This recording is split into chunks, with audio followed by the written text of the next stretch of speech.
need a key.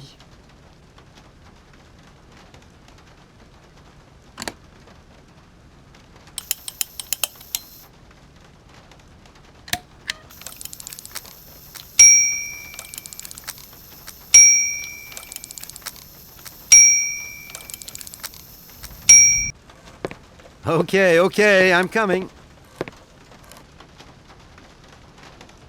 Hi there. Hello there, ma'am. I would like a room. My company should have made a reservation in the name of Walker. The company is Marson and Lormont Associates. The name is Kate Walker. Of course, Miss Walker. You are in room 6 on the next floor up. Thank you. Hello, my name is Kate. Of course. I would like to see my room now. As you like, miss.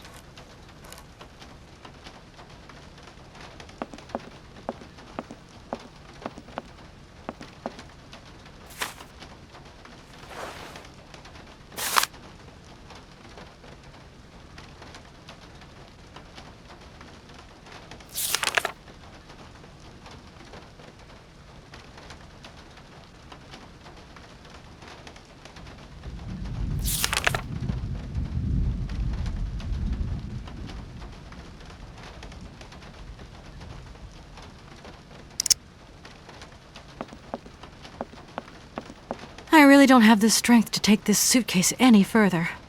I wonder who can help me.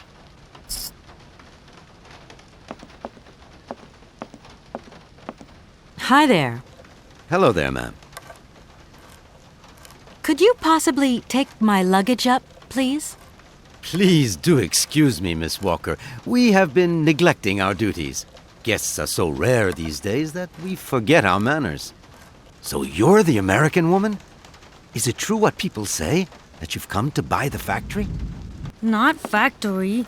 Anna's house. Hans' house. Excuse me? Would you quiet down, you mischievous little boy? I imagine our little town must disappoint you. You see, today is very sad for us. It's a day of mourning. Today is the funeral of Miss Anna. Momo sad, but Hans not dead. Hans long way away. Anna told Momo. Anna liked Momo very much. That's enough, Momo. Stop pestering the lady. Now go on, scram. Get out of here, you hear?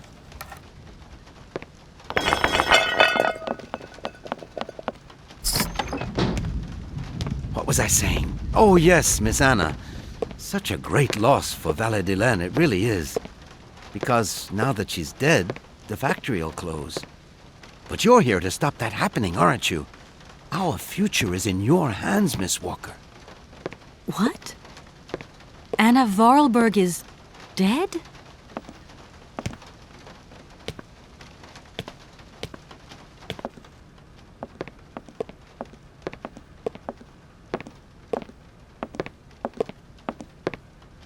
Here's your room. I hope you like it, Miss Walker.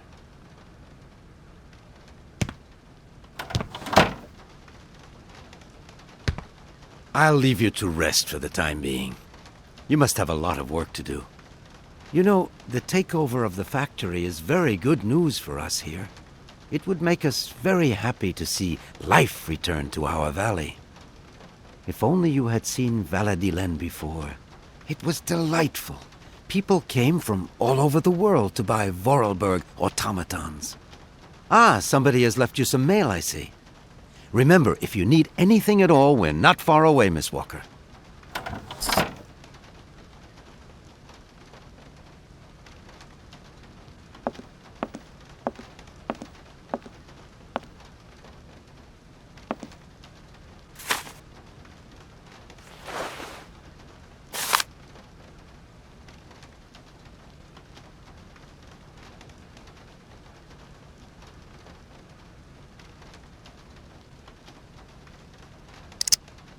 I should tell Marson about the death of Miss Vorarlberg. I hope this isn't going to get too complicated. I can't see myself staying here too long.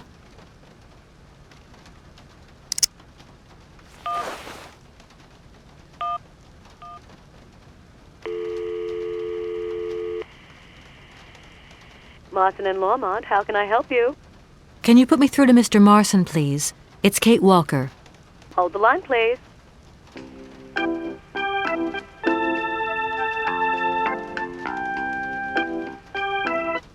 Hello, Kate. So tell me, how's the case going? I've just got to Valladolid, and there's a slight problem, Mr. Marson, I'm afraid. Mrs. Vorarlberg is dead. That's most unfortunate. But I seem to remember we made provisions for just such a sad eventuality, and we know that there was no heir. Yes, that's right, but... So where's the problem, Kate? Contact the notary right away. I'll get my secretary to fax you his address and an introduction letter from the firm. Very good, Mr. Marson. Right, I gotta go, Kate. Keep me up to date, okay? I just...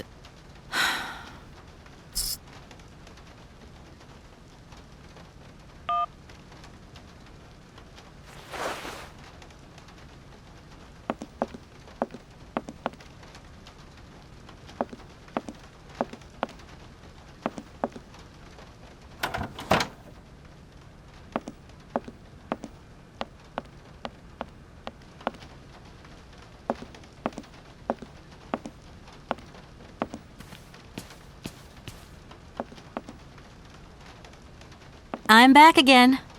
Miss Walker?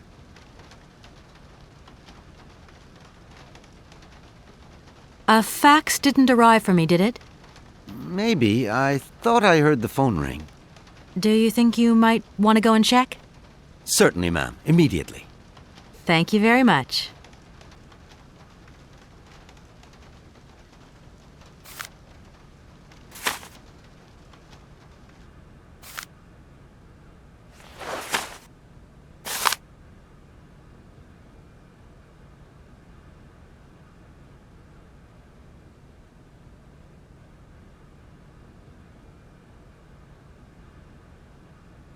Thank you.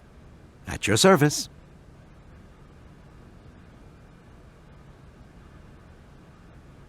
Did you know Anna Vorarlberg yourself? Oh, why, of course I did. I mean, well, not really. She was a very great lady. We loved her very much. May she rest in peace.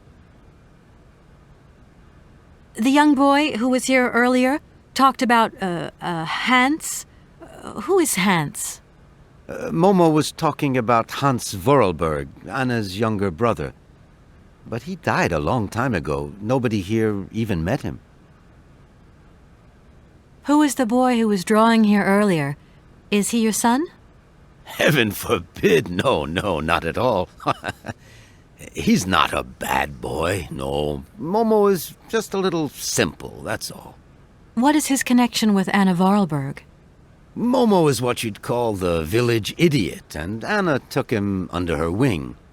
He must have reminded her of her younger brother, no doubt. And birds of a feather stick together, don't they? You're implying that Anna Vorarlberg was a little bit slow as well?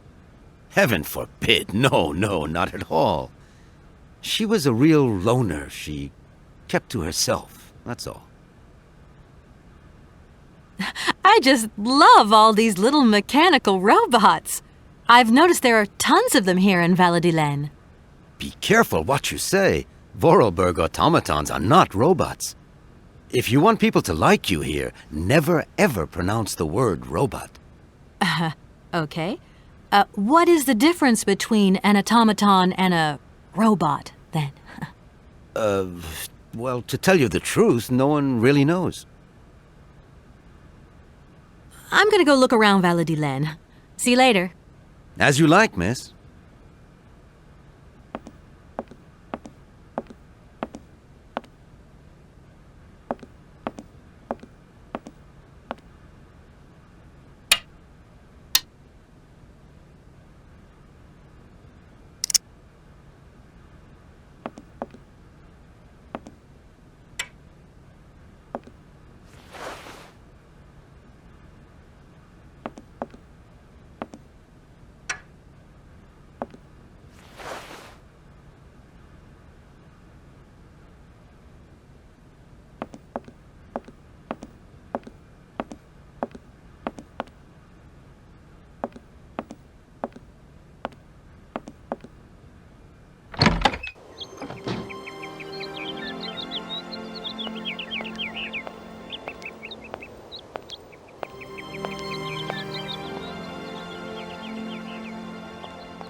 No need to go down there.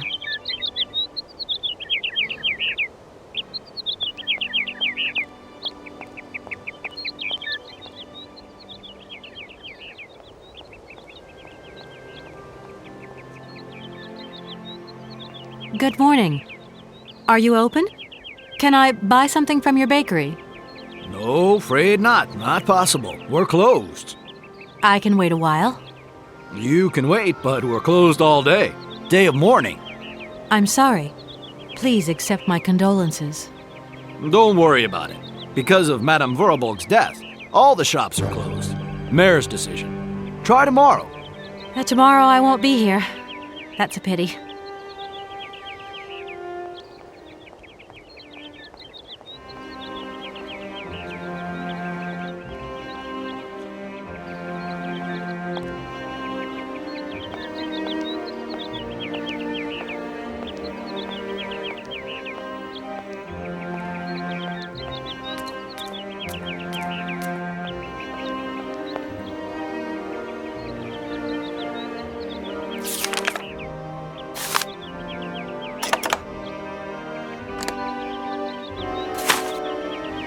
This thing's jammed.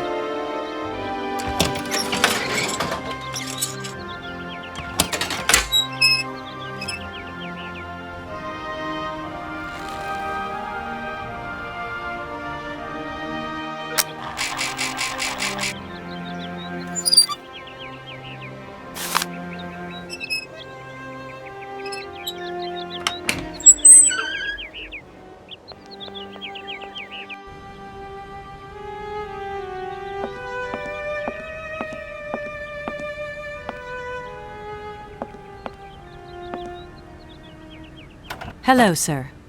Miss Walker, I presume. Have you had a good journey? Everything went very smoothly.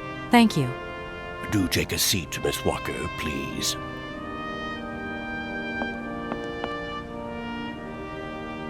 I imagine you are aware of the business that brings me here. Of course, I was waiting for you. That is a magnificent automaton you have at your entrance. I'm very proud of it. And since my health problems, it has become absolutely indispensable for me. Yes, indispensable. It was Anna Vorarlberg who had the idea. She provided many houses with this kind of machinery. You don't find it suspicious that Madame Vorarlberg left us so suddenly?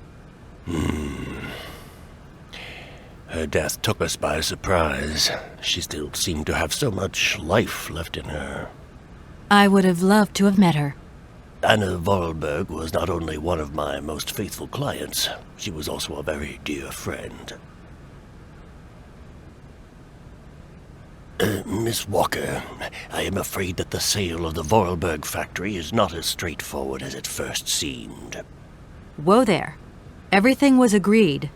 We'd obtained Anna Vorarlberg's consent, and her death does absolutely nothing to invalidate that.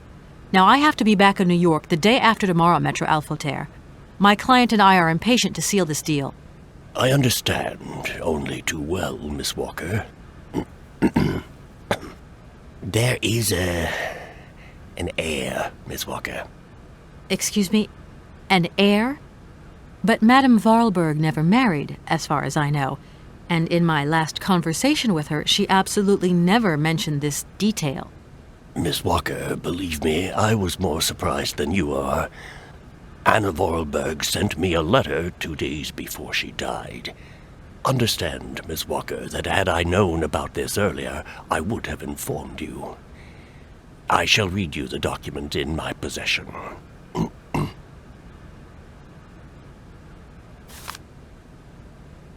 I am so very old. It seems that today life is slipping away from me more quickly than I imagined, and I fear that I will not be of this world to sign the takeover contract for my dear factory. So I must make this confession to you now. My brother Hans is still alive. It would not surprise me if you find this difficult to believe, but it is indeed the truth. You must remember his death, his funeral too. Even though you were very young at the time, it was but a sordid charade dreamt up by our father.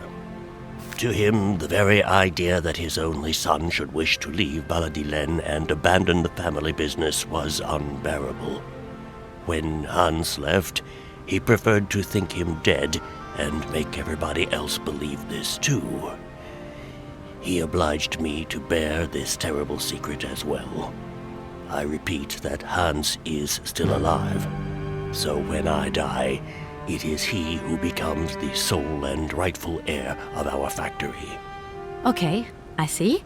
If Hans Vorarlberg is not dead after all, then I just have to sign the contracts with him. I suppose you've already contacted him? Where can I reach him? The second half of the letter informs us that Hans Vorarlberg is somewhere in Syberia. I will leave the document in your hands to read at your leisure.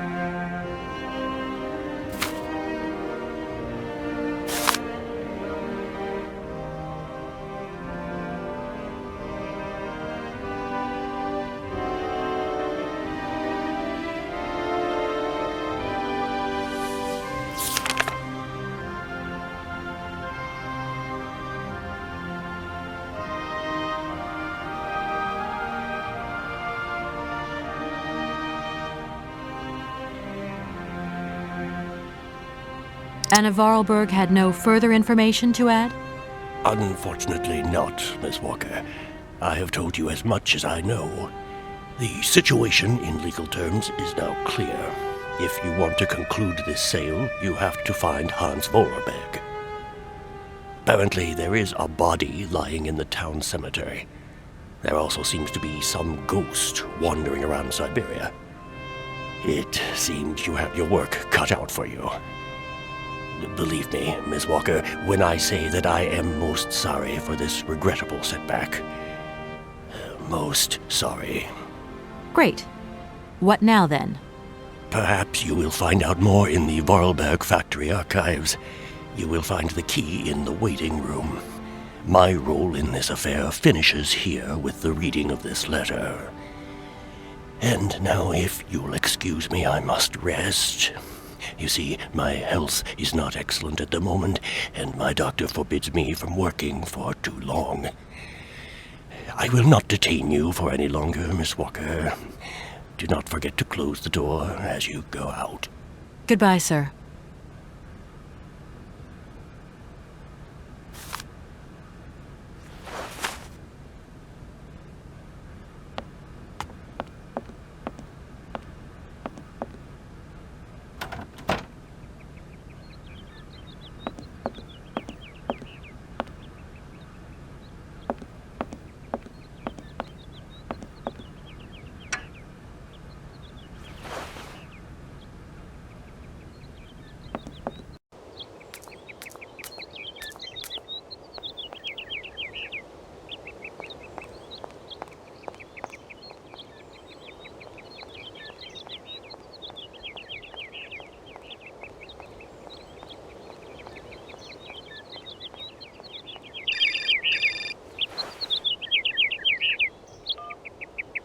Hello?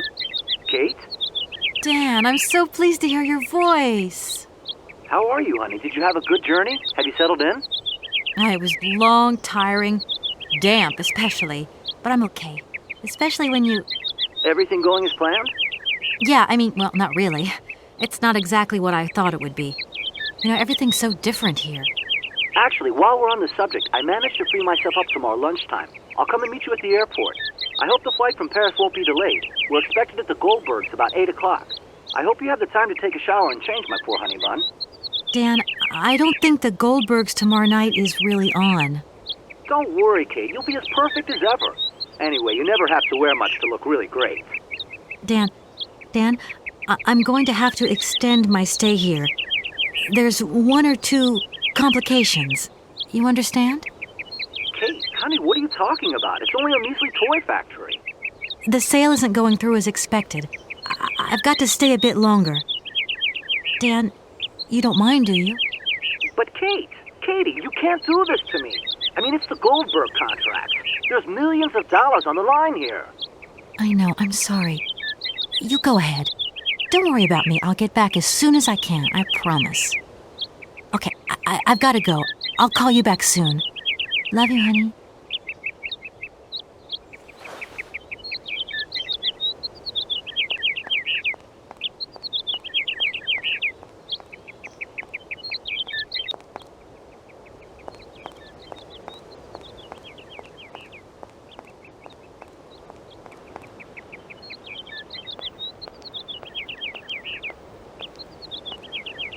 Good morning.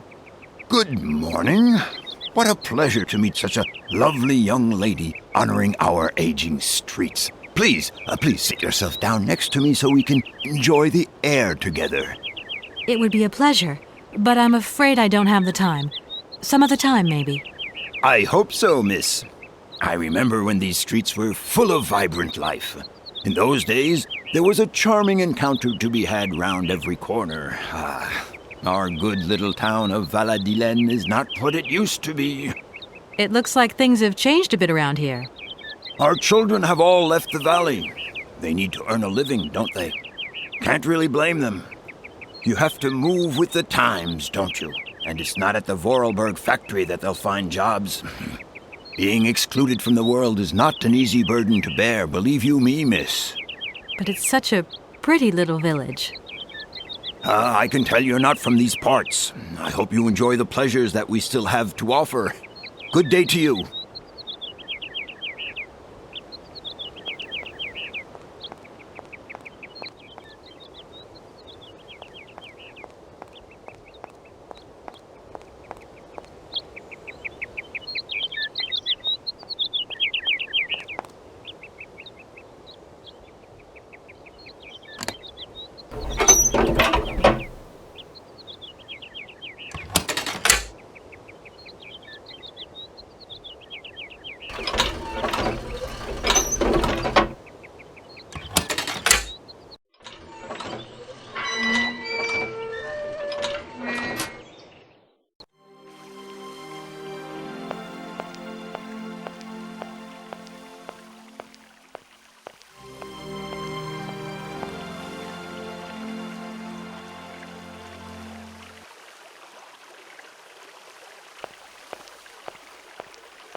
Good morning.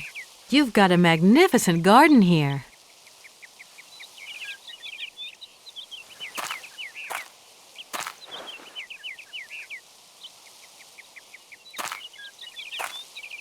Oh, please don't talk about it. Since my gardener automaton broke down, there are weeds everywhere. You can't imagine how much work it takes me. I don't know whether I'm coming or going. We're not used to doing without our robot help here in Veladiland. But everybody says that we're going to have to get used to it.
Mammoth. You draw mammoths for Momo? Momo, it's you. You scared me.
What are you doing in here? Momo want Mama's picture, like Hans' picture. Sorry, I haven't got a picture of a mammoth with me. Take paper and pencil and draw mammoth for Momo. You don't give up easily, do you?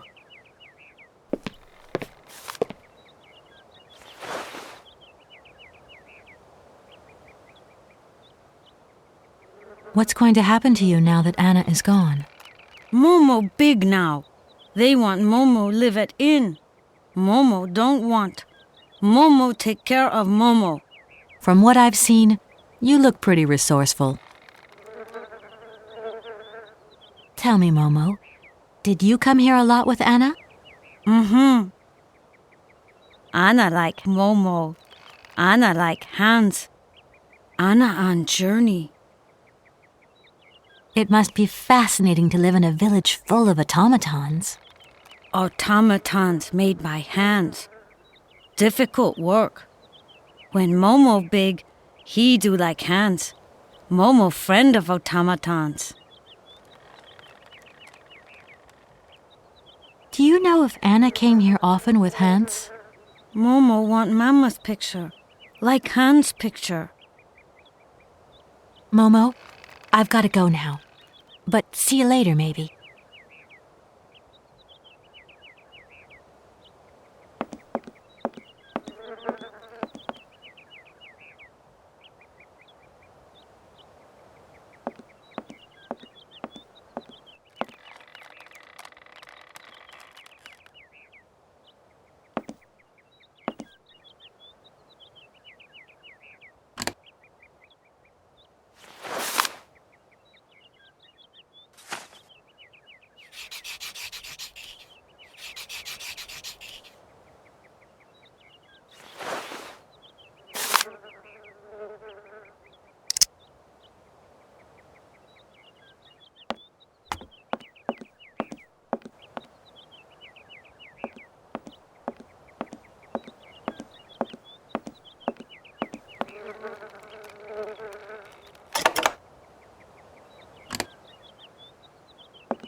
Thank you. Momo happy. Now follow Momo. Momo show his secret to Kate.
you are, Momo.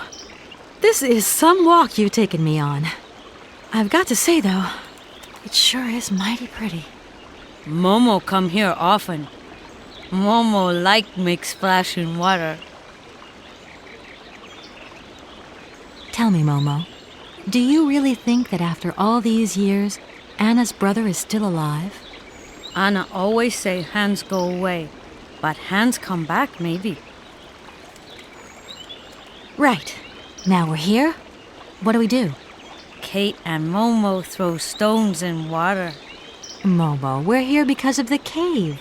Something to do with the cave. Momo and Kate, friends. Momo, I've got to go now. But see you later, maybe.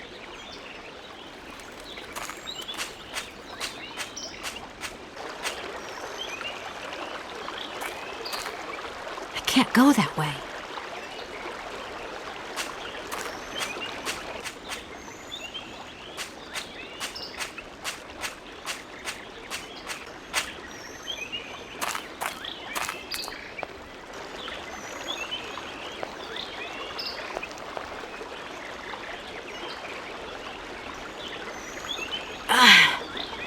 That must be broken. I've got to get a helping hand here.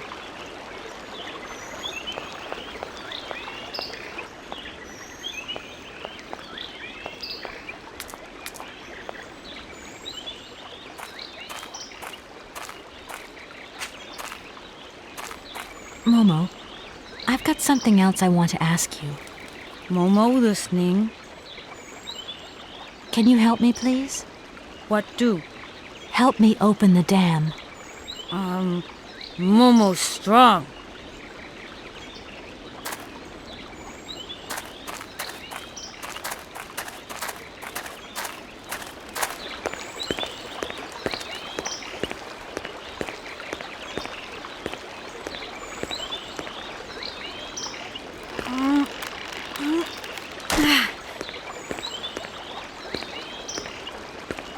Oops.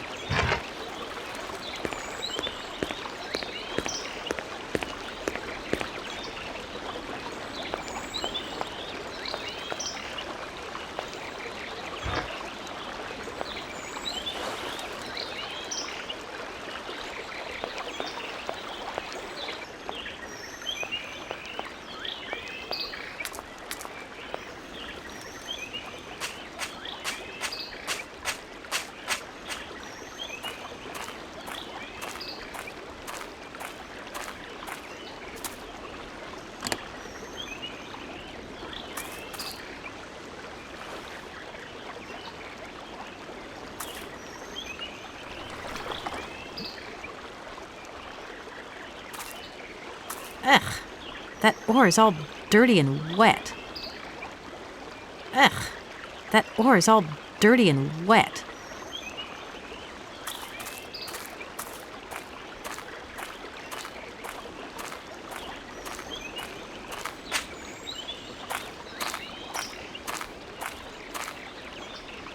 Momo, I've got something else I want to ask you. Momo listening. I've moved the ore nearer. Be a good boy and carry it for me? Momo say yes.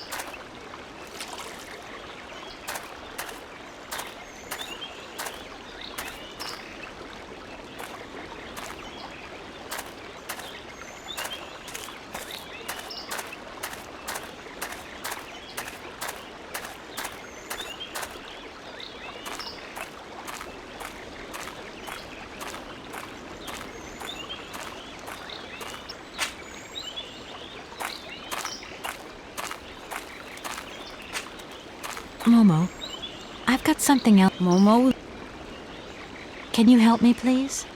what do? I need a hand opening the dam. Momo say yes. Momo strong.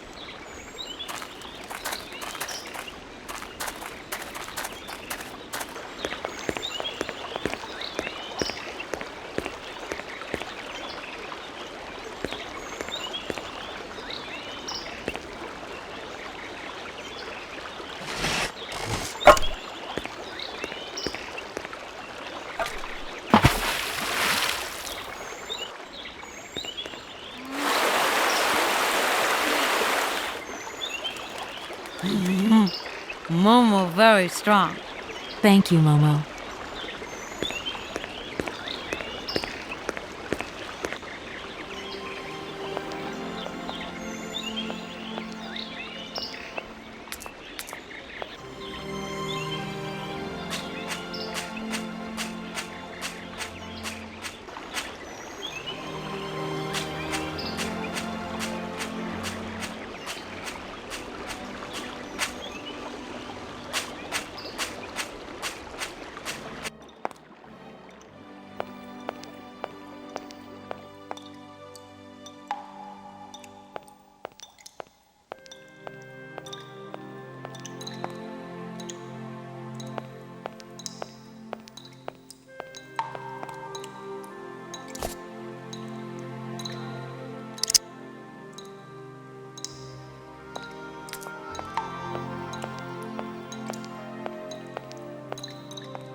Hello? Kate? Is that you? Well, yeah, who did you think it was? I didn't recognize your voice, that's all. Must be the distance or something. So, spill the beans. What's Europe like? You lucky lady, you. Honestly, I never get that kind of break. Well, so far all I've seen of Europe is this tiny village, and frankly, they're not very hospitable. The whole case is getting really complicated. There's this surprise heir I've got to find. No. I talked to Lynn, who bumped into Josh when she had coffee with the head honcho this morning.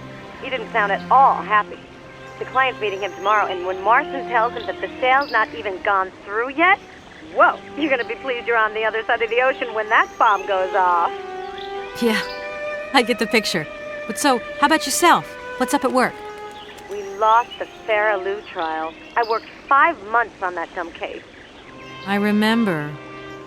So, for a bit of therapy, I went to Boomies. The sale started yesterday. Wow, lucky. It was absolutely crazy, Katie. Absolute mayhem. You know that blue silk top I wanted? Guess how much I got it for? I don't know, 250, 200? $140. Just get yourself back here and I'll go down with you. Like it's my choice. Look, I gotta go. Call me soon, huh? I want a blow-by-blow account of every moment of your great adventure. Get out of here. Look after yourself. You too. Yeah, I will.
Yes, hello? Kate, what happened to you, my poor munchkin? I've been trying to contact you for hours. I'm in Europe, Ma. Job thing. What? Europe? My God. Oh, I've got such happy memories of Europe. Some of them even involve your father, but that's enough of that. Tell me, where are you? Paris? London? Venice? Valladolid, yeah. I know, it's a bit out in the boonies. What in the world are you doing out there? You know, business. I've got to see through the takeover of some old family business that's got a few debts. It's a really charming place, but there's one or two weird things going on here. I can't go into it now. Oh, well, that's right. Your old mother's too dumb to understand it. You really do take after your father sometimes. Mother. Kate, you'll never guess who I saw yesterday? Ma, I haven't got a lot of time, you know. Frank! Ma, please. I've got to go. Frank Malkovich, the Russian opera singer. Well, maybe you don't remember him. He was quite a star in his day. Listen, Ma, I really don't have the time. I'll call you back. He is as charming as he always was. We spent the... Mom, I really have to go. I'll call you back, I promise. Lots of love. Kate!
Oh, many thanks indeed.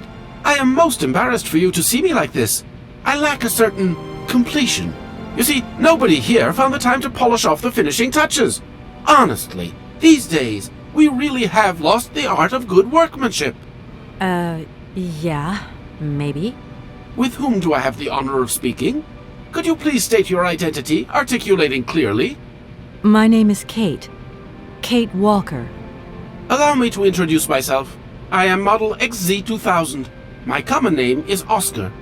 I represent the technological zenith of this factory's production. I have been designed to drive a locomotive. A touch messy, but an essential task. Do you know where I could find the factory paperwork? I cannot reply to this question with precision. Try Anna Vorarlberg's office above the machine floor. Has it been a long time since you last saw Anna Vorarlberg? 72 hours, 32 minutes, and 20 seconds to be precise. This regrettable absence explains the delay in my production process. Anna Vorarlberg is dead, Mr. Oscar. What do you mean by the notion of death, Kate Walker? Broken. Disactivated. Worn out. Damaged. Unplugged. Oh, that really is most bothersome. I'd rather counted on finishing my production. Does the name Hans Vorarlberg mean something to you? Of course, he created me. But I'm sorry to say that I am yet to meet my maker. Have you any idea where he might be right now? No, Kate Walker, but I am sure I would experience great metaphysical satisfaction in his presence. You said you were a train engineer? What train would that be? But Kate Walker, you have not seen the magnificent train waiting at the station? And where is that train going, Mr. Oscar? The train is going far away. Very, very far away indeed. Are you taking any passengers? My duty is to drive the train. Above all, to avoid delays. An engineer prides himself on punctuality. I will agree with you, though, Kate Walker, that a train without passengers is hardly a train at all. You haven't answered my question. For further details, please consult Anna Vorarlberg. You are a very strange robot. Automaton, if you please. I'm sorry. I didn't mean to offend you. Automatons have an additional soul auxiliary, you understand? I think so.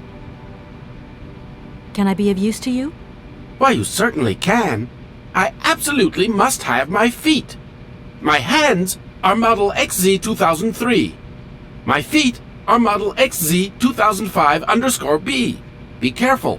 The Model XZ2005_A has evidenced some rather embarrassing performance failures.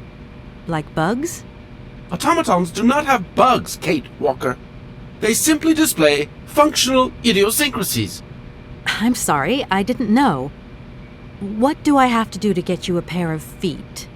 Use the assembly line to construct them. You will need a production punch card, on which is recorded my body design data. Here is my own punch card. Okay, I'll give it a go. Thank you, Kate Walker.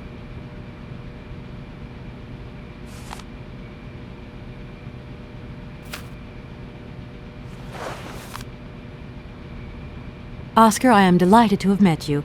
See you again soon, I hope. Yes, Kate Walker.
Oh my gosh. Invoices, invoices, more invoices. I never knew the factory was in such a bad way financially. These last 2 years must have been very hard for Anna Vorarlberg.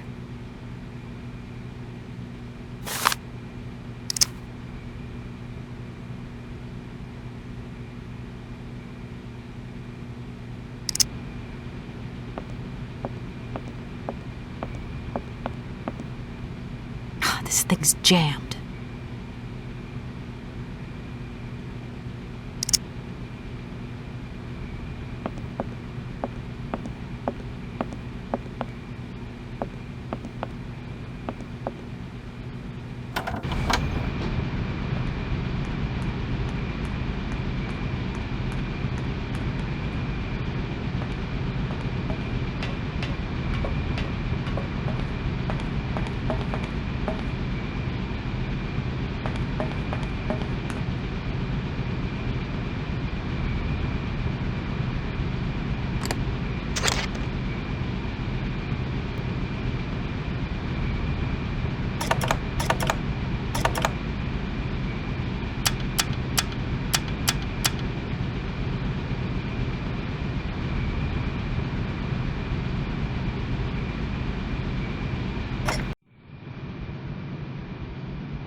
Here are your feet, Oscar.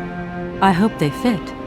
Kate Walker, I see you managed to produce 2 XZ2005_B models.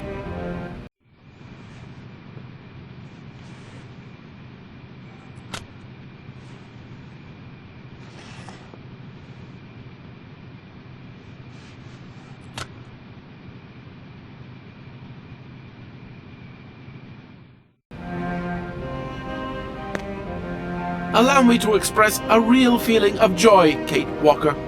They really suit you. Comfy? Very. You are very kind, Kate Walker. I am sorry to have to leave you. Where are you going? I must find my train. Its departure is imminent.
Hey there, Oscar. My functions do not permit me familiarity, Kate Walker. Even if you are my first and only passenger. Me? Your passenger? Yes, you, Kate Walker. Is it not for that reason you completed my production process? If you say so. This train is amazing. I'm going to travel like a princess. I am happy that you like it, Kate Walker. This train has been designed to optimize passenger comfort. I have decided to come along for the ride, Oscar. Ready when you are. Your ticket, please? My ticket? What are you talking about? The rules clearly state, Kate Walker, every passenger of this train must possess a ticket. Okay. And where do I get hold of a ticket? Only the ticket vendor may issue tickets. You are in luck. The ticket office must be open now. You should go there immediately.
But it's you? What can I do for you, madam? But Oscar, it's me, Kate Walker. Correct. Your name is indeed Kate Walker. What can I do for you, Kate Walker? A train ticket, please. Why, do you sell anything else? The only function of this ticket office is to issue tickets. You are requested to accelerate operations. The office closes in exactly 3 minutes. What can I do for you? A ticket, please. 1 ticket? Yes. 1 ticket. What is your final destination? I don't know. It's you who told me I had to get a ticket.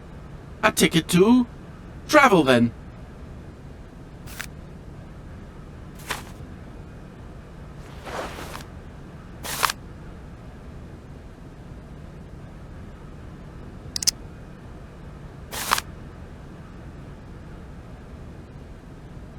There you are. Do not lose it. This office is not entitled to produce duplicates. This advice also applies to the accompanying documentation. What's that? The authorization for the release of the train. The ticket officer may ask you for it at any time. But I mean, you are the... Attention! The exact moment has arrived to close this office.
Hello. Kate, so what's new? We've got a problem, Mr. Marson. What problem? Come on, Kate, don't beat around the bush. There's maybe an heir. What? Hans, Anna Vorarlberg's brother. Looks like he's still alive. We can't buy the factory without his consent. What? What is this? Where's this mystery brother come from? And more to the point, where is he? What did the notary say? Nothing. I mean, nothing else. You know, sir, it's an odd town here. Everything's odd. The people, things. The situation's not straightforward. I have a small bit of research to do. Listen to me, Kate.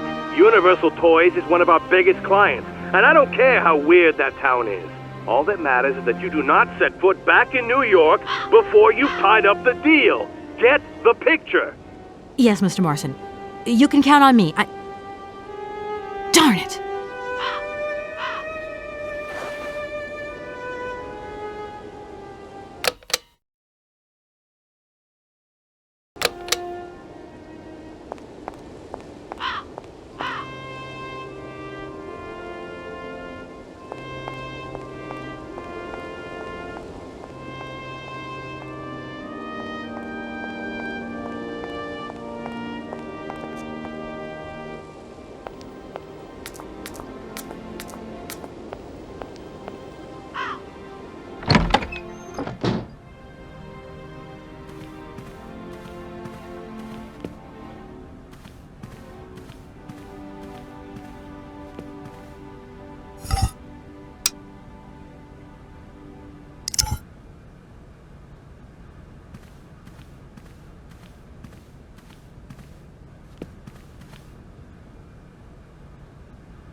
I no longer need these punch cards.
Hans. We've got to go. It's a secret. You've got to swear. Okay. I, Anna Vorarlberg, swear to my brother Hans to never ever mention this to anyone. It's right there. You see? But it's dark in there. Don't worry, I took a lantern. From the factory. Girls, honestly. You won't look so clever when Father notices you've stolen one of his lanterns. Oh, I'm all covered in mud because of you. Look, Anna. Look. I've seen paintings like this in a library book. They're like... You swore, Anna. It's a secret between you and me. Hey, look. There's something else up there. Oh, come on. It's like a toy. I have to have it. Give me some light. But Hans, it's much too high. Do be careful, Hans.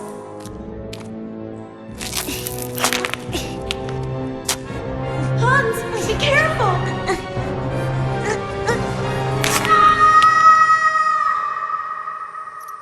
For weeks, my brother lay in a coma, hanging between life and death. And then one morning he opened his eyes, but I knew he would never be the same again. We never did return to the cave, and to this day, I have never ever betrayed our secret.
Kate, it's me again. Dan, I was gonna call you. Yeah. Are you mad at me? I've just called Marston and Lorma. They told me you weren't expected to return this week. Oh, yeah. So when are you coming home? I don't know. There's nothing I can do about it. The situation is kind of tricky, you know. At the beginning of next week, I hope. Yeah, whenever. Dan, please. Just hang in there, okay? The stakes are higher than I thought, and you know how much I love this job. I suppose it's neither here nor anywhere to you that the Goldbergs are going to... It is. It isn't. Dan, this really isn't the moment. You know I'm thinking about you. I love you, sweetheart, and I'll give you a call when I have some news. Promise. I've got to go now. I've got kind of a train to catch. A train? Where are you off to now? This is crazy, Kate. To tell you the truth, I've no idea. Love you, honey. You know that. Kate!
Here.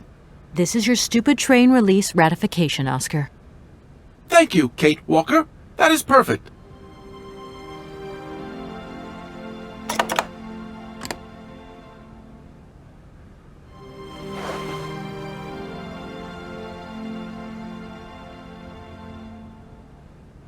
Right, everything is in order then. The train is finally ready to leave. I am most terribly embarrassed. Such ignorance on my part is inadmissible. I hope you still have confidence in my abilities, Kate Walker. Please return to your seat and we can leave. Finally.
Where are we, Oscar? At the halls of residence of Barockstadt University. And do we really have to stop here? The situation is incompatible with the pursuit of our journey. What are you waiting for then? Wind them up, find a way. There must be some sort of train winding thing just laying around in this weirdo station. I have seen nothing that fits that description, Kate Walker. I guess we'd better find out then. I do not like this station. The atmospheric humidity is detrimental to my sophisticated wheel workings. I will wait for you inside the train. Wimp. This train might be a wonder of technology, but the engine's limited autonomy is a liability. You got to admit that. I am afraid I refuse to entertain this consideration, Kate Walker. Oscar, I think that Hans Vorarlberg once stayed in this town after he left Valladolid. Maybe this wasn't a chance stopover after all. Nothing is left to chance in a railroad network. You agree with me then? We have no concrete proof to support your hypothesis. The train stopped because the clockwork mechanism is unwound. That is the only concrete evidence we have, Kate Walker. I was just hoping for a little imagination on your part, Oscar. No, Kate Walker. I am only an automaton, Kate Walker. Oscar, there's no way you could help me find a way to wind the train back up again? Rust awaits my every movement if I leave this train, Kate Walker. And what would you do with a rusty engine driver? Not a lot, I suppose. Oscar, see you later, alligator. In a while, Kate Walker.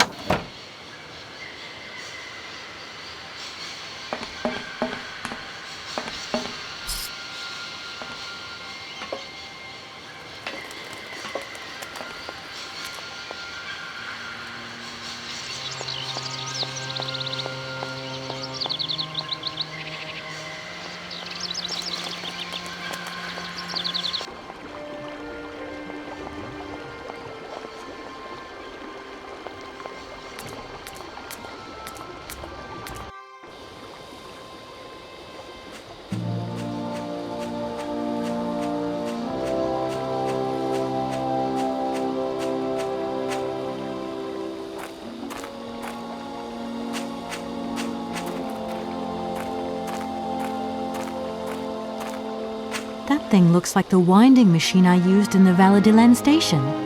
I've got to find a way of getting the train up here.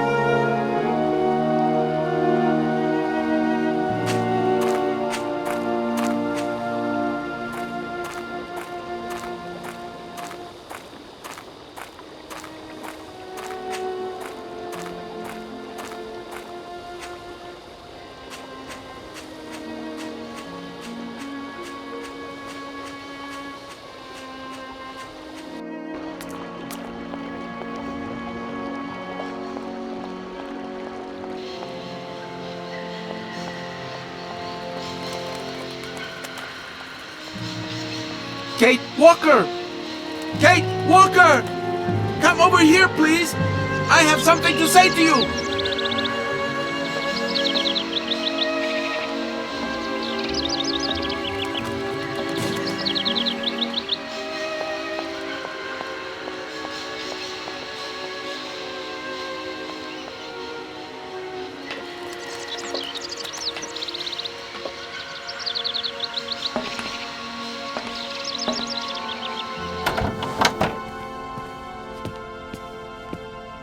Yes, Oscar, what is it? A message has arrived for you. A message? You have been summoned to see the rectors. They are the highest authority at the university. They want to talk to you. Talk to me? Yes, to the person responsible for the train. So, I'm in charge now, sure, okay. But why would these gentlemen want to see me at all? They do not say why, just that it's very important.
Hello.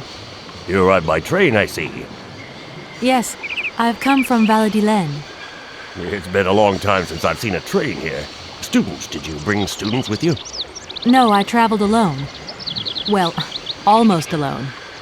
I remember around the start of fall, trains would bring kids from all around the world here to study zoology and botany, paleontology, all that stuff. This was a great university.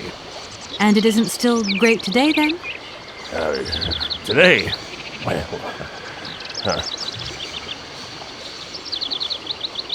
Have you been the station master of Barrelstadt for a long time? I've never had another job. Now, you tell me, are you in charge of this train? No, I'm not sure. So what's your thing here? You come here to do some bookworming over at the university? Well, sort of. I'm always looking for new information.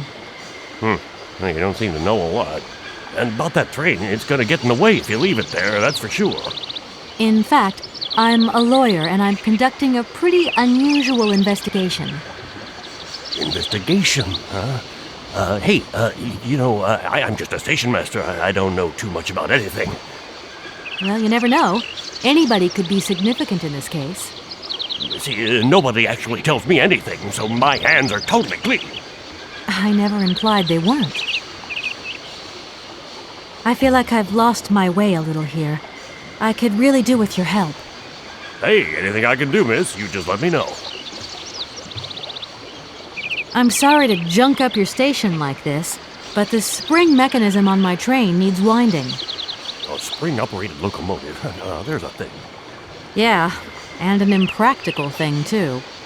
Yeah, I always dreamed of taking a train, but now I'm over the hill. And someone has to take care of the birds, after all. All these birds in a station. It's amazing. This is no ordinary station, miss. Oh, no. These birds are part of the prestigious University of Barrelstadt Ornithological Collection. Over the years, this aviary has housed some of the most fantastic species from all over the world. And I am not exactly your typical station master either. This little world is my responsibility, and that is no easy task. I can well believe you. And you know what's the hardest? The hardest thing is to keep interspecial harmony. One day some explorer introduced a couple of cuckoos from the Amazon. Whoa! It wasn't a good idea? A nightmare. You know, cuckoos lay their eggs in the nests of other species, right? Now, what's more, they also push the host's eggs out of the nest so that they receive all the mother's attention, right? Accursed cuckoos. Nightmare. I see what you mean. That's one tricky bird. And there was nothing you could do to stop it? The faculty declared the bird a protected species. If it wasn't for our mechanical eagle, we were sitting on a major ornithological catastrophe. You have an automaton here? A wonder of technology. It's an eagle that's mounted on rails in the air. It passes through and it swoops down to collect parasite eggs. But heck, the dang eagle's been out of order for several years. Impossible to collect the eggs myself. Why not? I can't climb up the gangway. I fell off it several months back and I still have a pain in my spine. Not to mention the vertigo I've been getting. I only have to look up in the air. Whoa. You poor soul. That must be very hard. Worst thing is, cuckoo eggs piling up in the nests. Soon the rectors are gonna notice. There's trouble in store, big trouble. I'm worried. Yep, worried. The name Hans Vorarlberg doesn't mean anything to you by chance, does it? Oh, do you really think I'd remember one little name from the thousands that pass through this station? I won't disturb you any longer, Mr. Station Master. Welcome to Barrockstadt, miss.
Hey there! On the boat! Guten Tag, schöne Mademoiselle! My husband say, hello, young lady. You want to talk to us? I have a little problem with my train. It's kind of broken. I've absolutely got to get it out of the station. Do you think you could tow it over to the wall with your barge? Lock closed. Barge blocked. But if the locks were open, would it be okay to tow my train then? Porke no? More money for that werk. Da, it's possible. My husband say we help you if you give money. Right. And how much do you want? Cinquante. He want $150. $150? I don't have that much. No money, no barge. Let me offer you $75. Nay, $125. Out of the question. $100 and not a dime more. Correct. You have barge for $100.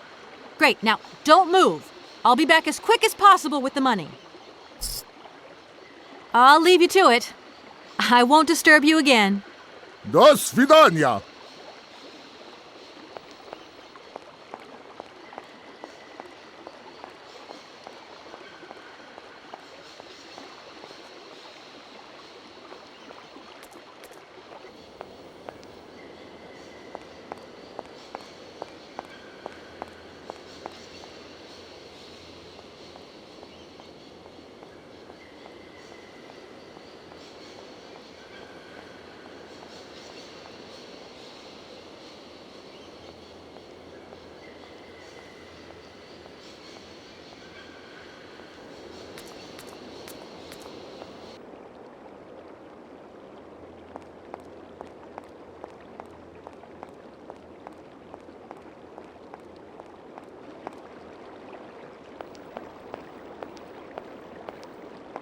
Hello.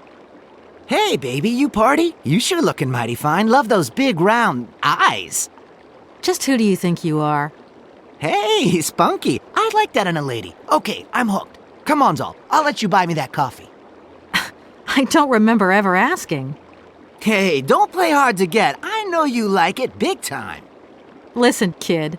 Go back home and play with your toy cars and forget you ever saw me.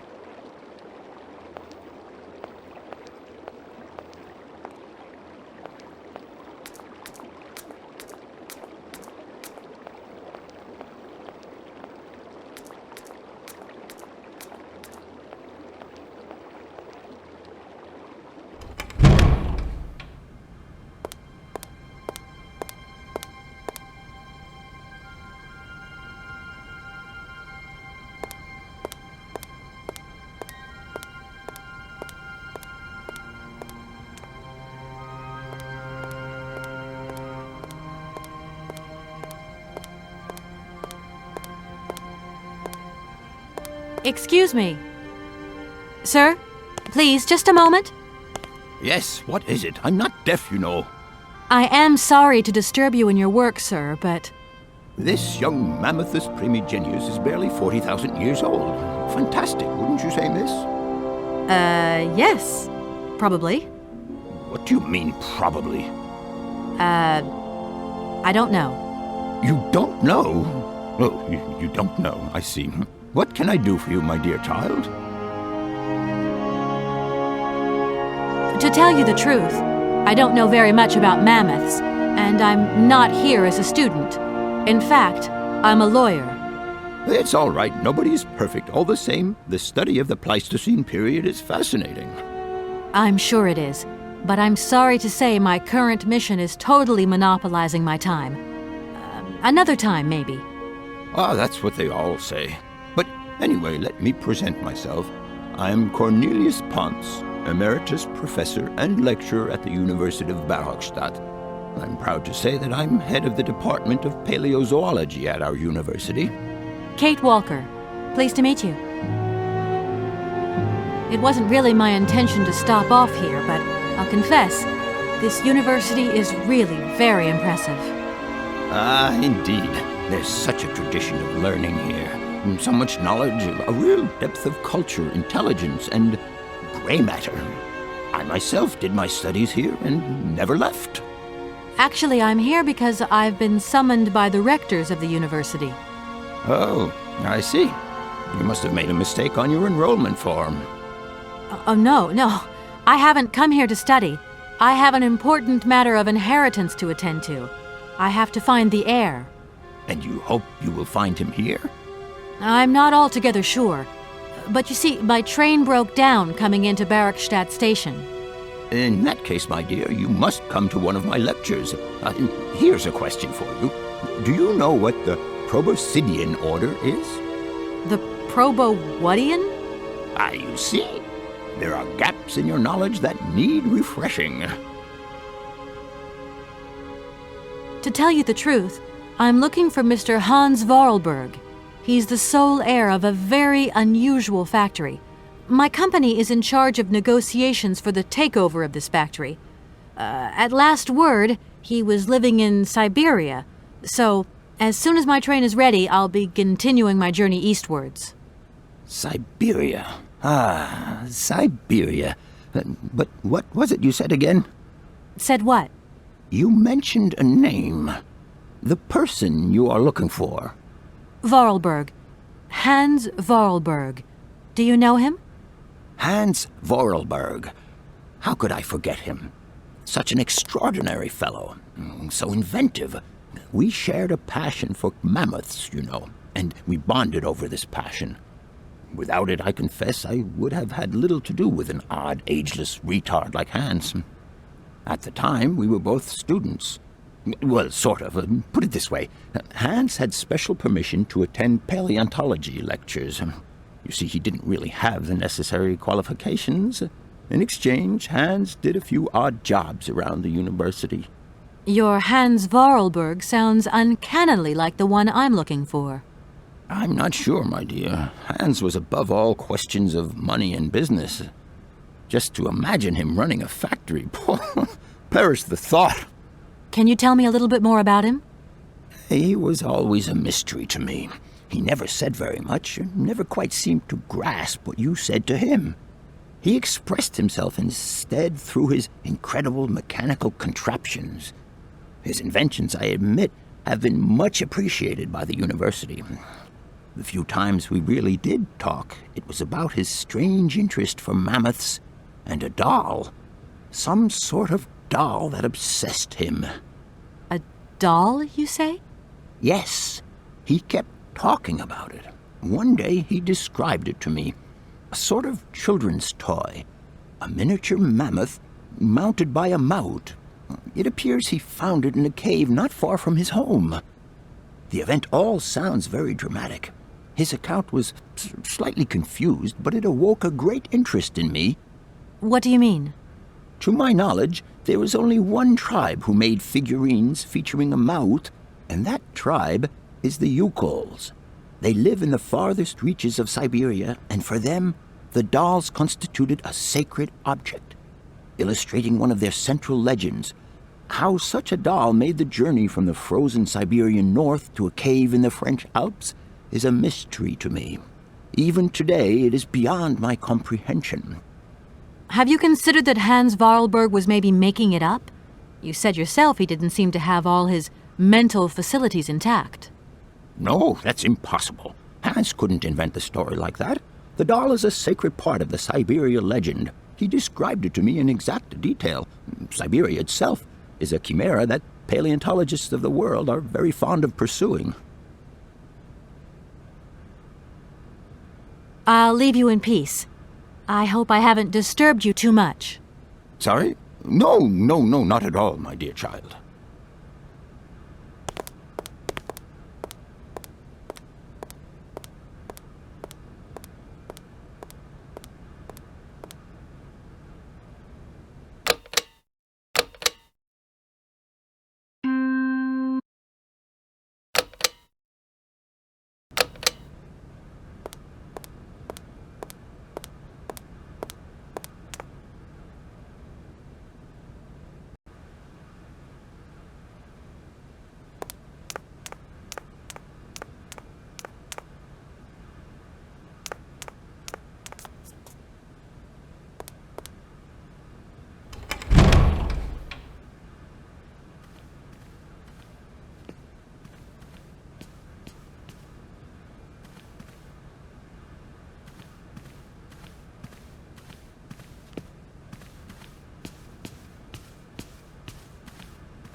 Good day to you, gentlemen. Tell me, young lady, to what do we owe this pleasure? Please do be brief. We do not have very much time on our hands. As rectors of this university, we have serious matters to attend to, and our time is precious. I have heard you wish to meet the owner of the train that is currently in your station. May I know the reason for your summons? We are surprised that your train has not yet left, miss. The situation is most regrettable. The rules do clearly state that trains are meant to come and go and not remain stationary at a platform. Trains should first stop, then subsequently leave. That is the rule. We agree then, dear colleagues, that what we're dealing with is deviant behavior. This matter really is cause for concern. It's a clockwork train, you see? So it needs winding up again. Unfortunately, there is no equipment in the station to do this. A clockwork train? That's strange. How very quaint. You mean it's some sort of mechanical toy? You are causing a hindrance to us, miss. I am very hopeful that I will find what I need along the wall. The wall? Miss, that really is not a suitable place for you to go. Especially for a young lady. You see, miss, we freely admit that every day we praise the existence of that particular edifice. We owe the integrity of our dear university and the fine education it provides to the wall. It protects us from harm and invasion from the unknown. May God protect us from what is beyond those ramparts, miss. Please believe me. I don't have any choice. I must continue my journey. Such a decision is a correct one since it's in line with regulations. Thus, your train will indeed be able to leave. And consequently cease to obstruct our station. I haven't introduced myself. My name is Kate Walker. Walker. Haven't we already had a Miss Walker? Ethnology Masters, September 1953, if my memory serves me correctly. Perfectly well, my dear colleague.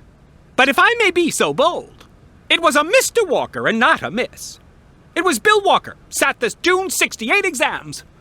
The impudent fool turned up for the oral assessment in jeans, flouting strict internal regulations which explicitly state the required uniform for the occasion. Pure incitement. It was scandalous. Sadly, we have seen worse since. Young people lack all respect of traditional values. Tradition, young lady. One must always uphold tradition. You see, I didn't actually intend to stop here, but the springs of my train gave up, you see? No, not really. You mean to say you're not a student? You have arrived a little late in the term, miss. Enrollment for this year has already terminated. But as rectors of this university, and therefore representatives of its highest authority, we could bend the rules a little, if you like. You don't understand. I'm a lawyer from New York, or rather Valladolid, more precisely. My client wants to buy out an old mechanical toy factory, but its heir isn't actually dead and is living somewhere in Syberia. I've got to get to him to sign the sales contract. You see? Not really. This is a most peculiar tale. A kerfuffle of the highest order. We have an excellent law school, if you should ever change your mind. Does the name Hans Vorarlberg mean anything to you by chance? Ah, one of the brightest, most idealistic intellects to have graced our university. Hans Vorarlberg. I remember speaking to him once. I was still a student at the time. He just stared at me, lost in thought for a while. He scarcely ever said a word. But how can one forget him? Idealistic?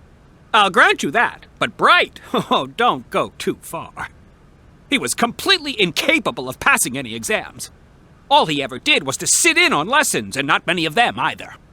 Paleontology, mainly. He had an unhealthy passion for mammoths, which matched the state of his intellect perfectly. That is to say, prehistoric.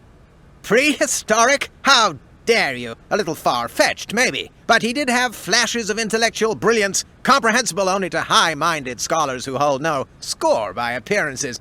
My dear colleague, your hasty conclusions are somewhat cavalier. My assessment is wholly accurate. The boy was a little odd. You must concur if my father, who was rector of the university at the time, had not shown great indulgence towards him. Hans Vorarlberg would have never attended this establishment. What about the bandstand, then? Is that the work of a deranged mind? Even after all these years, you are still jealous of it. My dear colleagues, I beseech you, let's show some decorum. We have a visitor. What do you want with Hans Vorarlberg, miss? Are you a member of his family? No, not at all. I'm looking for him to clear up an inheritance matter. Is he still here? What? Here? At the university? No, not at all. He left a long time ago. Yes, a very long time ago. The very year I was nominated to this position, in fact. Almost 50 years ago already. The poor soul moved on once he learned all he needed to know about mammoths. Ah, this establishment was never quite the same after his departure, it must be said. You mean to say it was never as bad? All that oddball brought to this university was his misplaced fantasies. Gentlemen, let's try to retain the calm and level-headedness that befits our position. You wouldn't know if there is any Forest Sauvignon here in Barrackstadt, would you? Absolutely. When he says absolutely, he means, of course, absolutely none. What we mean, of course, is that we are absolutely positive there is no Forest Sauvignon here in Barrackstadt. Really? Are you sure? Because I read in a book that Barrackstadt possesses a number of plants. I wouldn't mind getting a hold of some if possible. Out of the question, miss.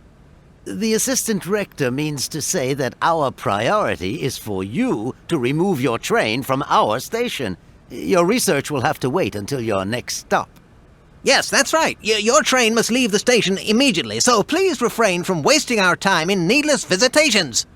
Don't forget the regulations, miss. Don't forget them. Trains should first stop, then subsequently leave. And quickly! Some sailors have agreed to tow the train, but I don't have enough money to pay them. I was wondering if you could help me out. For a while. I could work for the money.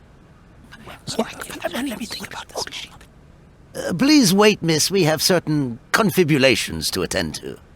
That is right. We must confibulate between ourselves. A collegiate decision must be taken.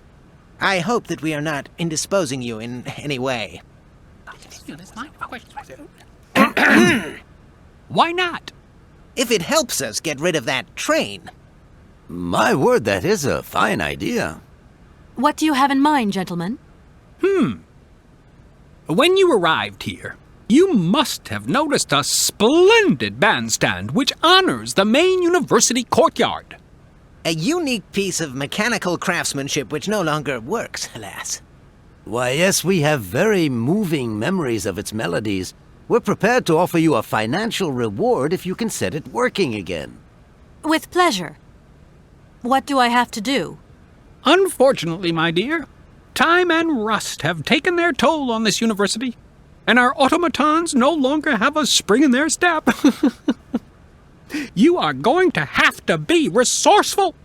To tell you the truth, there are a number of complex mechanisms here in Barrackstadt, and it would appear that we have unfortunately lost their operating instructions. Your train, however, is an extremely ingenious invention, so you should be no stranger to complex mechanisms, should you? We are therefore counting on your ingenuity, miss. I hope that I can show myself worthy of your faith in me, gentlemen.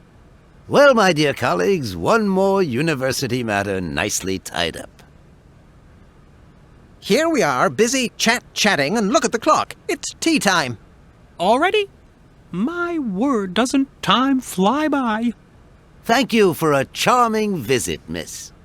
And thank you, gentlemen.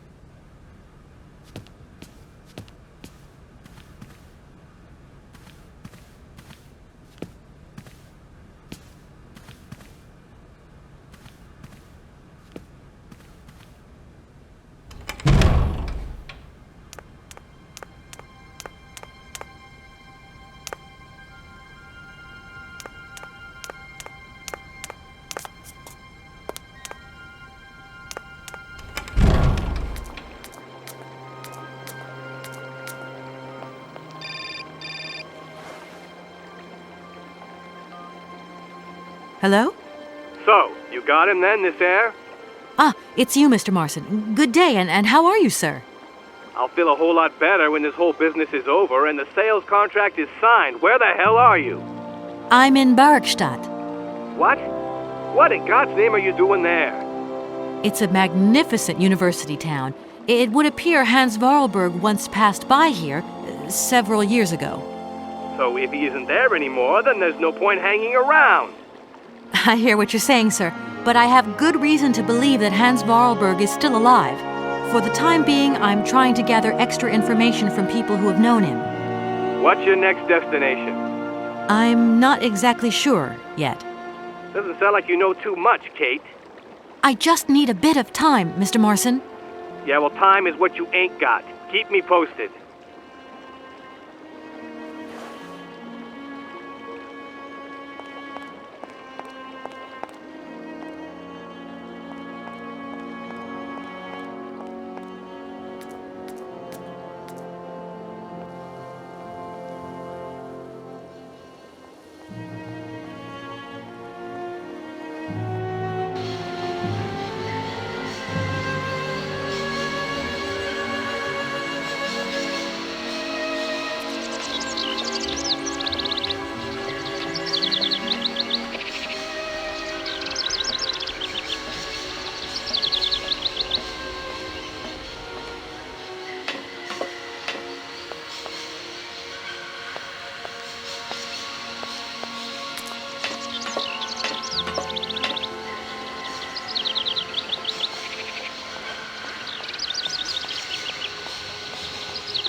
I'm sorry to disturb you. What can I do for you, miss? Where might I find some forest Sauvignon plants, please? No place round here, that's for sure. I don't know what you're talking about. That stuff's from the Amazon. You know, for someone who knows nothing about the plant, you seem pretty well informed about which mysterious faraway country it comes from. Oh, Amazon, Peru, Papua New Guinea, it's all the same to me. Gotta go. Gotta work. Wait, don't go. You know what? I don't think he was being totally straight with me.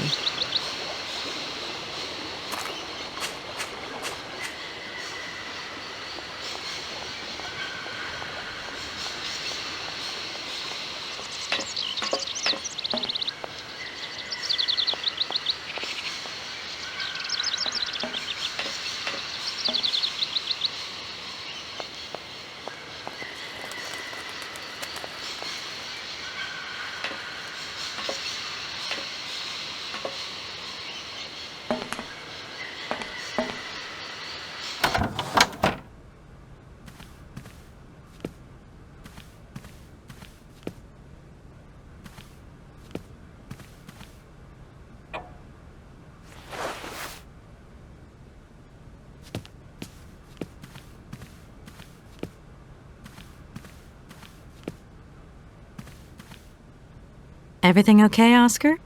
Yes, Kate Walker. I am awaiting your instructions.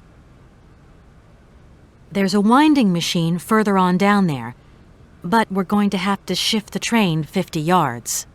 Impossible, Kate Walker. Train Engineer's Instruction Manual, Chapter 3, Article 2. Once the springs are slack, the train cannot move. The train cannot move by itself, Oscar. Only by itself. Oscar, there's no way you could help me find a way to wind the train back up again? Rust awaits my Oscar, the sailors have agreed to tow the train, but they want to get paid for it. I suppose you have some petty cash on board to cover traveling costs? No, there is nothing like that. You will note, however, Kate Walker, that every effort has been made to ensure maximum passenger comfort. Okie dokie. I'll have to sort this one out by myself, then. This train might be a wonder of technology, but the engines... I am... Oscar? In a while.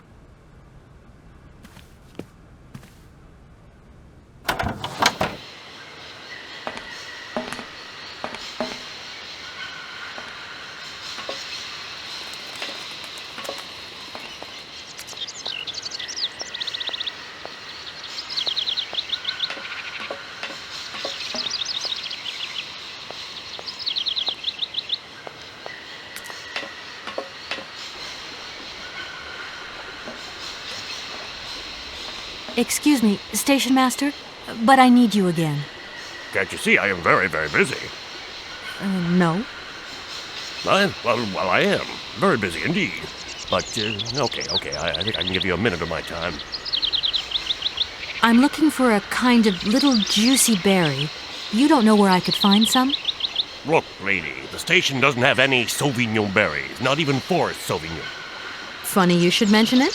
That's exactly what I was looking for. Forest Sauvignon. Sauvignon, raspberries, red currants, they're all the same to me. And we don't grow none of them here. But you see, I have just read a very interesting book which says that the rare Sauvignon berry is actually cultivated here, in the famous Barokstadt University aviary itself. Well, if it's in a book, then don't believe everything you read, miss. I don't know why, but I don't think you're telling me the truth. What do you mean? I don't know. How should I know where to find your stupid grape? Go ask your Professor, what's-his-name, Pons, the paleontologist. But you're the master of this station, so you should know better than anyone. Nobody tells me anything. I don't know. Go see the old guy with the fossils. I won't disturb you any longer, Mr. Station Master. Welcome to Barokstadt, miss.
Do excuse me, Professor.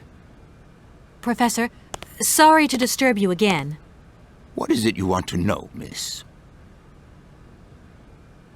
You wouldn't know where the Forest Sauvignon plants are kept in Barokstadt, would you? Why do you think there are Sauvignon plants here? I read about it in a book at the library. Try going to see the station master. If such a shrub exists, he will have a better idea than anyone. It's actually he who sent me to you. I thought it a little strange, but he definitely said ask the paleontologist. You're the only one here, aren't you? Yes indeed. What a strange way to behave. Well, I think he must have made a mistake, that's all. Nobody tells me anything here. Maybe you should ask the rectors. After all, they are in charge of the university. All right, thanks. Sorry? Do excuse me, Professor. Professor, sorry to disturb you again. Professor, I have brought you something that should be of interest to you. Look. What have you got there, then? Let's see. An effigy of a mammoth. But this is Hans' doll, is it not? Yes, of course it is. How on earth did you... Oh, my God. It's in my hands. It exists. It really exists. Please do excuse me. I'm deeply, deeply moved. You see?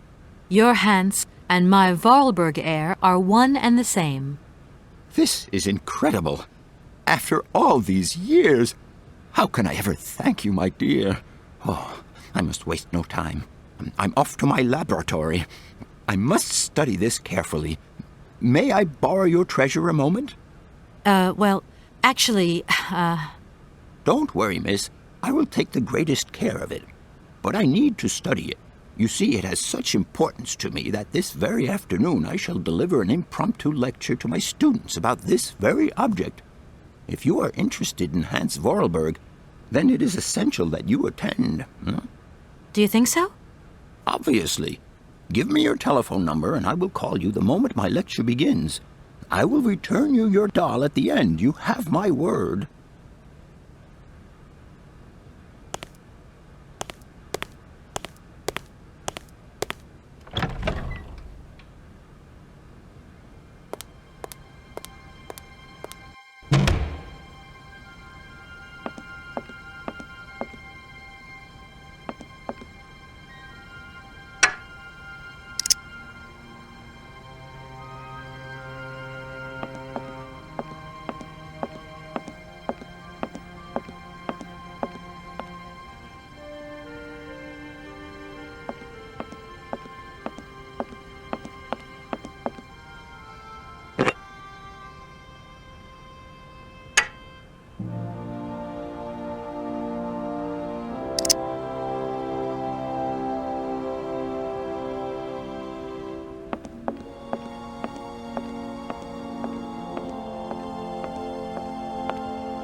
Gentlemen, forgive me for disturbing you again, but I have a little problem. A little problem, a little problem. Everyone has little problems now, you know. They are kept to oneself, and they don't stop the world from turning. Nor trains from leaving stations. Are you sure there are no Amazon Sauvignon plants in Barockstadt? Because I have just interviewed the station master and the paleontologist, and what they said really didn't convince me that there wasn't any here. We are quite definite on this point. There are no Sauvignon plants growing in Barockstadt. You see, miss, the Amazon Forest Sauvignon is a rare shrub that requires very special conditions for growth. That's right. Conditions that are very hard to reproduce, believe you me. Difficult, but not impossible. Fortunately, our garden has proved very successful. Your garden? So, there is a garden in Barockstadt? Oh, the garden. Well, if there was one, it would be only a little garden hidden behind the station. But our station master would be very proud of it. He would take very good care of it, too. Everything would grow marvelously if we were able to cultivate it at all, and it would be all down to his gardening prowess.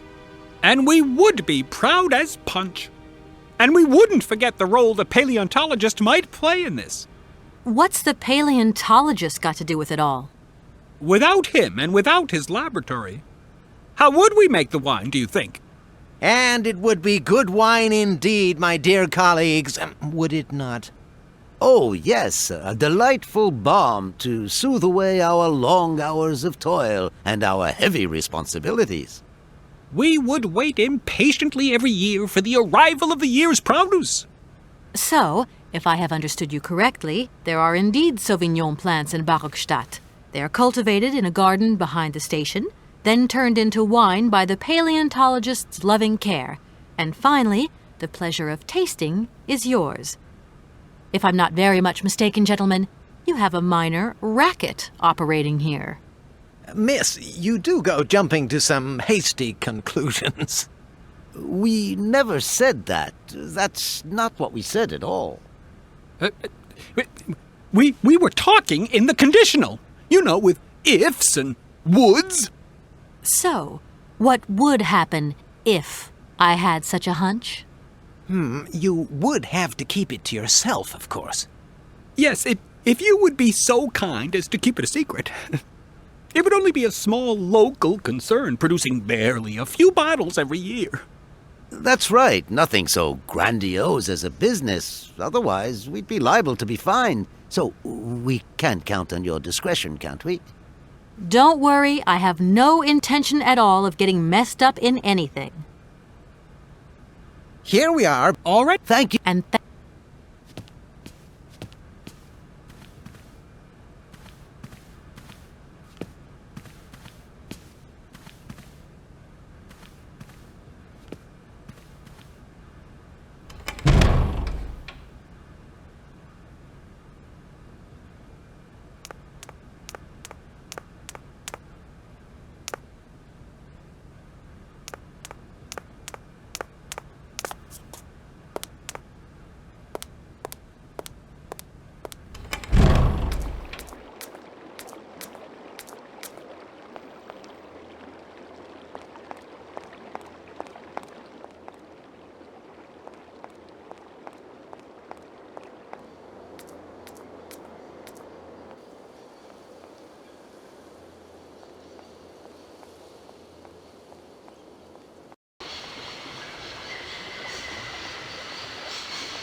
Excuse me, Station Master, but I need you again.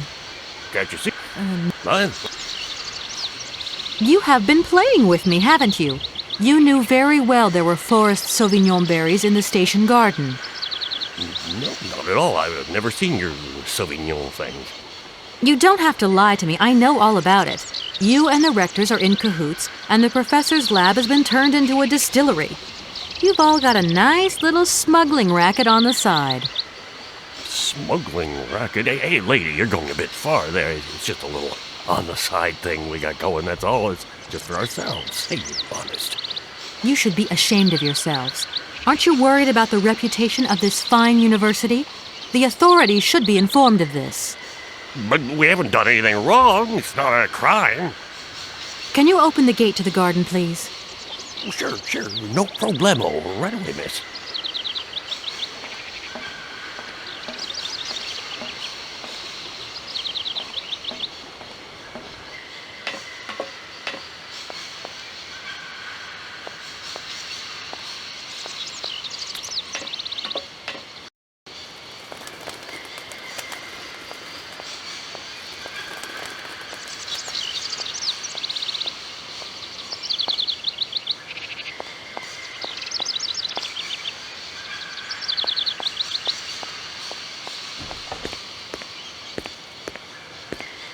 There you are.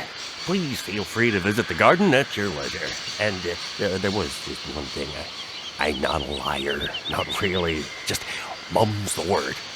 There is a reputation in the university to think about. And I have superiors, and I have to do what I can. I understand. Don't you worry. Oh, thank you, miss.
Impossible to reach it.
I have some very sad news.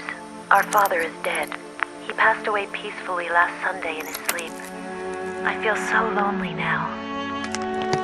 Father had been but a shadow of himself since your departure. I had to take care of everything for him. Housework, factory paperwork, the workforce, clients, everything. And now, today, well, I really don't know who or what I'm fighting for. Times are so hard, and this terrible war is destroying everything. Nobody cares for our automatons anymore. I just think about you returning. And when you do return, I will have turned this factory into a palace worthy of your genius. Please take care of yourself. I love you so much, Anna.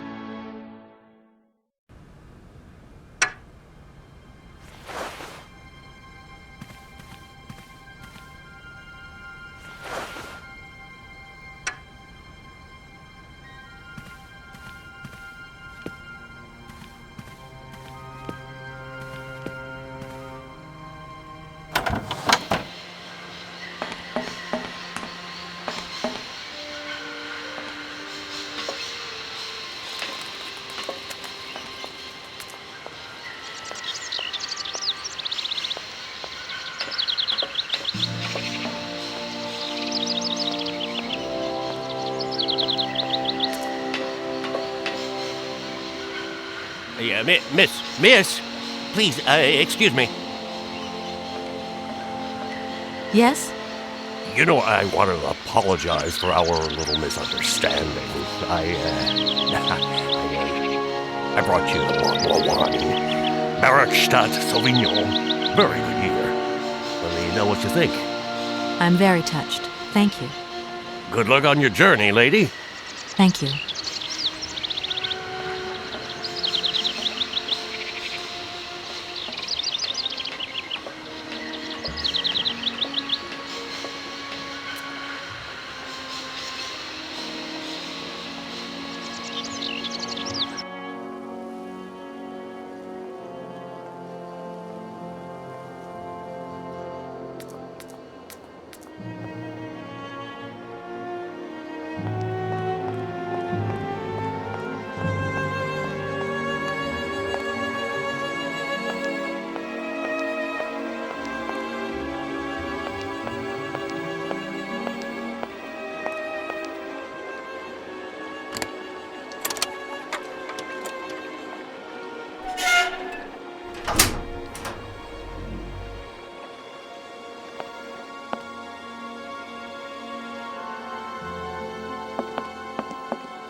Gentlemen, forgive me. A little. They are. Nor Gentlemen, I have managed to repair your university bandstand. The bandstand is playing again! This is marvelous news! We are really very grateful indeed. Yes, very grateful indeed. We will look back on your visit with much fondness in our hearts. And now let us in turn honor our word. How much is it you need, miss? $100, if it's not too much to ask. We agree to grant you the aforementioned sum, miss. You may now leave with your train.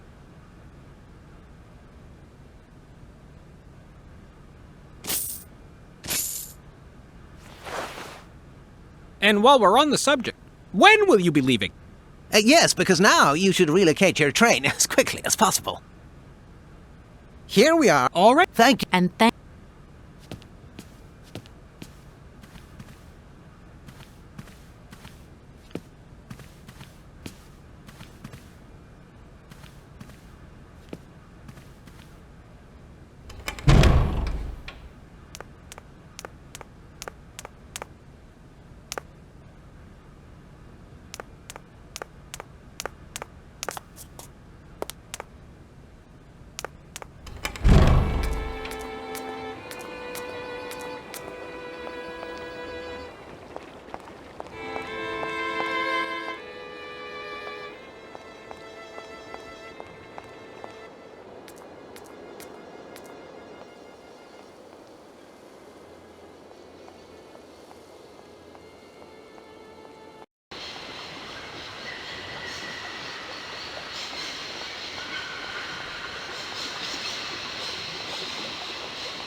Hey there! On the boat! Guten Tag, shirt! It's not very polite of you to take advantage of my predicament. We could have done favors for each other, for free, out of solidarity. Father, Allah speak not full. Maria, break full. Excuse me? My husband say need money for leave. $100 not lot for fancy lady like you. How would you know a fancy lady like me, really? I'll leave you to it. I won't disturb you again. There you go. Here's your money. I've checked it. It's all there.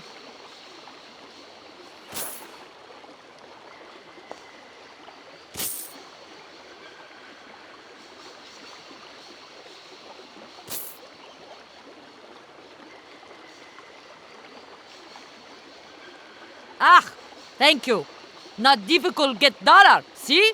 You are a real businesswoman. I'm not the only one around here. We pleased to do deal with you. Now, you open lock or we no help you. Why didn't you manage to open them? After all, you don't have to be a genius. Ma, vad pensinos esto? Di kleine madam. No se saye mar alles non comprendo en allora kaput en andere bordel. Zirs var moi. On boom telefonieren kaput. My husband say instructions complicated. No understand manual. My husband angry. Very angry. Oh, now telephone broke. Kaput. Now that is annoying. What are you going to do next? We wait repairman. Well, I don't have the time to wait. I'll have to go have a look. There must be some way of releasing the opening mechanism. Take key. Sailor always need key for lock.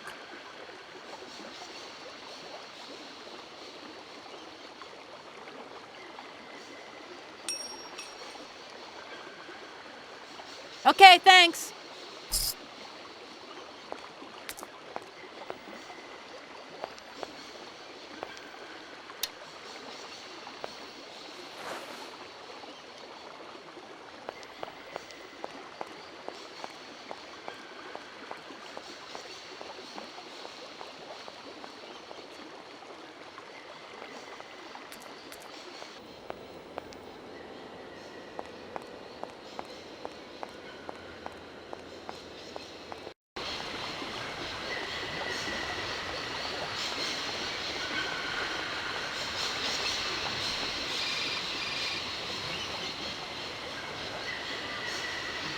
Hello? Kate, how's my little baby girl? I was thinking about you only yesterday because I saw this fantastic fur coat. You are wrapping up warm, aren't you? I mean, people in foreign countries never know how to dress properly for the weather. Mom, it's so sweet of you to worry, but I'm fine, really. The trip's a breeze, no worries. I mean, there's... Well, when are you coming back? Frank is dying to meet you. Frank? Oh, yeah, your singer. You two seeing each other then? Oh, you'll never guess the surprise he gave me yesterday. No, I suppose I won't. Frank invited me to a big charity show organized by, someone or another. Anyway, they got him singing a couple of old numbers from his repertoire, and in the end, he asked me to go up on stage with him. Can you imagine me, your mother, on stage in front of thousands of people? Wow, I would have loved to have been there. Not too emotional, I hope. Oh, too emotional by far, especially as I hadn't even been to the hairdresser. Well, I didn't even have the proper dress on. But Frank promised me he'd see to that next time. Oh, he's such a cutie, and he's got the sweetest little... I'm sure he has, Mom. It would be so good if you could join us one day. Let's see, when is his next gala? I'm so forgetful these days. I swear I'd lose my head if it weren't in the clouds. You just watch out, my girl. Them years will catch up with you much quicker than you think. I'll look out for them, Ma. Nice to hear your voice. Lots of love. Well, to you too, my little munchkin.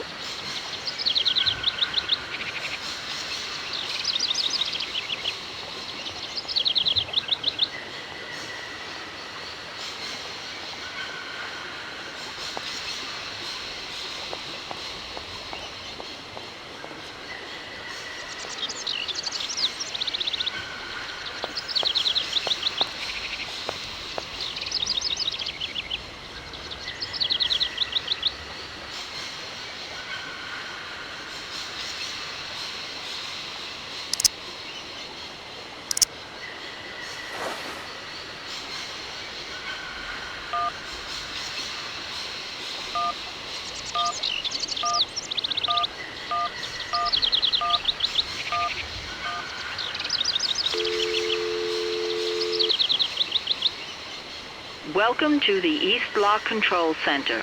To start, press the number sign.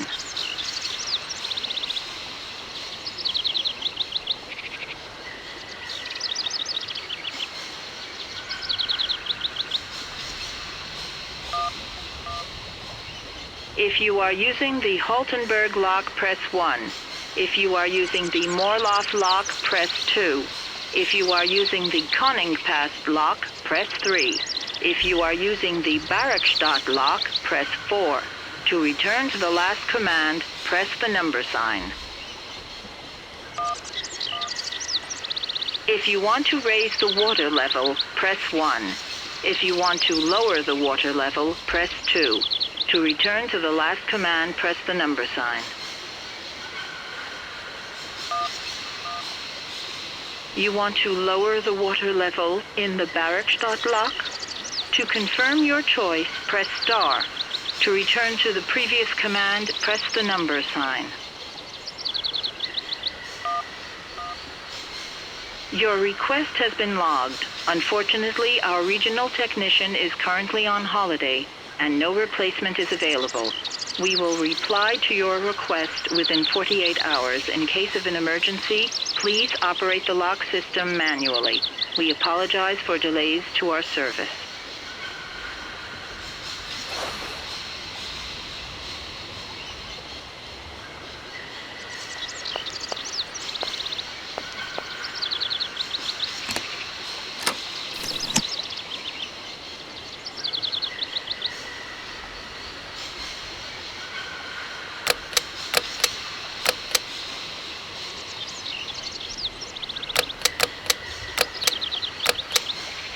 The instructions are written in a language I don't recognize.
Hey there!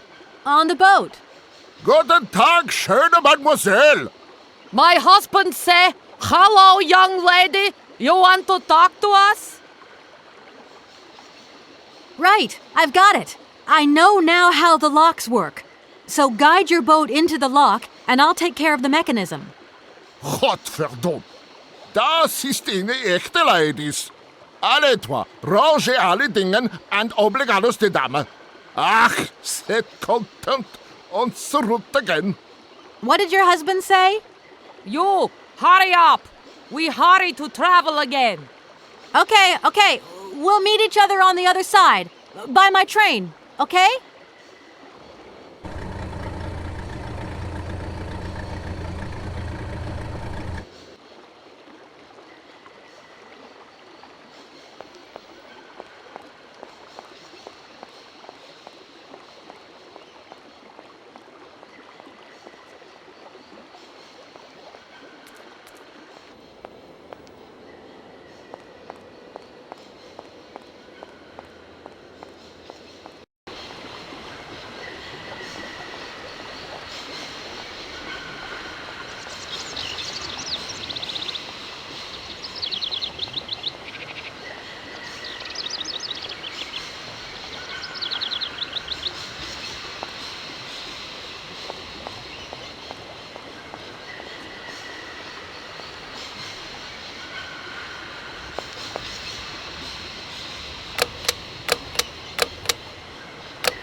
Hey there!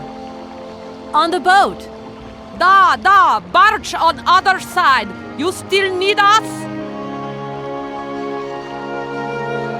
It must be really neat to travel by river. Oh, schlechte Boot. Eine vergette das Grund. Für mich, locker ist fantastica. Eine kleine Rot mit Ustet, okay. You guide. Excuse me? My husband say he like his barge and he not like your train. Too noisy. If you want to travel in Tin Can, you stay in Tin Can. Sure. What do we do now to tie my train to the barge?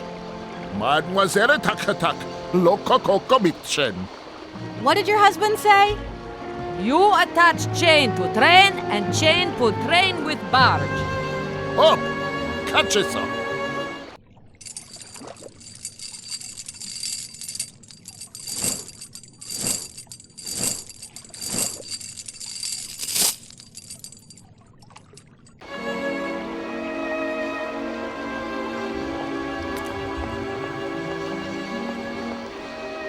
If that's going to work, it looks like something's missing.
Hello, Kate Walker here.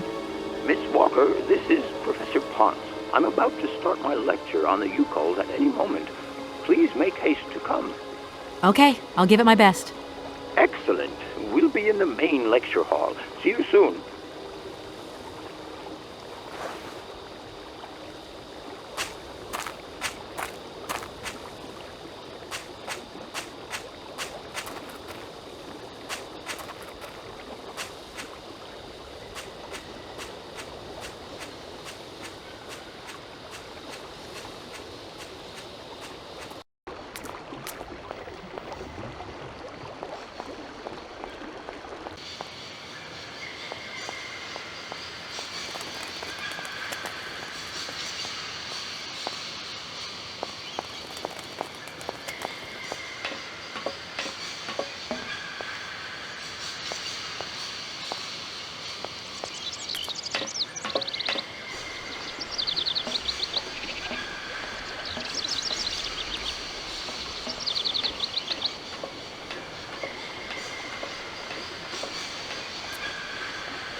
Ah, there you are, Miss Walker. Good, good.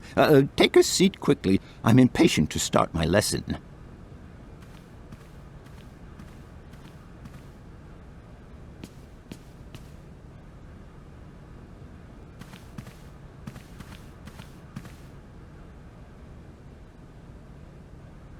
My young friends, a very exciting discovery, unimaginable up until only a few hours ago, has come into my hands and has finally allowed me to complete my study on the mysterious Yukol people. Lights, please.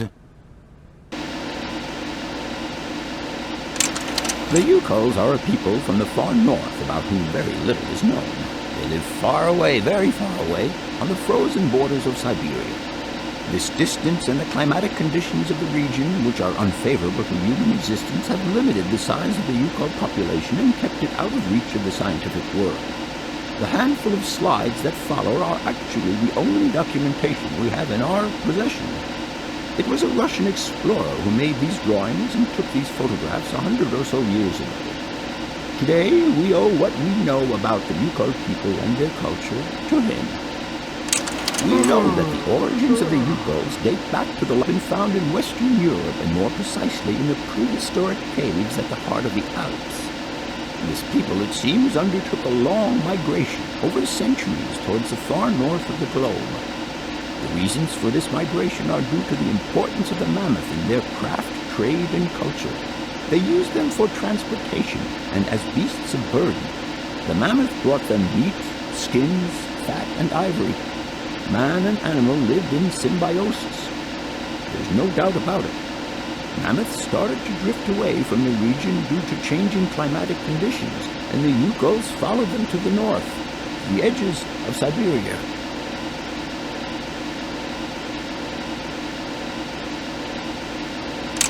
Prehistoric cave drawings, identified as Yukol in origin, first led me to the extraordinary hypothesis that the Yukols had managed to domesticate the mammoth. They are, to the best of our knowledge, the only prehistoric people to represent a man riding a mammoth. Today, because of this genuine mammoth skin effigy, identified by myself as an authentic Neolithic object, I can confirm this hypothesis. Yukol forebears managed to tame mammoths. prehistoric man uses little imagination. He draws what he sees and represents scenes from real life. This familiar day-to-day object is actually a children's toy. As we have seen, Yukol existence was inextricably linked to that of the mammoth. They used its skin for clothing and to make the roofs and walls of their houses. They used the tusks to build the frameworks of their homes, as well as weapons, tools, and jewelry. Curiously, the disappearance of the mammoth 12,000 years ago had no immediate effect on the Yukol's way of life. It seemed that for a long time after, the people maintained their strong bond with the mammoth through the centuries. As incredible as it may seem, the Yukol people have continued right up until the start of this century to feed themselves on mammoth meat and to use the skin for clothing and shelter. Their ivory craftwork industry is still flourishing. It would appear that to preserve ancestral customs, the Yukols learned how to exploit through the centuries the large number of frozen mammoth carcasses that were perfectly preserved in the ice of the Siberian tundra. They have been able to live mainly off this enormous freezer stock for almost 30 centuries. As plausible as this explanation may seem, it seems it is not enough for the scientific community who, I will confess, is greatly perplexed by the question. In the absence of acceptable scientific evidence, we have to make do with Yukol shaman artifacts. The research department that I have the honor to represent today lends no credence to the myths and legends that these tribal charlatans peddle. We have to take their stories at face value, mere tales to while away the long Siberian winter. The legend of the Siberian ice ark is a very good example, and you are invited to find out for yourselves from the pamphlet that I had passed around to you. This legend would have us believe that today, somewhere on a lost island to the north of Syberia, there are living mammoths still in existence, a sort of hangover from the Ice Age. This small herd has been miraculously preserved for more than 120 centuries by the Yukol's tender care. And the island on which the pachyderms are said to live is called Syberia. My friends, I advise you to resist the temptation you may have to believe in this pish and tish. The island of Syberia is not charted on any map, and the idea that mammoths have survived to the 21st century is an idle scientist's pipe dream. The Yukols were sadly among the first victims of the colonization of continental Siberia led by the Russians in the 20th century. The Kolkhoz and Sovkhoz systems, as well as the exploitation, disdain, and humiliation people had to suffer, marked a definitive break in the Yukol's traditional lifestyle. Since the collapse of the communist regime, the Yukol population finds itself confronted with the same political and social upheavals that other Siberian communities are experiencing. There are two consequences to arise from this. Some Yukols have lost their tribal identity and have integrated into the Russian population. Others, however, have sought long and hard to re-establish links with their ancestral culture that was lost under the Soviet regime. Now, at the start of the 21st century, the last true surviving Yukols have gone to live on the vast territories of their ancestors. Nobody knows today where they live or how they survive. Their very existence would be a matter for speculation if they did not turn up periodically at the tundra's most isolated fur trading posts to exchange mammoth tusks for essential items. There ends my lecture for today. Thank you for being among us today, Miss Walker. Please make your way to the laboratory where you will find your mammoth doll. There are also photocopies of my lectures should you so require them.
Professor, it's me. I've come to pick up the mammoth doll. The doll is waiting for you there, Miss Walker. Please take good care of it. Don't worry. I'm beginning to get quite attached to it myself. Can I trouble you just a little longer? With pleasure, Kate. I'm all ears. Your Hans Vorarlberg sounds uncannily like the one I'm looking for. Can you tell me a little bit more about him? He was always a mystery to me. He never said very much and never quite seemed to grasp what you said to him. He expressed himself instead through his incredible mechanical contraptions. His inventions, I admit, have been much appreciated by the university. The few times we really did talk, it was about his strange interest for mammoths and a doll. Some sort of doll that obsessed him. I'll leave you in peace. I hope I haven't disturbed you too much. Sorry? No, not at all, my dear child.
Everything okay?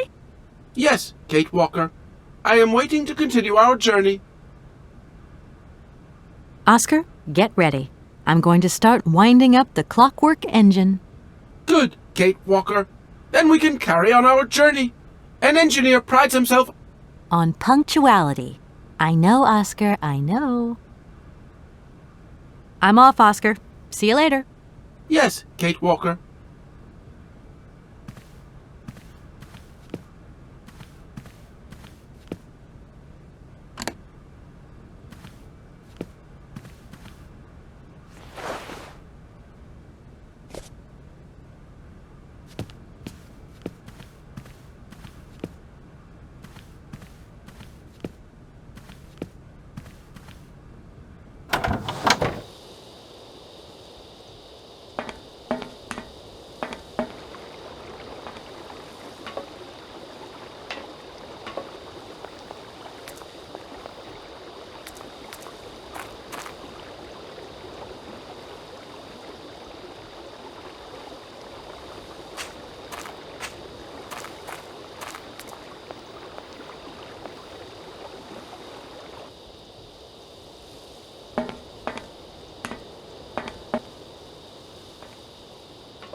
Hello? Where are you? Hi, Dan. I'm in Barrickstadt. What? Is that a town? I hope the man you're looking for lives there. Are you coming home soon? From what I gather, it's one huge university with an extraordinary station aviary. If you could only see it, there are trees and birds everywhere. It's so weird here. Sounds like a great place for a bit of sightseeing. So, are you coming back soon? I don't think so.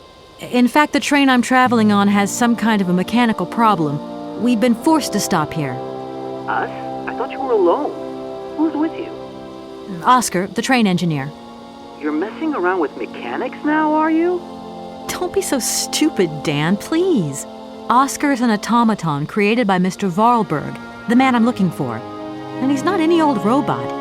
He's a sophisticated butler type, if you see what I mean. He's a bit obsessive as well. Kate, I don't know what they're feeding you in Europe, but don't you think it's time that you came home? But my mission still isn't finished. To hell with your mission. I don't know why you accepted it in the first place. If you just stuck to the middle of the road, then we wouldn't be in this mess. We? If there's any mess, it's me who's in it. And while I'm trying to come to grips with strange towns, you, my darling, are sitting at home on your butt. I seem to remember we had nothing against my departure. It was only going to be 2 or 3 days, Kate. Please, try to put yourself in my shoes. Your shoes. Not only do I have to fit myself into your diary, but I've got to get myself into your shoes as well? Is there anywhere else Sir would like me to put myself while we're on this subject? Look, I don't want to talk about it now. Call me back when you calm down. I was perfectly calm before I picked up your call. I only wanted a few words of encouragement, not your disdain. Was that too much to ask? You can be such a selfish... Takes one to know one, sweetheart.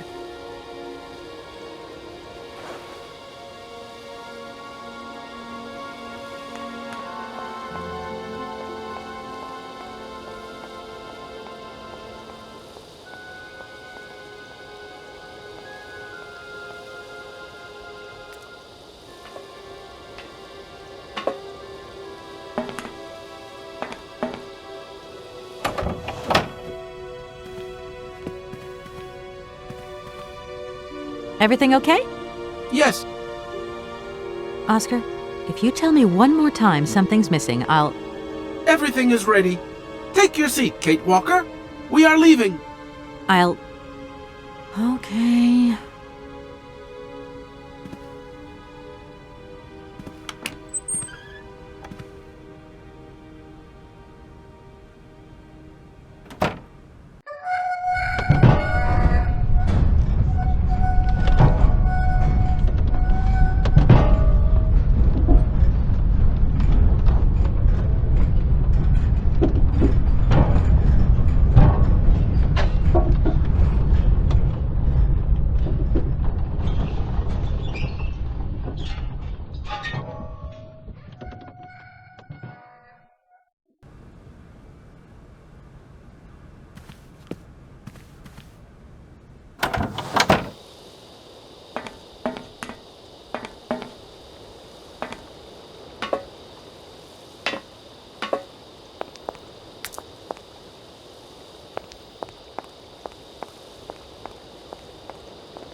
What are you doing there, Oscar? It is imperative that we comply with railroad and customs regulations, Kate Walker. Oscar, don't you think we could drop the trifling details once and for all? We need an exit visa to get beyond the wall, Kate Walker. And you wouldn't know where I could get one of them from, would you? There is usually some form of authority stationed at a guard post that is strategically positioned to issue such a visa. Oscar, don't you think we've wasted enough time already? You neglected to find the clockwork winding mechanism for the train with sufficient haste, Kate Walker. What nerve! And you refused to lend a helping hand. Help that could have been invaluable to me. I agree, Kate Walker. If you weren't so obsessed by procedure, we wouldn't have had a hitch. I am not entirely convinced, Kate Walker. Oscar, please, let's get in the train and leave, can we? Yes, Kate Walker. Give me the visa. I don't suppose you can help me get this visa, then? Your non-supposition is correct, Kate Walker. Okay, see you later, Oscar. Yes, Kate Walker.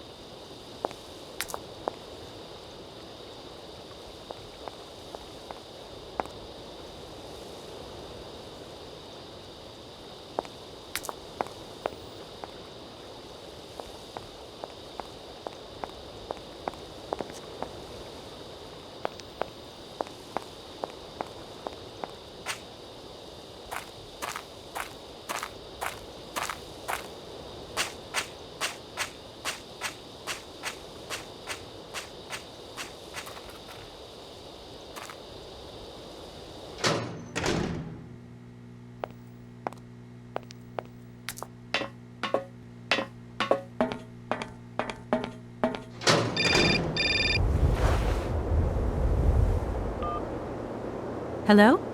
Kate!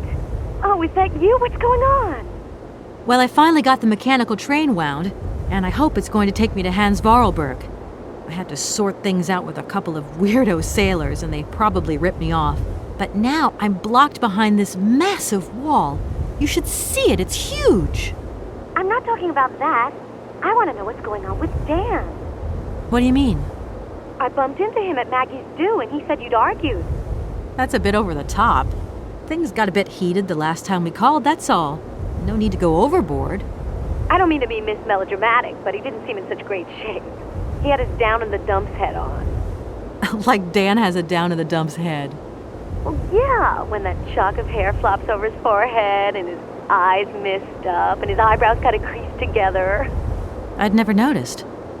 Maybe I did go a bit too far, but he's got such a goody two-shoes image of me that sometimes I just lose it. And this case is taking up a lot of headspace. I was just looking for a bit of compassion. Well, you sure got mine. So, what's going down? Like I said before, I'm kind of getting somewhere, but it's slow. This Hans Vorarlberg guy is getting more and more fascinating by the day. Okay, well, anyway, it doesn't sound like you're bored. Not like back here in the office. Every day is boredom day. It's just no fun without you. When are you coming back? Shouldn't be long, I hope. Look, I've got to go. See you soon. Well, call us again real soon. And be easier on Dan next time, huh? I'll try.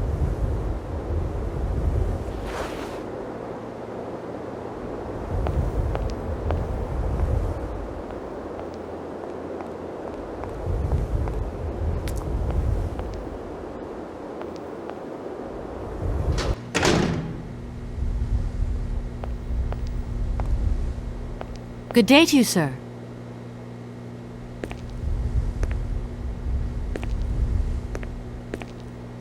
Captain Malatesta, Commander-in-Chief of the Barkstadt border post, at your service, madam.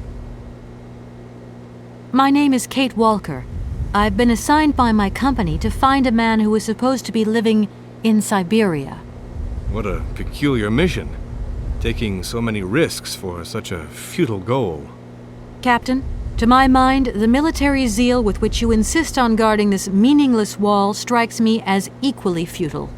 I should be offended by your words, miss, but I forgive you, because you are young and unaware of the very real dangers lurking in store for us. I need a visa to cross the wall and to continue my journey to the east. They told me that you are the only person in a position to issue such a visa. Indeed, this responsibility is part of my duties. However, I am not currently issuing visas because nobody must venture beyond the wall. And why not? It's far too dangerous, in particular for a lady of your standing who is traveling unescorted. Dangerous? What exactly do you mean, Captain? The enemy, miss. The enemy. I've been observing them for several years through my telescope. There's one particular horseman stationed yonder. He's a scout from the invading enemy army, and he's been spying on us. So I have to be extremely vigilant. He knows that I know he's there, you understand? And as long as I keep my eye on him, he won't dare try anything. Are you sure? Please, take a look for yourself. Don't mind me if I retire, Captain. Please, madam. My respects.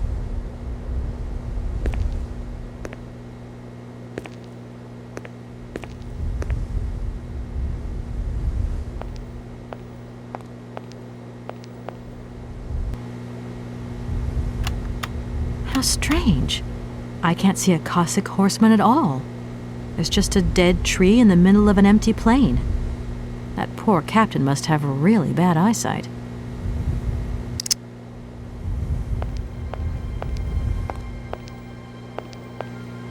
Look, broken glasses.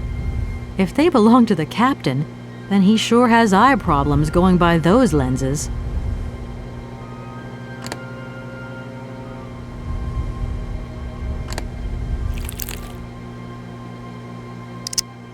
Colonel, sir. Captain, miss. But you have the air of a great officer.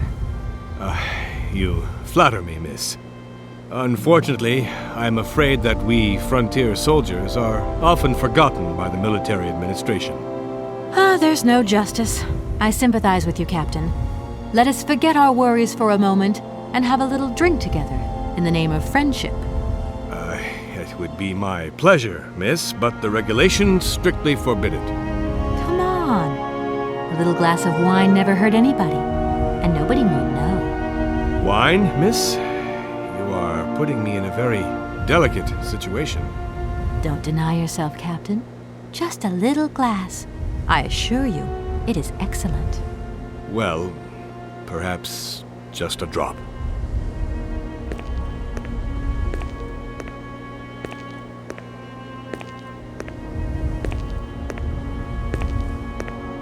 Here's your glass. To your good health, Captain. And to yours, miss.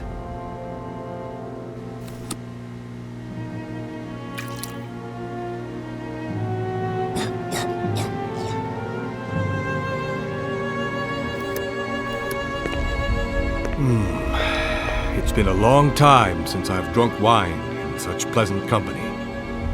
I admit, it is excellent. Isn't it? You wouldn't think it came from Barrickstadt. It is made from the Amazon forest Sauvignon grape that has been miraculously conserved and cultivated in the station garden. Well, well, well. The university authorities kept that one to themselves. You know, Captain, it is essential that I continue my journey eastwards. Please, don't even think about it. As I've said, it's extremely dangerous. The enemy is spying on us. Perhaps your Cossack horseman isn't quite what you thought. Perhaps it's just a dead tree twisted into a strange shape. You should take another look. You never know. Go on, Captain. Give it a try. So be it. I will make this concession to the fairer sex, miss. But it does seem to be quite ridiculous.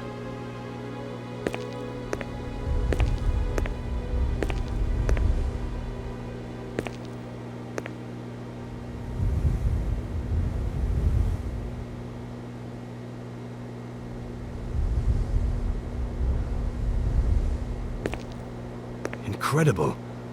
How is this possible? By what strange magic? How could I have been so wrong for so long? The enemy was only a tree. I'm so ashamed. It's not that bad, Captain. It's only human to make mistakes, after all. A tree. Nothing but a dead tree. Pull yourself together, Captain.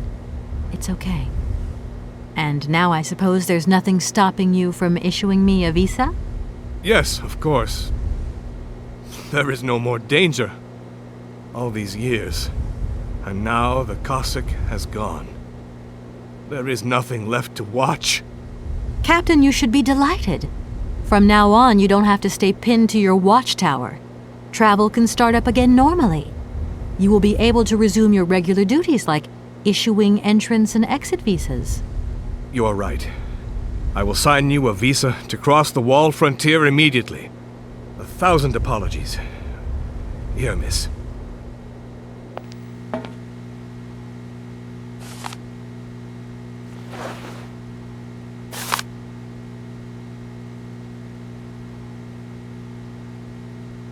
Thank you, Captain. And keep your eyes open.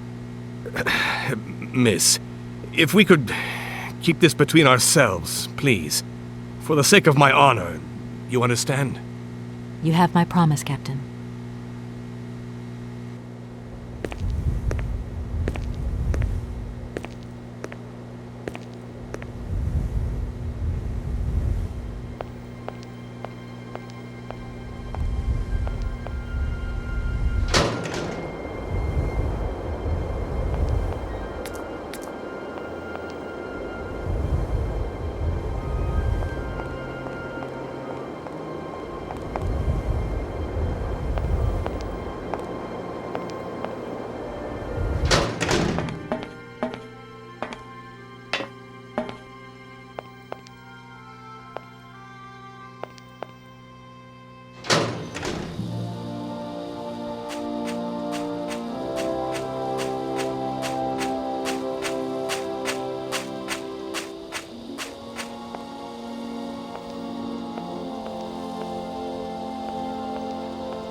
Oscar, can't you please forget about procedure? Oscar, don't you think we've... Unit. What nerve? I agree. If you... I am not... Oscar. Yes. Okay. Yes.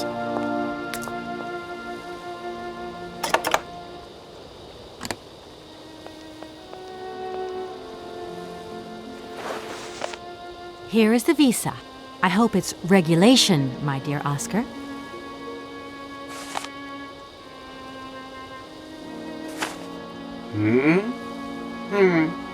It is regulation. Here is your ticket.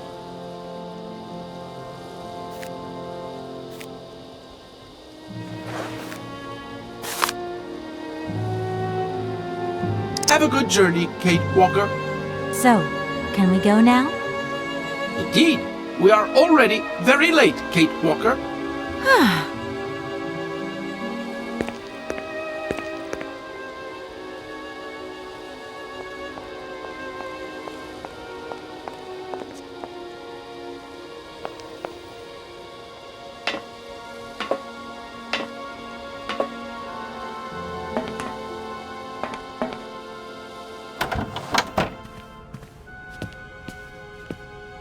Your ticket, please.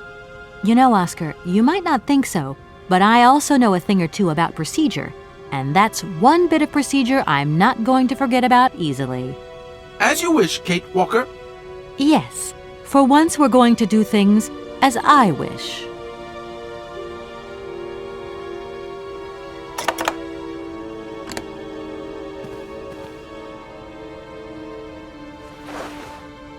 Here you go, Oscar.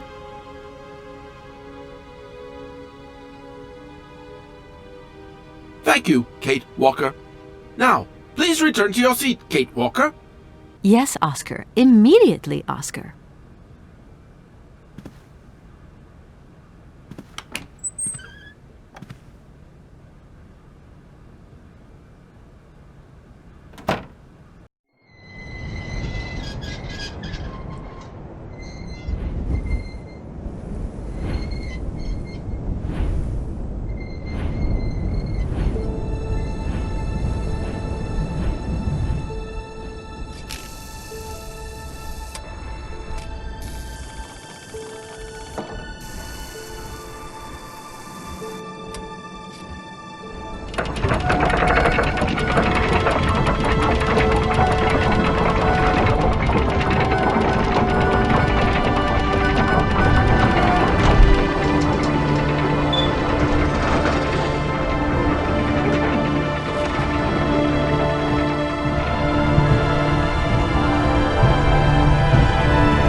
Kate Walker!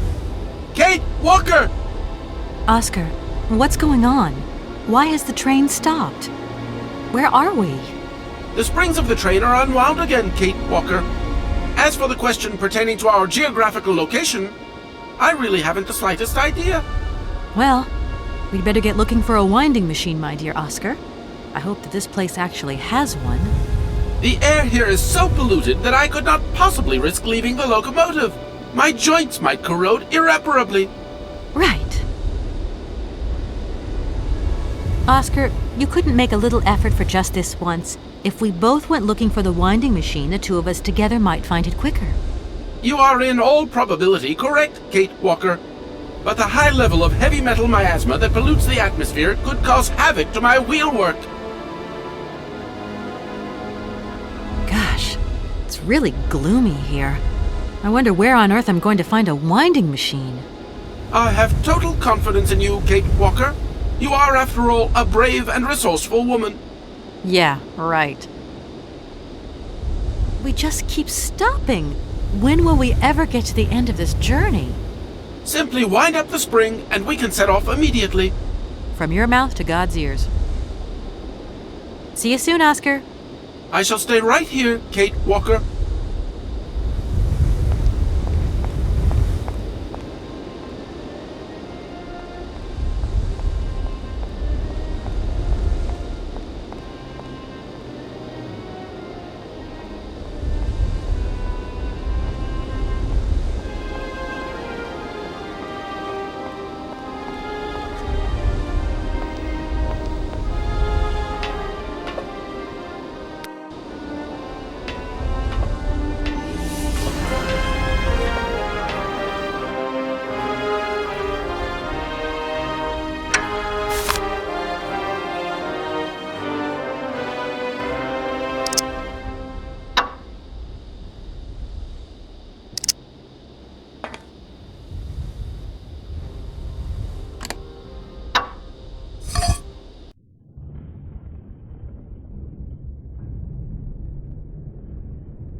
Hey, you there!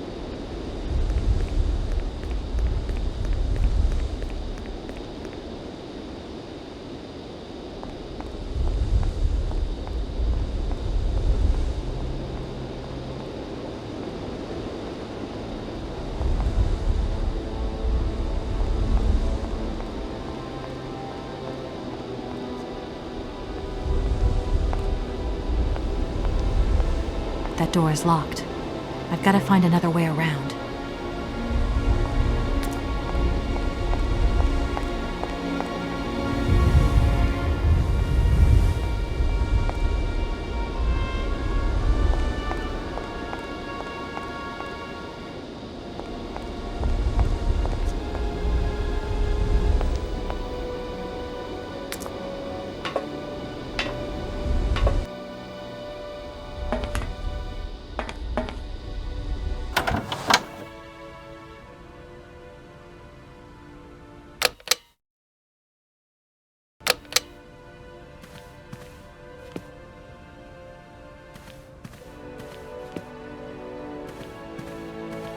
My God, Oscar! Oscar, talk to me!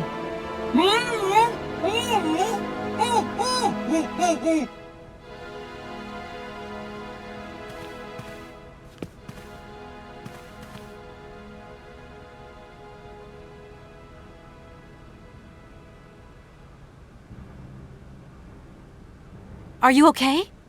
Why, it is absolutely inadmissible, intolerable, and indescribable. I have been attacked. What do you mean you've been attacked? My hands! I no longer have them! They have been stolen! God, you haven't got your hands! But who did this? What's going on here? We can be sure of one thing, Kate Walker. That this heinous crime was committed by a barbarian. A dysfunctional individual whose behavior lacks all finesse. Did you get a look at your attacker? Tell me exactly how it happened. I was standing here polishing up my metalwork. I was just thinking that with all the dust in the air, it would be a good idea to... Oscar! I was very busy, and I suddenly felt two powerful arms grab me from behind and tie me up before I had the chance to defend myself. I wanted to call out, but my attacker gagged me before I could emit the slightest sound. Then he dismantled my hands with a terrifying pair of pliers. It was horrible. I can believe it, my poor Oscar, but did you see him? He was a real barbarian, I tell you.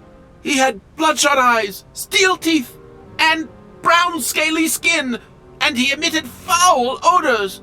He was a monster, Kate Walker, a real monster, and he had a weapon.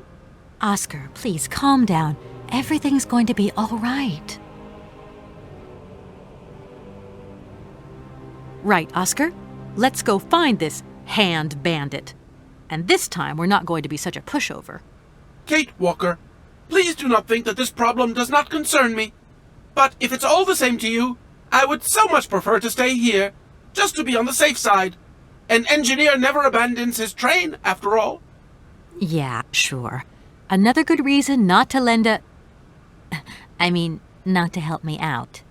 Kate Walker, even an automaton deserves a little compassion. I have just been savagely assaulted. Oh, I can feel one of my spasms coming on. I am on the verge of a clockwork breakdown. And all you do is accuse me of being selfish. Okay, take a rest, Oscar. You're not much use without your hands anyway. Right, I'm done.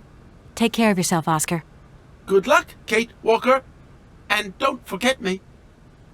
How are you? Apart from the fact that I am incapable of drinking a cup of tea, of reading the paper, of scratching my nose, or even of adjusting my spectacles, everything is fine. Thank you for asking, Kate Walker. Do you know if your attacker stole anything else?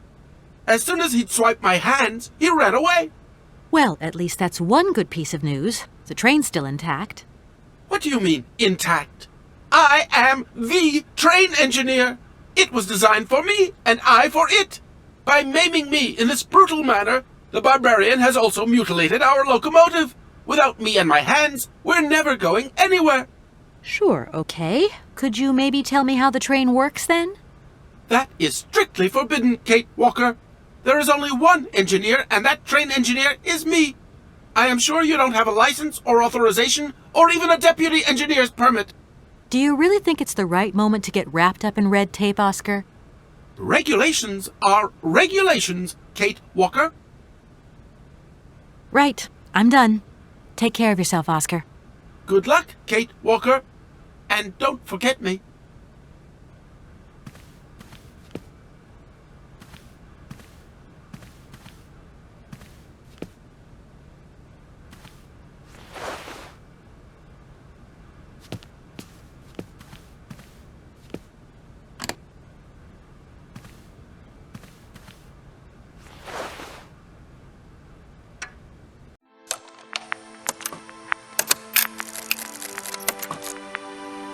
My dear brother, what joy to have news of you after your long silence during the war years.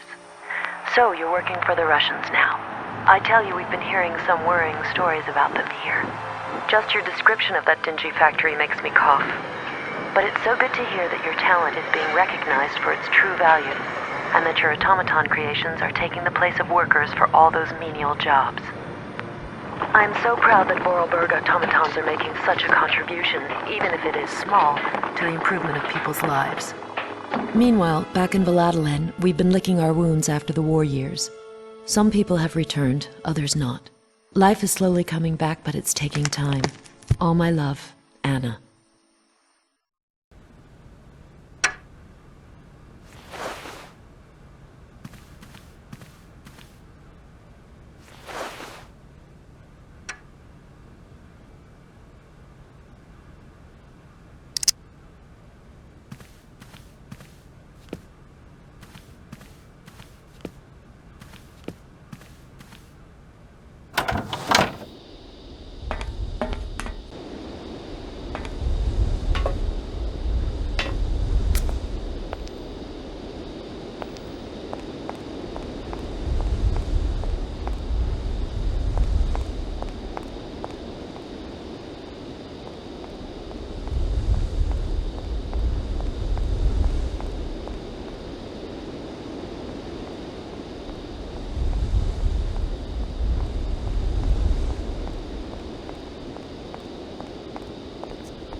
go that way.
Hello?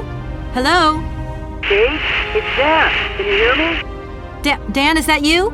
I can't hear you so good. Dan? Hey, talk. It's a nice conversation. Are you still mad at me? Come on, it's important. Dan, you're breaking up. I'll try and call you when I get out of this mine.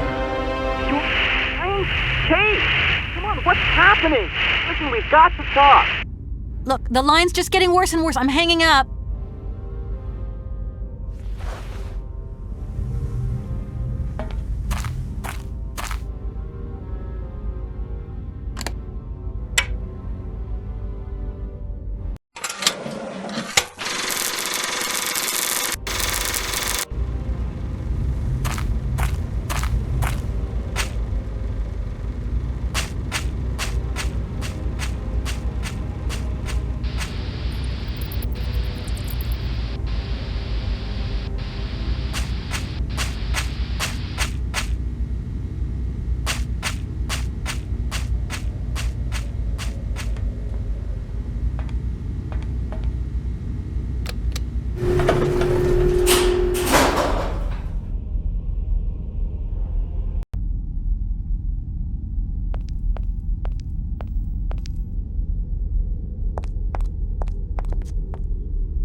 Hey, you!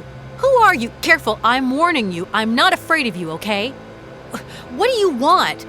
Why did you do that? There must be some misunderstanding. Because you reckon theft is all about misunderstanding, do you? Give me my hands back, now! Your hands? And what are those on the ends of your arms? I can explain everything to you. You see, I'm no thief. You broke into my train, assaulted my driver, mutilated him, and stole his hands. Apart from that, you are not a thief. I have not stolen them, miss. Only borrowed them for a while. You've got to be joking. I'm not joking with you, miss. I would never take such liberties. They belong to Oscar, my automaton engineer. Why did you steal them? They are extraordinary. Real mechanical wonders. I would never have been capable of designing such hands myself. Never. Such workmanship. Such precision crafting. It is incredible. Absolutely incredible. And just because you like them, you decided to steal them? I have only borrowed them, little missy. Temporarily, you understand? Of course, I shall return them to you when I don't need them anymore. You can... Excuse me? You see, these hands are all I need to complete my plan. At last, I can finish off my automaton pianist and fulfill my dreams. Everything is now in place. You see, I have converted this old, useless, stupid factory into a magical theatre. As you can see, the furnaces, piping, chimney stacks, they've all been converted into one gigantic organ. I will be able to accompany the world's greatest living singer. Now all I need is her...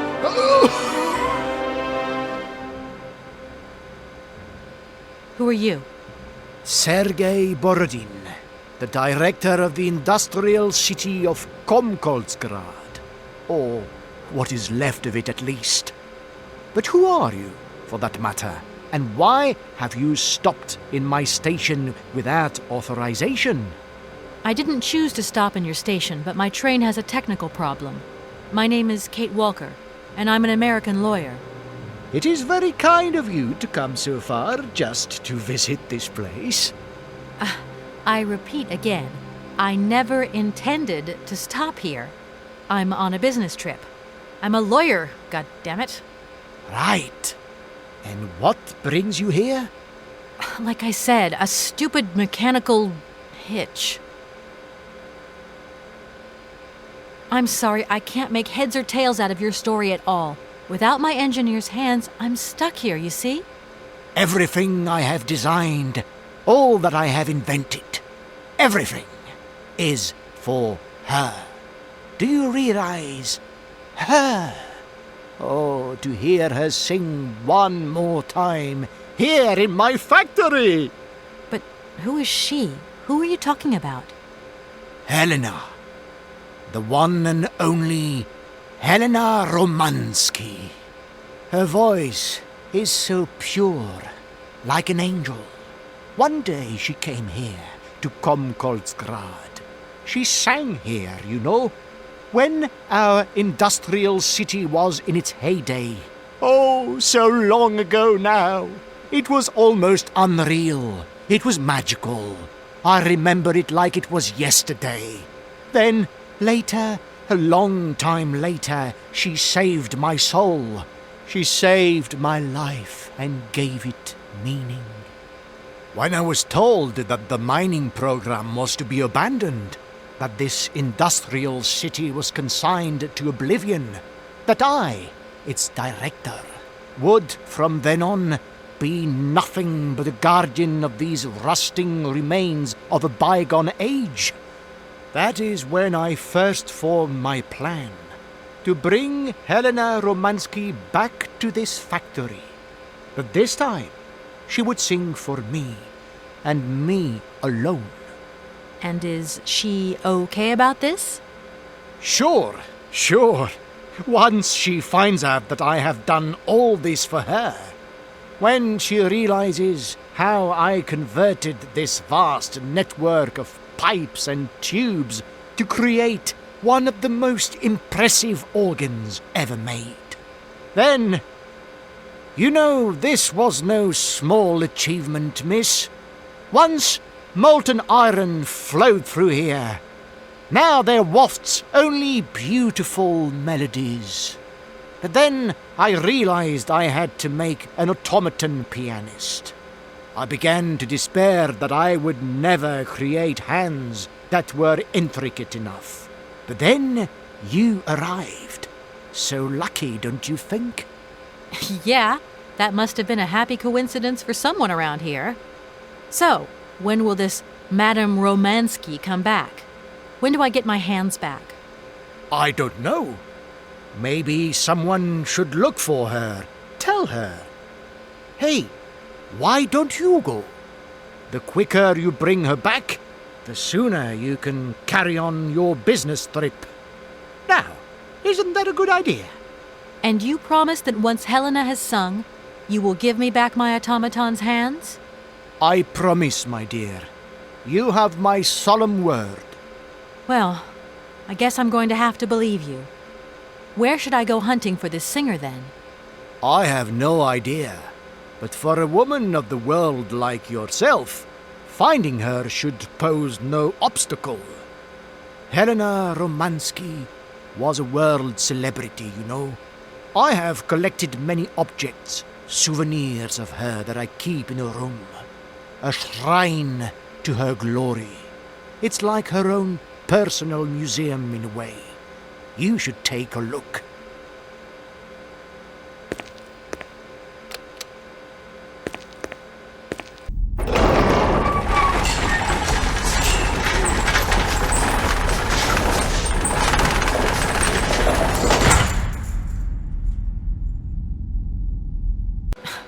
This whole story is completely nuts. You mentioned an automaton pianist, didn't you? Where did you find it? I pieced it together myself, my dear. Except for the hands, that is. I admit that I underestimated the intricacy of this part of the design. A pianist's hands are very important, after all. But enough. Now he has a perfect set of hands. Your passion amazes me. Have you designed any other automatons here? No. Clockwork mechanisms do not interest me as such. I simply needed a robot capable of accompanying Helena Romansky on my huge organ. I adapted an existing model, a reject automaton secretary. I reconstructed it and adapted it to this new function. An existing model, you say? Did you ever know Hans Vorarlberg? He was a kind of mechanical genius, like yourself. Hans Vorarlberg? Yes. Or maybe... I don't know. No. Sure, I understand. The number of automatons still functioning in this abandoned complex is amazing, though. My dear, one thing is for sure. For many years, I have been totally alone here. If that man ever came to this city, he left long, long ago. Please excuse me. I have to go now. So be it.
Hi, Mom? Kate! What? Have you seen the time? Why are you phoning me in the middle of the night? Sorry, Mom. I forgot about the time zones. Did I wake you? Well, of course you woke me up. I was sleeping deeply, too. I simply gotta get my beauty sleep. I've got an absolutely crazy day tomorrow. I'm sorry. It's just that it's real important and urgent. I haven't got a lot of time. Well, I didn't really can't wait till tomorrow, Munchkin.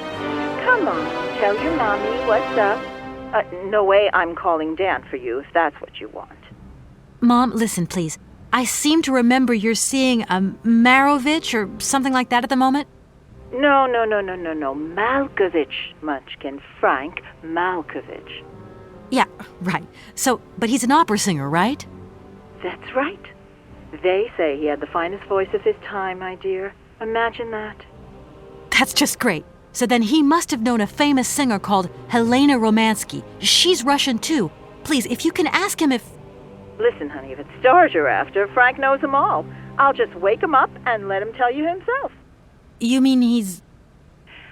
Frank, do you know this woman named... Oh, you do? Oh, Kate, listen, you're still there. Frank tells me he did hang out with a Romansky once, but it was platonic. You know those singers. She's a great soprano. Great! Does he know where she went? Does she still sing? Where does she live? 1 second, Munchkin. Do you know? Frank says she was very ill and she withdrew from circulation. Really? Oh, what is... Oh, okay. She went to rest in some spa somewhere. He thinks it was called Arlbad, but it was 15 years ago and he's not sure. And well, honey, when Frank wakes up, he always takes a little bit of time to get going, you know. Thanks a bundle, Mom. And Frank, too. You're both fantastic. Love you both. And thanks again. Catch you later.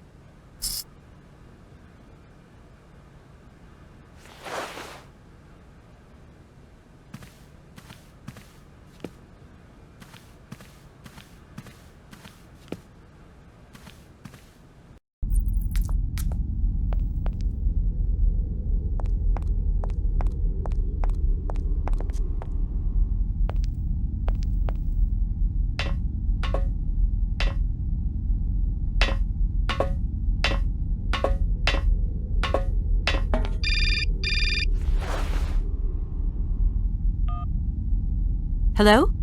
Did I wake you up? I can't sleep at all. This whole business just keeps turning round and round in my head. What business, Dan? But Kate, that argument we had, have you forgotten? I really need to talk about that again. Oh, I guess we were both a little high-strung, that's all. But don't sweat it, okay? Yeah, sure. Getting carried away never solves anything, does it? I must say I felt really dumb when I hung up. Really? Yeah, I left the door to my office open and I was convinced everybody around heard me. I'm so embarrassed, Dan. Please say I'm sorry to your colleagues from me. It doesn't matter, honey. Promise me that you will never put me in that state again. You're usually so delightful. I have the impression that this journey is putting more than distance between us. Well, it's true I'm living a whole load of new and amazing experiences. Okay, I see. And still no Hans Vorarlberg? No. Keep me posted. You know how important you are to me. Hurry home, huh? I'll try. Big hug, Dan.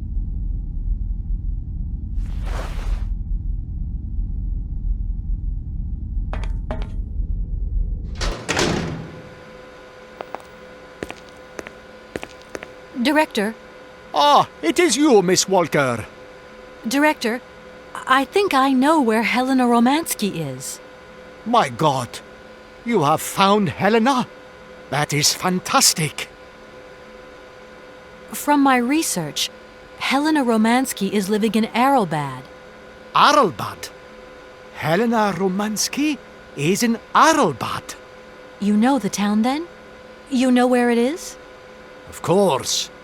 It was a famous spa resort.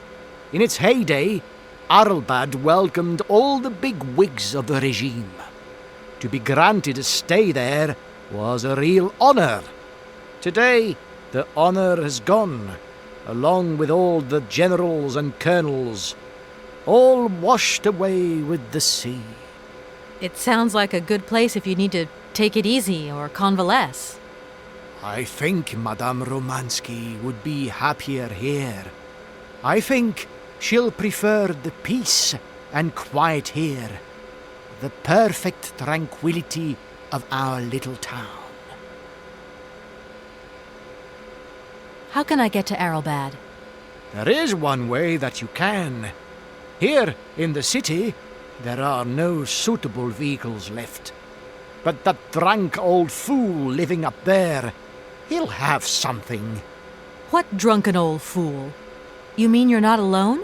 What's up there? You mean you haven't noticed the space compound on the plateau? There's still some pathetic old soldier guarding it. But he's more interested these days in reaching for another bottle than reaching for the stars. And you think this gentleman could have a vehicle for me? I haven't the slightest idea. If you catch him on a good day, then maybe. But good days for him are far and few between. I wish you luck. How do I get up to the space compound, then? There is a monorail that leads up to the Cosmodrome. When you are inside, I will activate the automatic pilot. Okay, I'm going. Wish me luck. I am counting on you, Miss Walker.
Kate Walker, you mean you still haven't got my hands back? I miss them terribly, you know. Please don't leave me like this. I'm on the verge of a mechanical depression. Oscar, it appears there's this old cosmodrome on top of the city somewhere. I've got to see if I can find a vehicle to get me to Arrowbad and back. Okay, Kate Walker, but do be careful. It would be a pity if you ended up on the moon. Funny, Oscar. Funny.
Hello?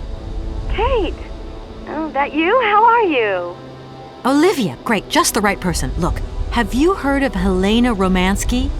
No. Is she some Russian fashion designer?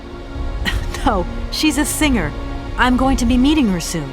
I've just got to find a way of reaching Arrowbad. Can you imagine how lucky I am? Not really. Well, what relation's this singer got with the toy case? You sure you know what you're up to, Kate? You sound really different, like you're changing or something. Look, it's like this. If I'm going to get to the end of my journey, I've got to link up this singer and the director of the Comkalsgrad Industrial City. Don't worry, I know exactly what I'm doing. Why did you say that I've changed? I don't know, just an impression. You sound more sure of yourself, like stronger, more confident. And that's a problem? There you go. Just takes one word and you're up on your high horse. I'm beginning to see Dan's point of view. It's getting harder and harder to back you up all the time. What does that mean? Well, it means that I had a drink or two with Dan, because he wants to talk. He feels a bit lonely, you see? And what's he been telling you? Nothing. He just has the impression you're slipping away from him. He can't see where you're coming from anymore. Like, we went to the movies the other day, and he said that you would have loved the film, but I told him that... You mean you're dating my fiancé? No, not dating, Kate. Just propping him up while you're away. All in a good cause. I can keep an eye on him for you at the same time. What would I do without you? Oh, you're jealous. Well, that's a good sign. That means you want him. Now, that he'll be pleased to hear. You seeing each other again soon? Tomorrow night. He invited me to dinner at the Goldberg. You don't mind, do you, Kate? No worries. Look, I've got to go, Olivia. Take care.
Excuse me.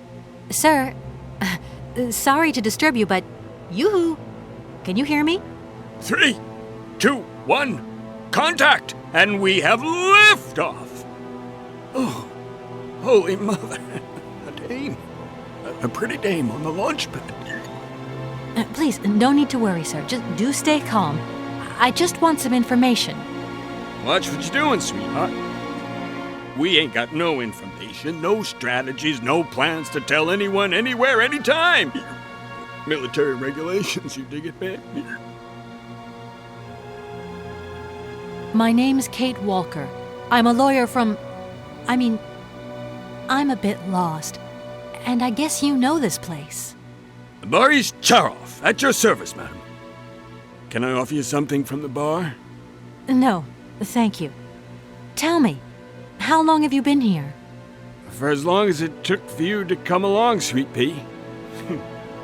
Don't think I've been lonely. I got a bottle or two here. Keep me company? You're a soldier, aren't you? Ex-cosmonaut? Hey, honey, that's all in the past. Hell, let's talk about today. Let's have a drink. That's an order, soldier.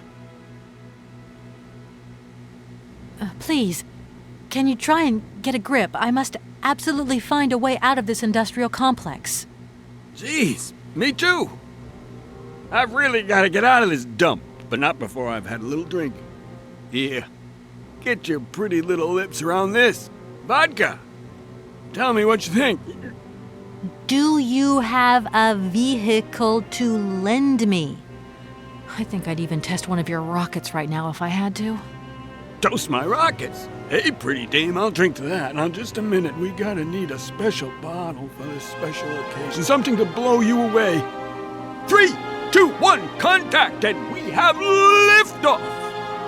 Okay, that's enough. What was that? Did you say something? Are our female comrades revolting or what? Uh-oh, trouble on its way. Bottoms up! Power to the babushkas! I heard that maybe you could lend me a vehicle or something? A vehicle? All our vehicles were picked up and shipped out to the borders years ago. General's orders. I say, let us raise our glass to this finest soldier this country's ever known, little lady. I don't mean to offend you, but I'm not in the mood for a drink right now. And you'll live to regret it to your dying days, sweetheart. To your health, while you have it.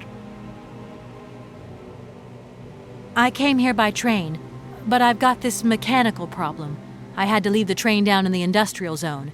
The director down there told me you were here. Ah, Borodine, that dumb traitor. I tell you, he's gone over to the enemy, over to the dark side. It's terrifying, the darkness. Eating out his brain. The jerk. That's maybe going a bit far. He is a little eccentric, I'll grant you that. But when you live on your own, cut off from the world for so long... His brain's gone AWOL, I tell you. There's no darkness in my brain. I've got a cure. See? My secret antidote. Go on, have some. It'll stop you getting a cold.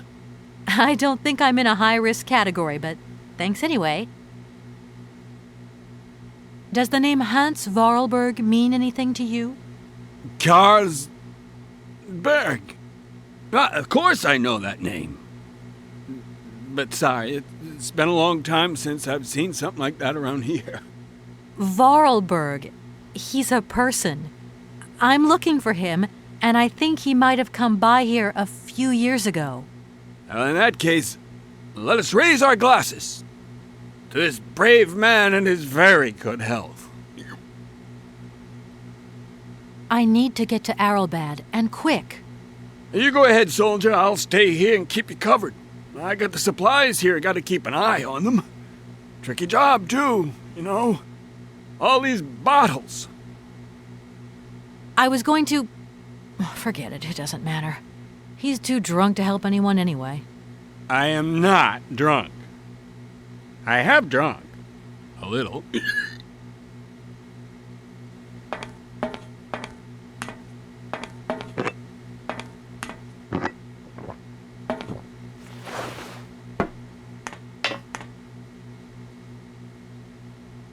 Strange. Sure, I left a bottle or two around here. I gotta get some air. Wall's getting pretty tight.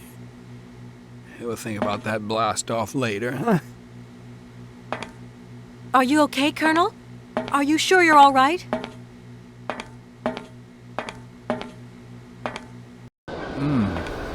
Yeah.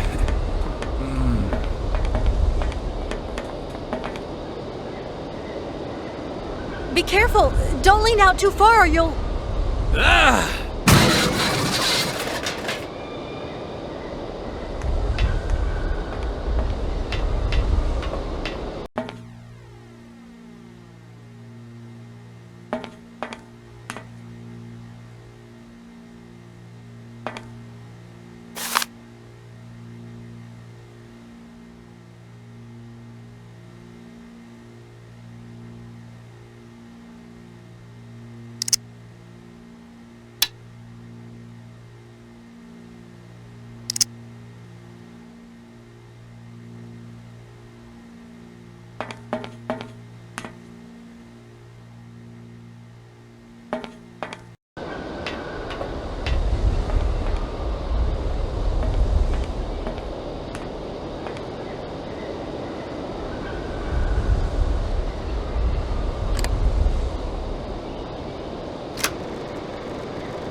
What's happening? That's water you got there. Stop it! Now! You want me to drown?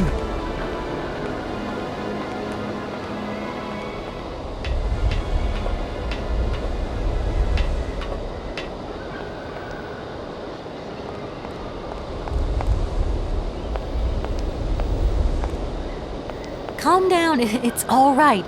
Just a little wake-up call, that's all. You must have had quite a bit to drink. Gee, you're right there.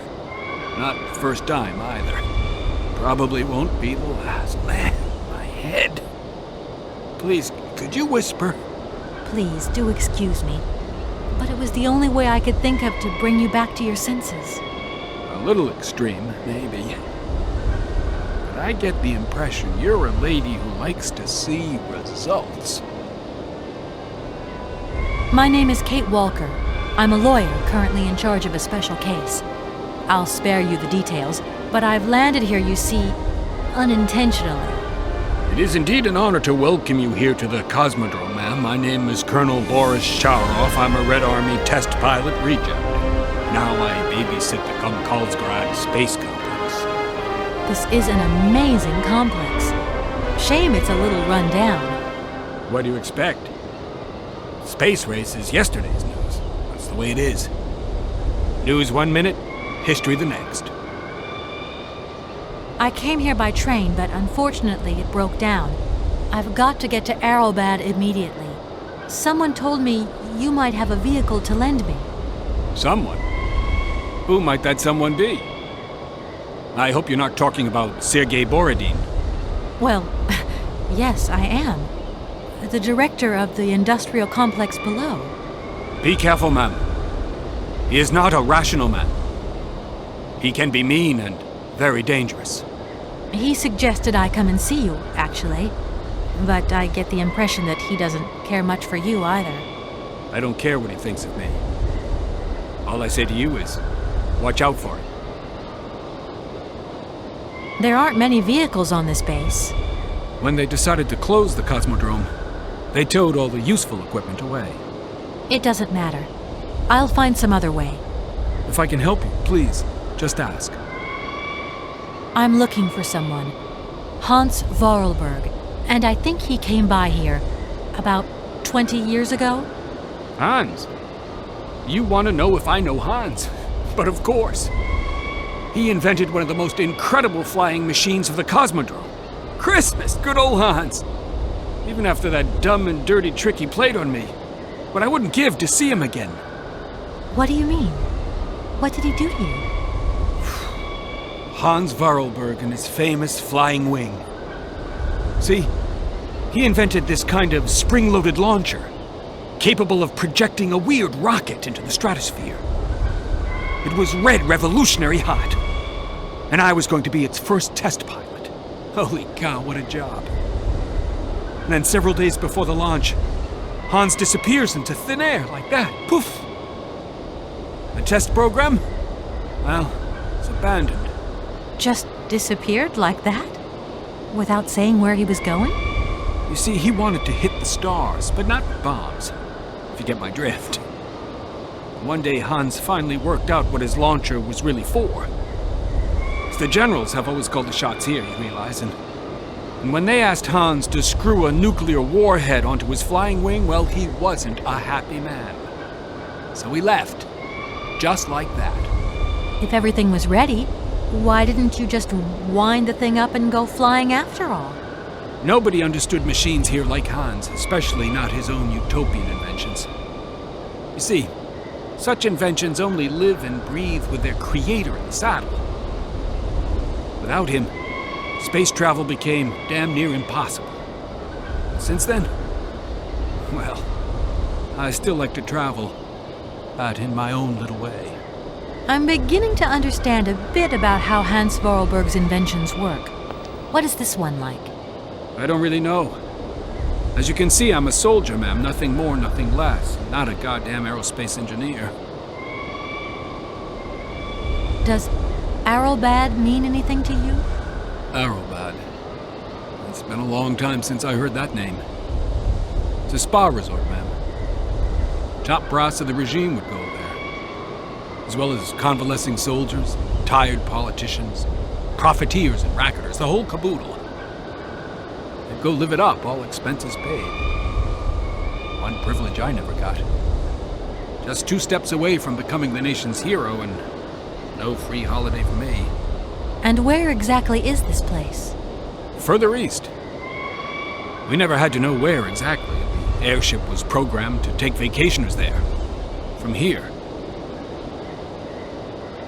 Thank you so much for helping me. I'm sorry to have woken you up like that. It's been great talking to you, ma'am. I think I'll take 40 winks right now.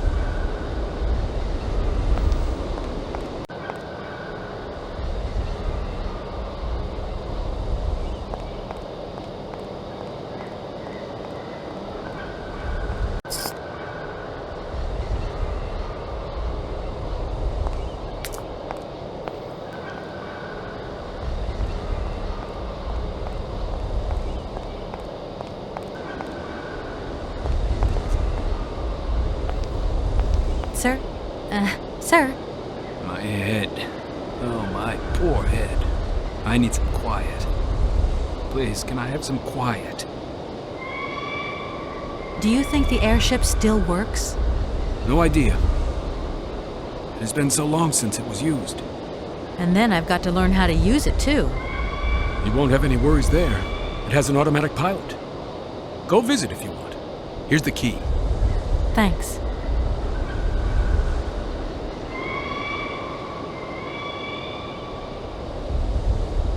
Right, I'm off. See you later. Don't you worry about me.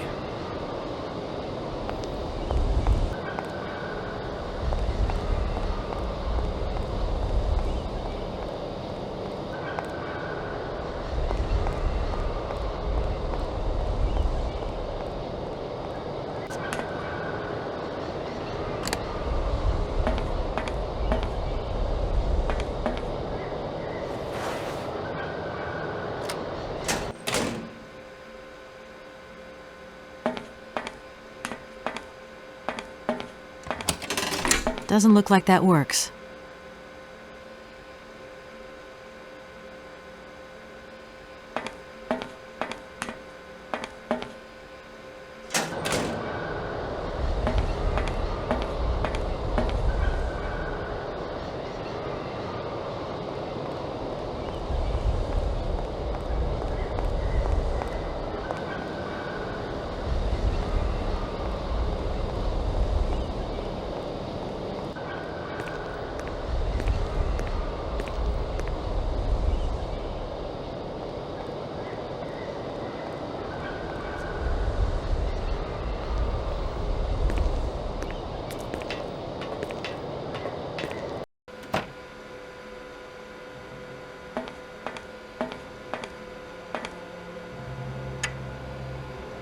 This thing's jammed.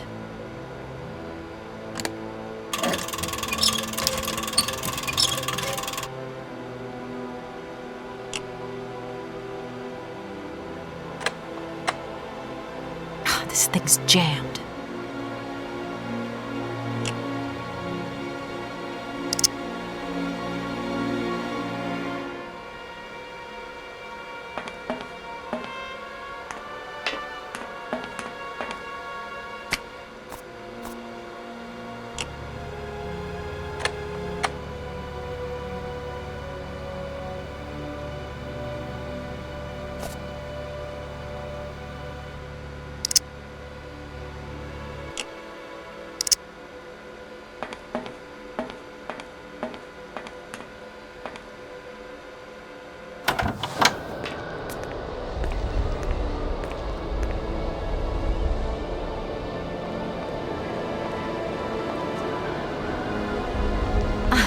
There you are.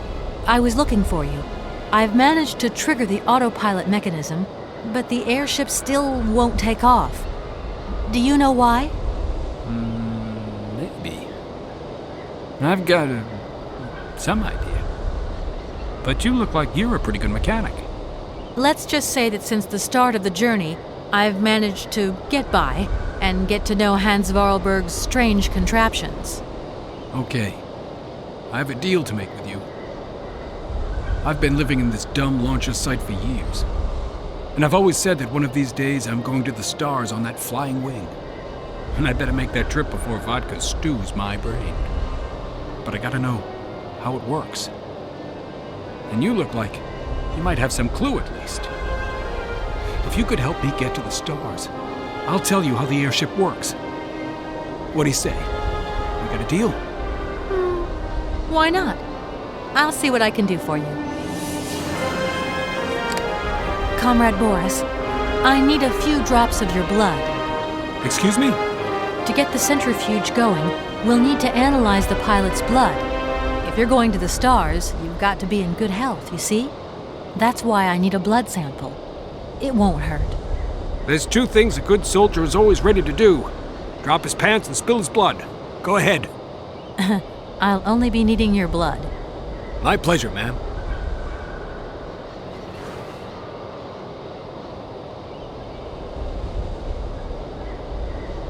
Ow!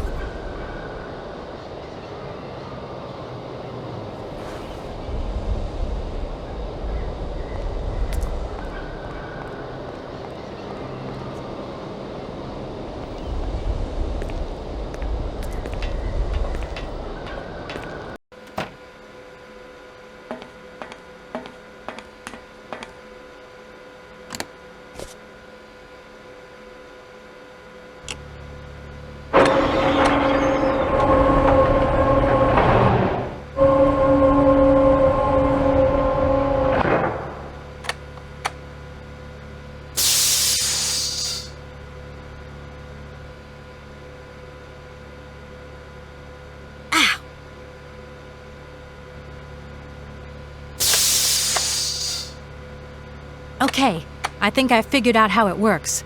Get settled in and let's go.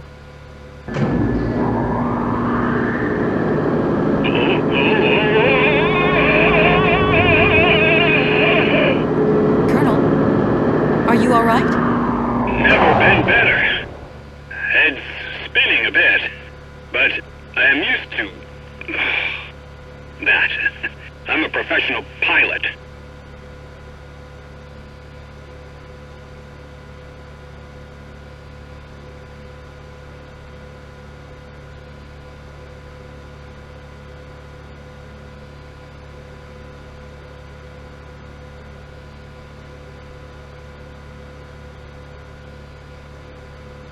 Miss Walker! Come in, Miss Walker! Are you receiving me? Clear as smog. Can you speak up? I'm ready. Press the launch button.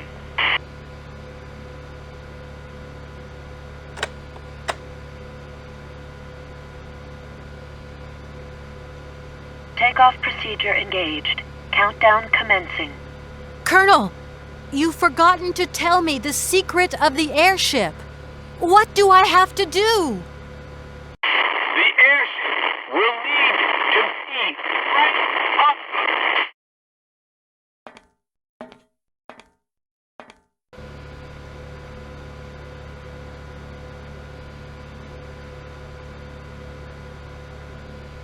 Ten, 9, 8, 7, 6, 5, 4, 3, 2, 1, 0. We have liftoff.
Hello? What do you think you're doing, Kate? I wanted updates. I wanted results. Certainly, Mr. Marson. We all do. Down on the ground, we're doing all we can, but there's no new developments. Kate, I don't think you understand the urgency of this situation. Universal Toys are on my back and digging in. I can't hold them off much longer. You're putting the firm in a very tricky situation. I am very sorry, but a slight mishap or two has meant that I've had to modify my mission temporarily. Miss Walker, you're walking on a minefield here. I don't have to underline that this affair is Class A priority numero uno. Hot! I am only too aware of that, Mr. Marson, and believe me, I am doing all I possibly can. But this mission is really no piece of cake. You can have all the cake you want and eat it too when you get home. Next time I call you, I want something concrete, something solid. I want results. You understand? Results! Yes, Mr. Marson.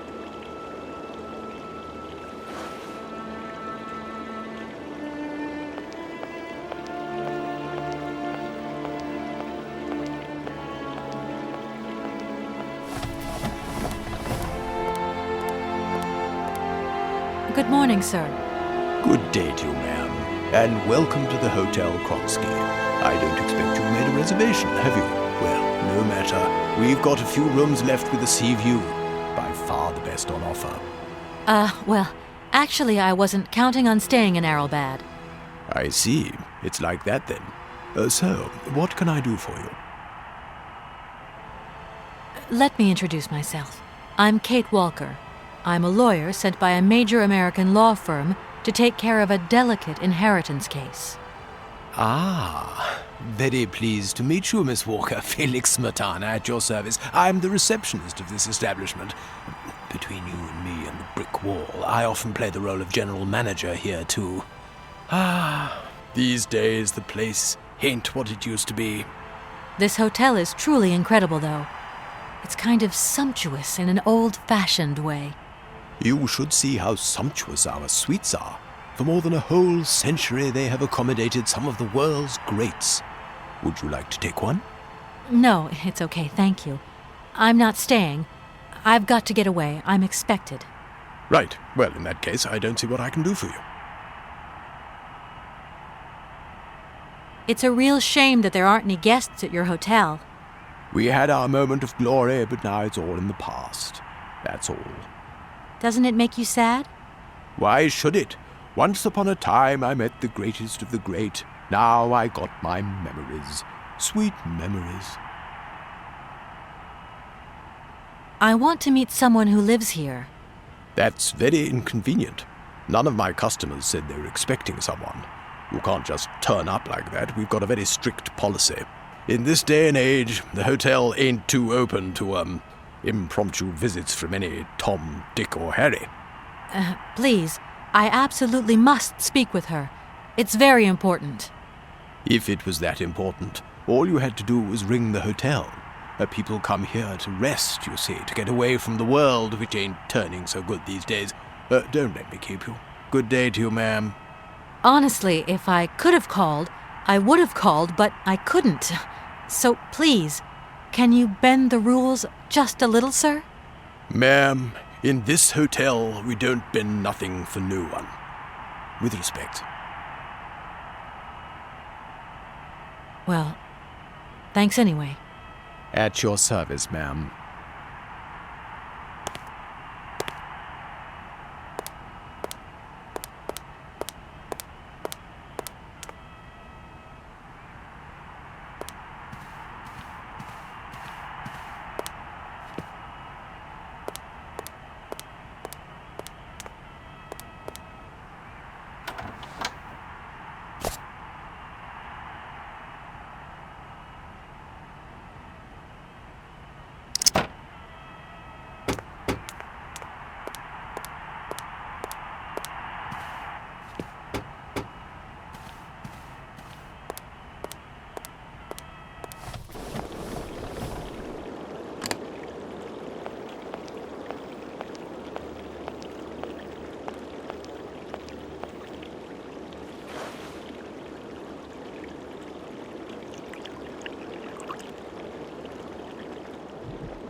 Sir? You again? You're beginning to really overstep the mark. I warn you, one more and I'm going to... But what the hell's going on over there? Why is it me gets hell to pay when there's already too much work to do?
Hello there. Good afternoon, miss. Are you the hotel barman? My name is James, miss. James, the automaton nurse. I am not a barman. I'm sorry. I didn't want to upset you. If you don't mind, miss, I would appreciate it if you would just be a little more rigorous in the terms you employ in the future. My name is Kate Walker. Pleased to meet you, miss. You are not here for treatment, are you? No, I'm not. I only want to meet Madame Romansky. I would be delighted to serve you tea when Madame returns from her constitutional. I don't want to impose. Maybe your mistress won't want to take tea with me. Madame likes to complain for the sake of it. Believe me, she loves visits. In that case, thanks for the invitation. I'm looking for Madame Romansky. Do you know where she is? 3:30 to 4:30 p.m., Madame Romansky takes her daily constitutional on the pier. Tea is served at 5 o'clock sharp. Is it possible to go see her? As you wish, but do pay attention to the salt wind. Have you ever heard of a Mr. Vorarlberg? The name is not entirely foreign to me. Really? You know Hans Vorarlberg? That I cannot say, miss. Madame has forbidden me from talking about him and even mentioning his name. Why? Nostalgia, sadness, medication. Call it what you humans will. We never had this conversation, did we, miss?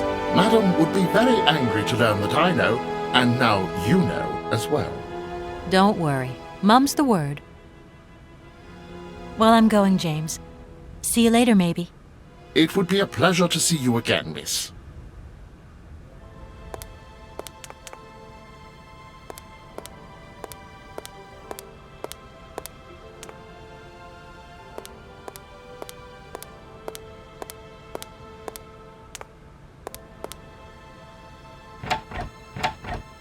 That door is locked.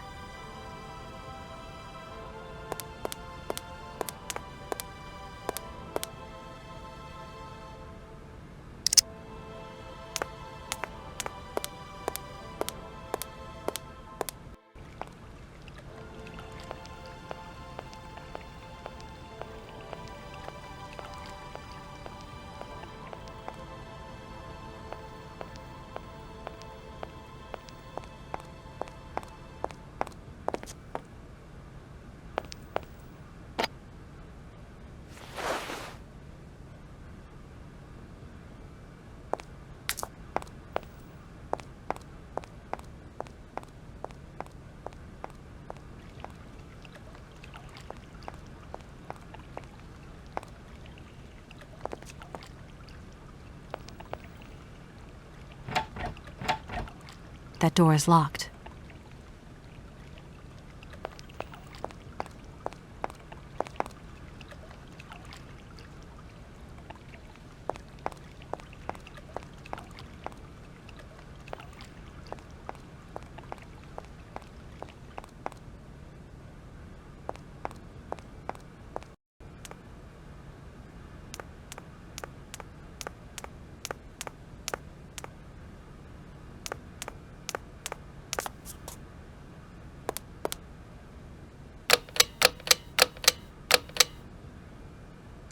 Darn it!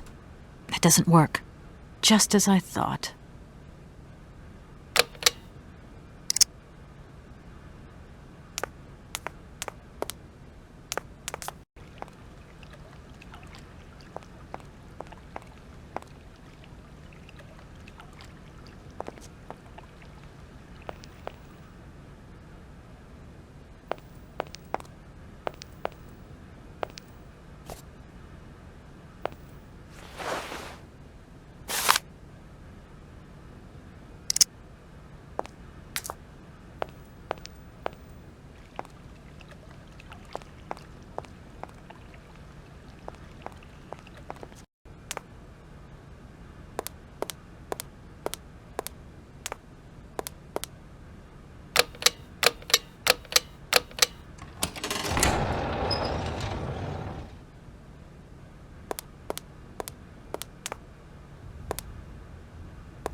Madame Romansky? Madame Helena Romansky? Who are you? What do you want? I'm sorry to disturb you, ma'am. My name's Kate Walker.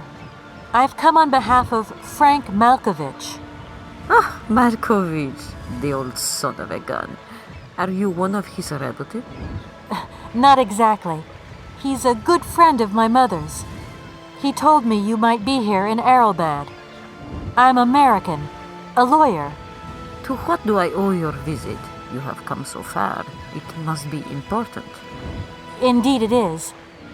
I have very delicate and pressing business to attend to. I have just left... Later, my dear, later. I have a slight headache. This hotel masked a pinch so I have to go in. Please, could you be so kind as to call my valet? Your valet? Of course.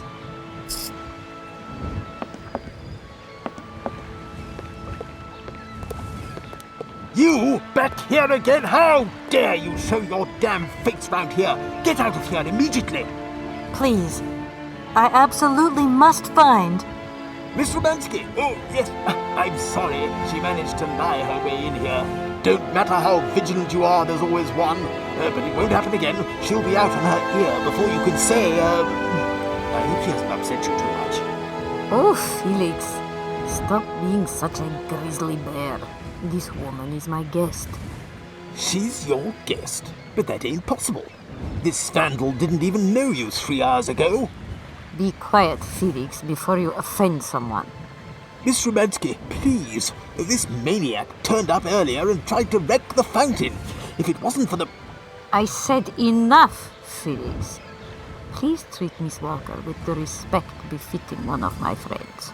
Don't touch and don't swear. Have I made myself clear, Mr. Smetana? Yes, yes, crystal clear, Madame Romansky. Please do accept my humble apologies. Very good, Felix. You may go now.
James, what are you waiting for? Don't tell me you didn't hear the bell this time. The bell did indeed ring, but it is very windy outside, isn't it? Yeah, it is a bit gusty. But what's that got to do with it? Madam doesn't understand.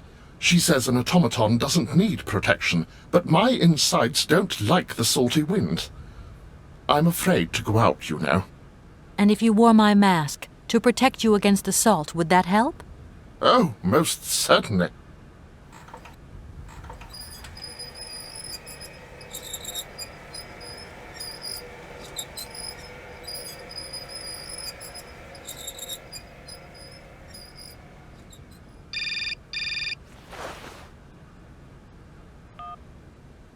Katie Pooh. So, have you met her yet? This Helena person? What's she like?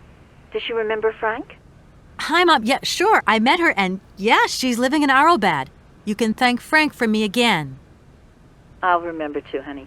So, what's Arrowbad like? Maybe Frank can take me there one day. It's this seaside resort, Ma, but it isn't what it used to be. You'd be real disappointed. Maybe you're right. So, when are you coming home? Is that mission all over then? Not really, Ma. I still haven't found the heir I'm looking for to wrap up the case. Helena Romansky's a kind of detour here. Listen, Munchkin, I get the distinct impression that you're being led up the garden path. Why don't you just come home, tell your boss this heir just doesn't exist, that you've done all you can, et voila. Do you want me to call him for you? Ma, please, don't get involved. Looking for Hans Vorarlberg is what I'm being paid for. But I also just want to find him for myself. Honestly, you're just as stubborn as your father. Don't complain that your mother didn't warn you. Don't worry, I won't.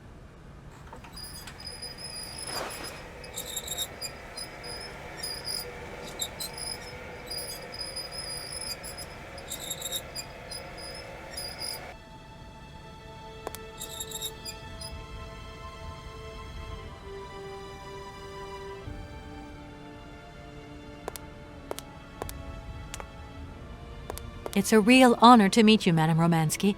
People have told me so much about you. People still talk about me. Oh dear. Of course. Everyone tells me how wonderful you were. How you were one of the greatest singers of the century. Ah, so I was, my dear. But surely you didn't come here just to dig up the past. Like I said, I'm a lawyer, and to tell you the truth, I don't know much about classical music.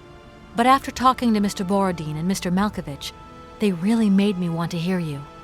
Oh, you are too late, my child. 10 years too late. And how is dear Frank? Do tell me. Oh, I am still angry with him for leaving like that to America. Don't be offended, but I never suspected those cowboys actually have an ear for real music. I don't think he sings much anymore. The odd gala, the odd charity event. Anyway, he sends his love. Oh, his love? Do you hear that, James? There is someone who still loves me on the other side of the Atlantic. Never said they didn't, madam. What about this other gentleman? What is his name? Borodin? Do I know him? Yes, you once sang in Komkalsgrad. An incredible recital, if the director's account is anything to go by. If you only knew how moved he still is. He's another one who still adores you. I must confess that seeing one of my greatest admirers once more would do wonders for me, but... my voice. It is so... I couldn't. I'm wrapped up in a case at the moment, and because of it, I met a certain Mr. Sergei Borodin, director of the Komkalsgrad Industrial Complex, situated to the northeast of here. I remember that factory. A sad city indeed. What am I saying? They all were. Madame Romansky, this Borodin is one of your biggest fans. If you could come and sing for him there, it would make one of his biggest dreams come true. Sing? Oh, my poor girl. I have not sung for years.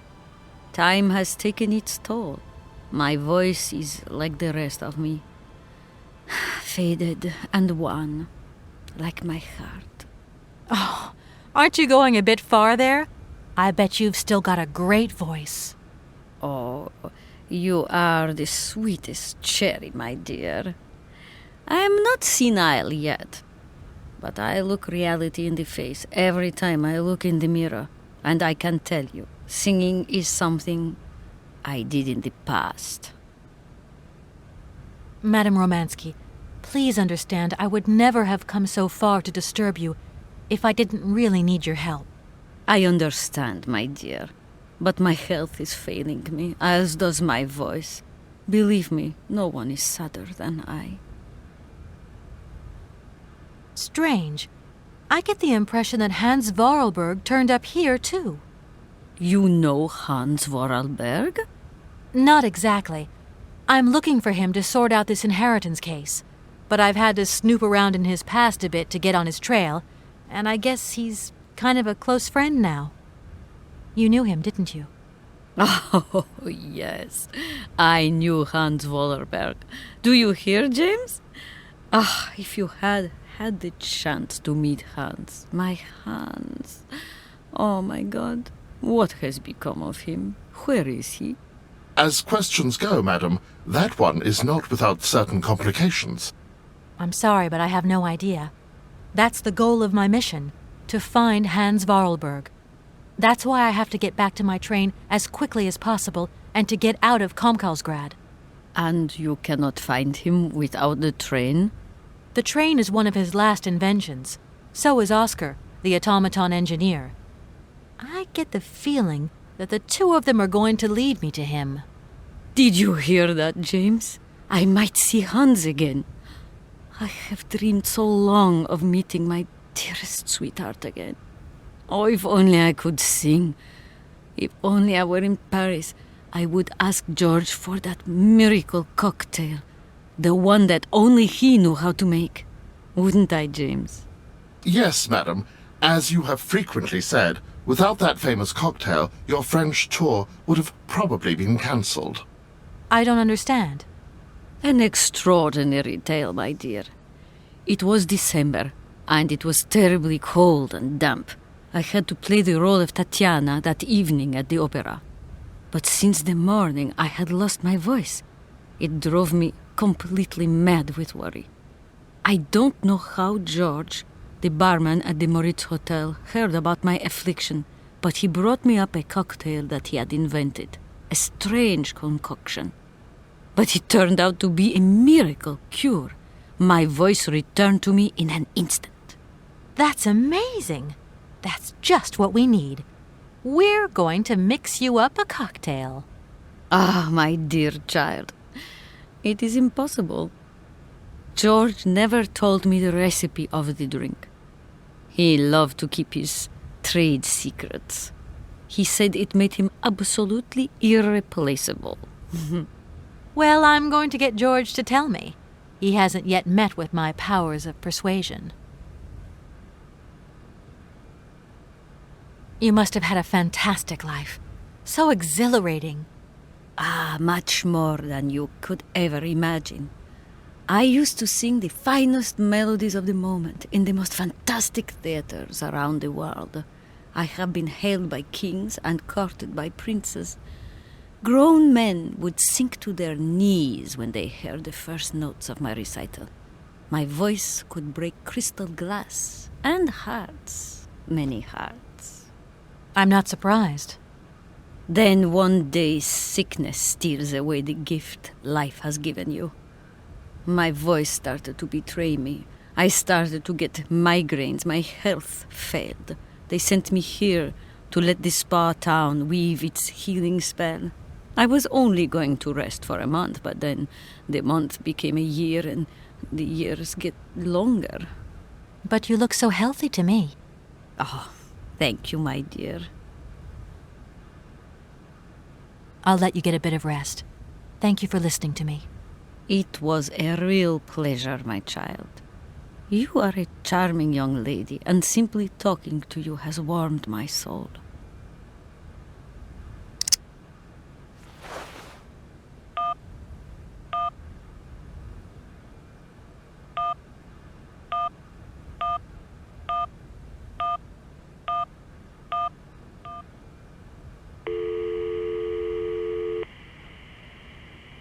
Hello, Hotel Moritz?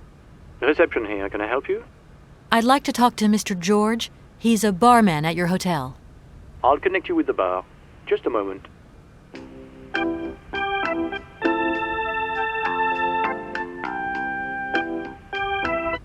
Hello, Hotel Bar? Hi, I'd like to talk to George, please. George? You mean Mr. George? Yeah, probably. He must have been a barman at the Moritz in the 50s? Well, don't want to disappoint you, but Mr. George stopped working here quite a while ago. What was it about? I've been told that Mr. George had a recipe for a fantastic cocktail, and only he knew the ingredients. I absolutely must know what was in it. It's a matter of life and death. I'd love to help you, ma'am, but you see, old George, now he knew a lot of cocktails. One hell of a barman and one hell of a reputation. He did write down his recipes before he left, but if you can tell me which one you were looking for exactly? I don't know. There are a lot of them, you say? Yeah, the Paris Peking Shuffle, the Deep Green Secret, Boko Poco, Blue Helena, Red Mambo. Helena! Yeah, that's the one. The Blue Helena. Right, I'll take a look. Blue Helena, you say? Let's see. 1 measure of vodka, 1 measure of blue curacao, 1 measure of honey, a dash of lime and ice cubes. Shake it all together, and Bob's your uncle. Perfect. Thank you very much, sir. You have been most helpful to me.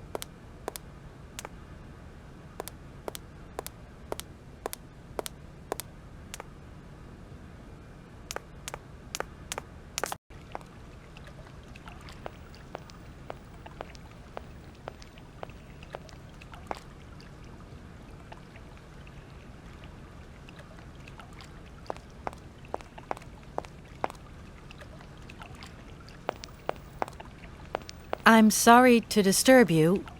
Yeah, I think I can thrust with my queen through there. Unless... I can see that I'm disturbing you. Hey, no. Checking 2 moves. Maybe I'll squeeze him with my bishop instead. Nothing like a good squeeze from a bishop. Okay, I wouldn't like to disturb you any longer.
My voice.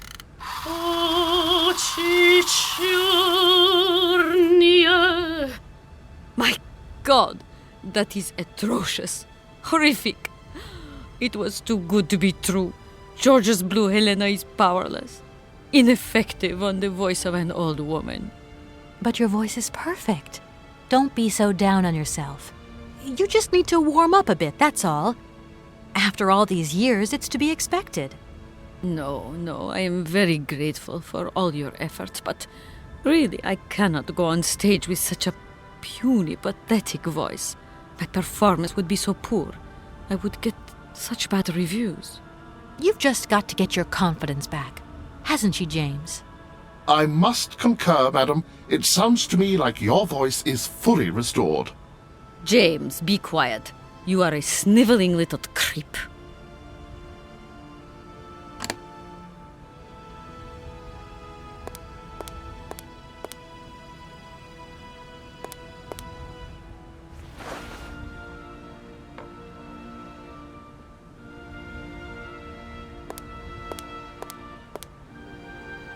My voice.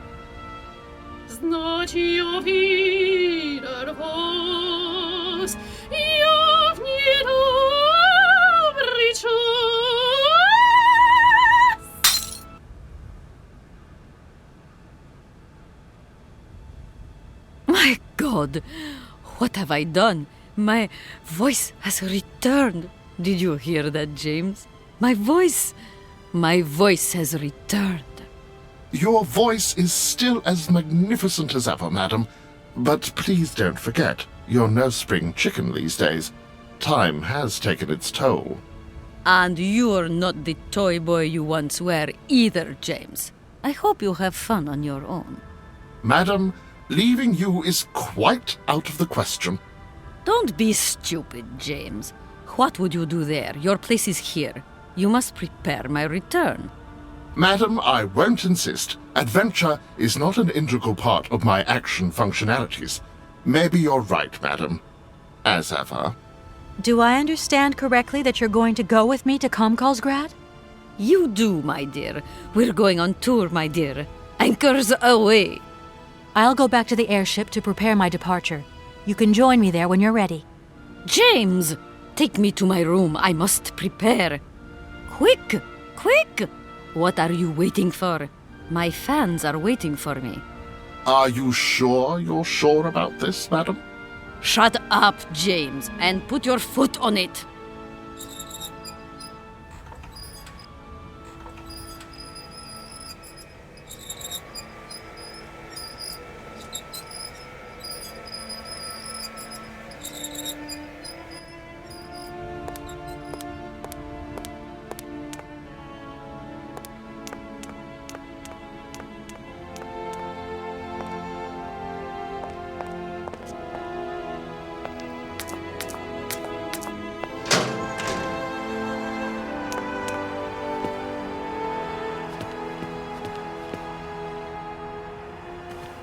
Sir?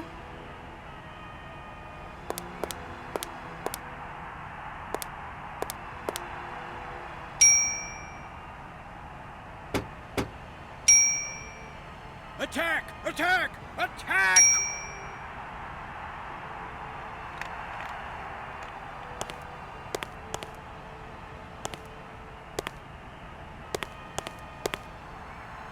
I've come to say I'm sorry for the fountain. I hope I haven't caused too much damage, but it's the best idea I could find to actually meet Madame Romansky.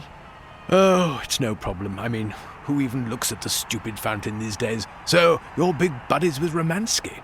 Just what was it you said to get in her good book so quickly? I just asked if she could come with me to sing in a factory. Romansky? Sing? It's been a year and a day since she last sung anything. Bleeding surprised she's going with you. We'll see. There's always hope and, well, persistence. And you certainly have a lot of that. No denying it, madam. This might seem a little indiscreet, but I think that Hans Vorarlberg stayed here once, and I'd like to know if you've heard anything from him since. It's not house policy to talk about the comings and goings of its clientele, But I will say that I have indeed not had the pleasure of doing dealings with Mr. Vorarlberg since he left the hotel a long, long time ago. Well, I'm going, and I'm taking Madame Romansky with me. Incredible. You managed to convince her, then? Right then. Are you sure this trip's a good idea? I mean, she's been having these spells, you see, and... Don't worry. I'll take good care of her. Anyway, she won't be away for long. I hope so. You're taking away my most faithful guest. My only guest. I'm going to feel very lonely. No. There's always the television. And James. Goodbye, Mr. Felix. You haven't changed your mind, then. I could do you a good deal on the royal suite. Thanks very much, but I really must be going.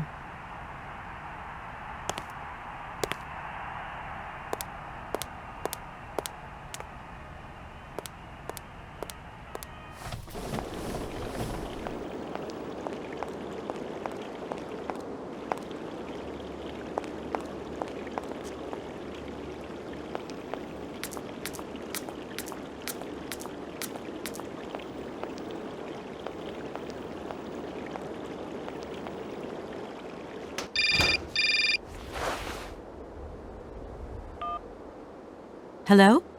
Hi, it's me, Olivia. Hey, sweetie, what's new? How was it at the Goldbergs, then? Like, alcoholic. Is that all? What's up? Cat got your tongue? Well, tell me what you're up to. How's the case going? How's that Romansky chick? You don't think it's dragging out too long? I haven't had the time to get bored, I can tell you that, but... Hey, Olivia, what's the matter? You didn't even answer my question. That's so unlike you. Did I tell you I bought this really cool blue silk top? Olivia, what are you hiding? Come on out with it. You've got me worried. Oh, Kate, I'm sorry. I've done something horrible. I can't sleep anymore. I can't eat. I keep wanting to hurl. Olivia, tell me what's going on. Dan! What about Dan? Has something happened to him? You're gonna hate me for the rest of your life, and you'd be right. In your situation, What? After the Goldbergs, Dan took me home. We were a bit, we shouldn't have drunk so much. He came up to mine to have a nightcap, and then... Okay, you're gonna hate me. Please hate me. I got it. It's all my fault. I could never tell you that I've had the hots for Dan for ages, because you're my friend and you were engaged and all, but then we got so close lately, and I just lost sight of what's right and what's wrong. Kate, the guilt is killing me. I want to die. Look, don't bust a gut over it. You and Dan, it's like not real right now. I gotta go, Olivia. I need to process this new bit of data. Are you like some automaton or something? Kate, please. I'm hanging up now. I want to be on my own.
Ci strani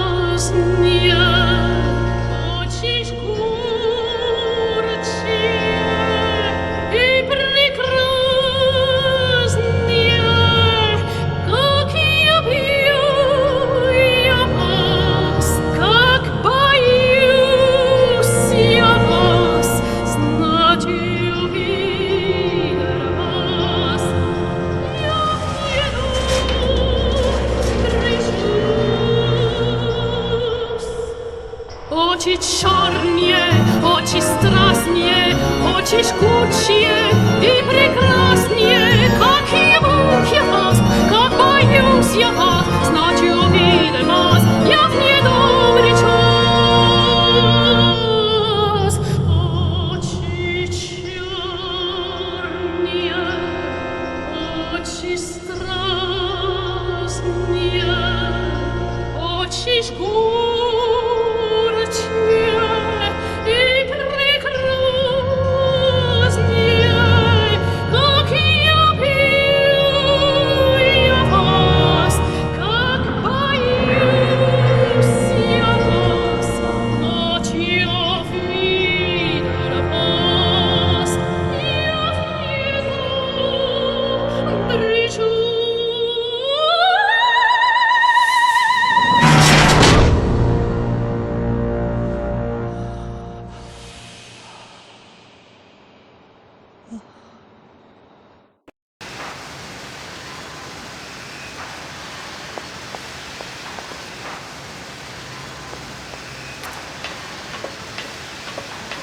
Kate, help me.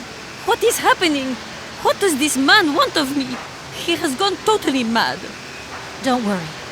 There must be some way of getting you out of there, and I'm going to find it. But do hurry up, my child.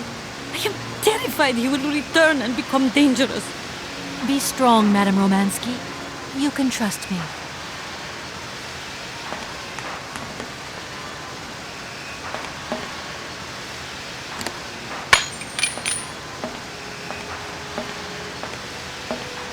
At last, young lady.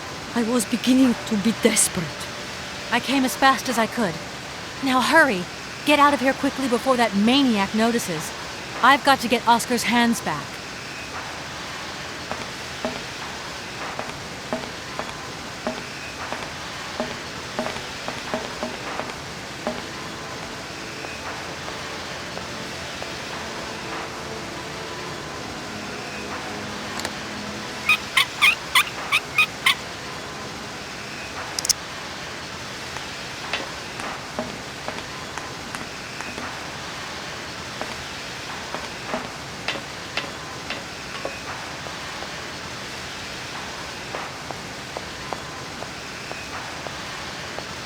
Are you all right, madam? My heart has been put to the test here, but it just might hold up. Let's go. Let's not hang around here.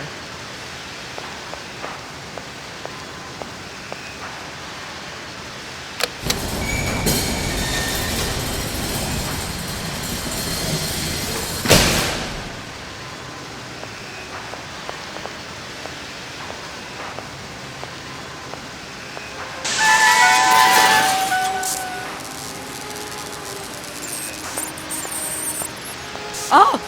But, my God! What has happened now? Ha ha! Nice try, Miss Walker. But you are not strong enough. Not for me. So you can stop playing games now. Return the hands to me. And bring Madame Romansky back, or I shall not be responsible for my actions. You don't scare me, you old lunatic. Helena, grab the hands and get back to the train. Tell Oscar to get ready to leave. I'm gonna find a way out of this lousy factory.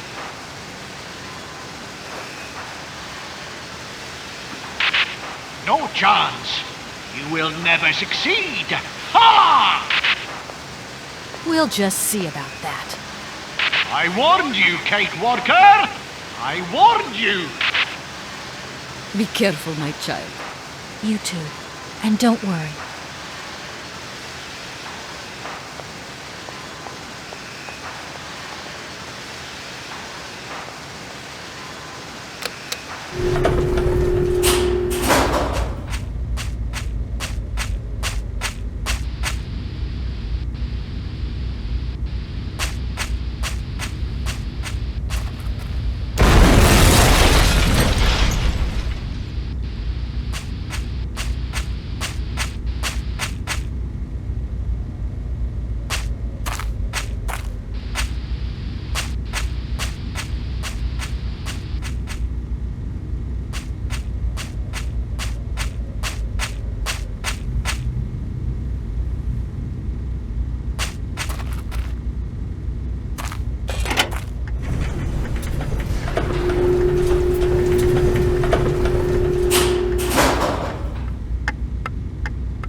Oscar, I'm back. Let's get out of here. What a pleasure it is to see you again, Kate Walker. Please take your seat with Miss Helena in the carriage. She simply is a charming lady. She helped me screw my hand back on. I must inform you, though, that regulations make no provision for supplementary passengers. I hope that you still have your ticket for Arrowbad. Oscar! Message received and understood, Kate Walker. Departure imminent.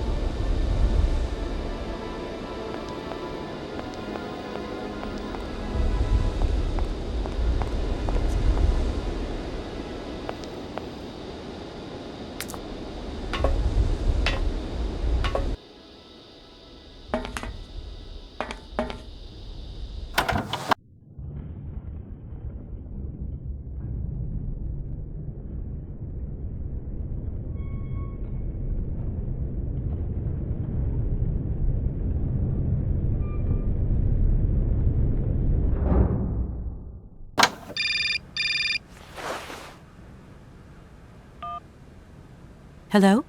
Kate, hi. It's me, Dan. Are you all right? I'm okay now, yeah, thanks. But if I said that not long ago I was grappling with a mad music lover who wanted to kidnap an old forgotten opera star, but I foiled his plan and escaped through an abandoned mine, then I guess it's completely mad. You'd be proud of me, Dan. Real proud.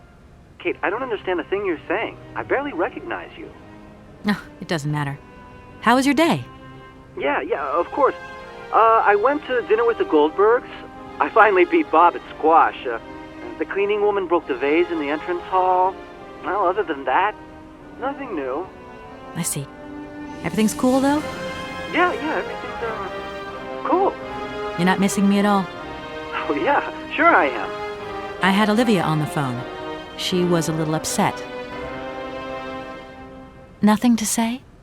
I'm so sorry. I don't know what came over me. It happened so quickly. I just totally lost control. I was so weak, so dumb. I just can't imagine how... I can't imagine how you could ever forgive me. What a bastard I've been. I don't know, Dan. Maybe I'm to blame somewhere in all this. Maybe I pushed you into Olivia's arms. I'm well aware that this trip has taken me far from New York and far from the Kate you once knew. And you know what surprises me the most? I don't miss it. What's happening to us, Kate? Maybe we've just realized we don't really love each other, Dan. We can talk about it when you get back if you want. I don't know, Dan. We'll see.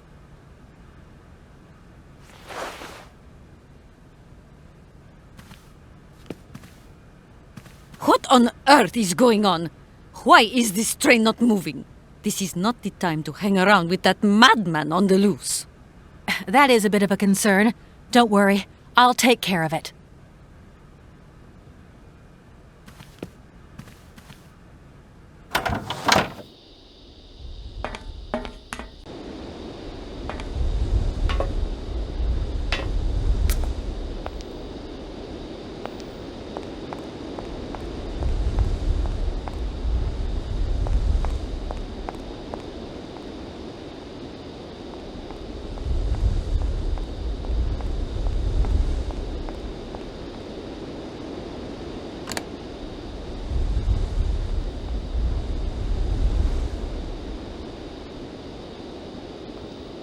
Oscar, let's get the hell out of here.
You okay, Oscar? Still in one piece? Humor is a concept outside the scope of my functionality, Kate Walker. You should know that by now. Oscar, come on, quit crabbing. We got out of that dingy city safe and sound, didn't we? And even with a certain style, I might add. Style is the right word.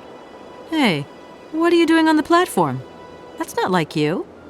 I wanted to take a little air and dust away the cobwebs from my joints. This salt wind is terrible, though.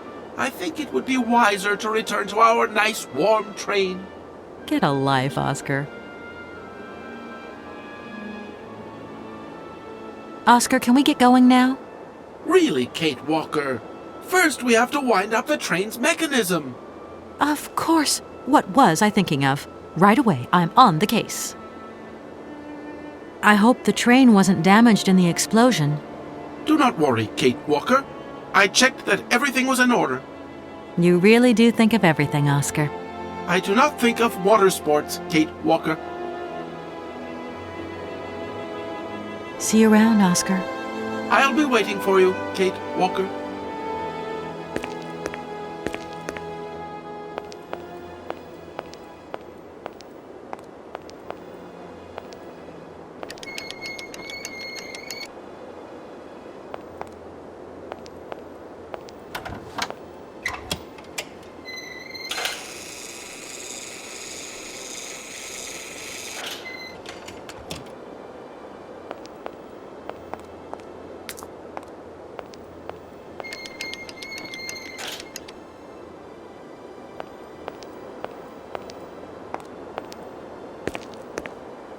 Hello, Oscar.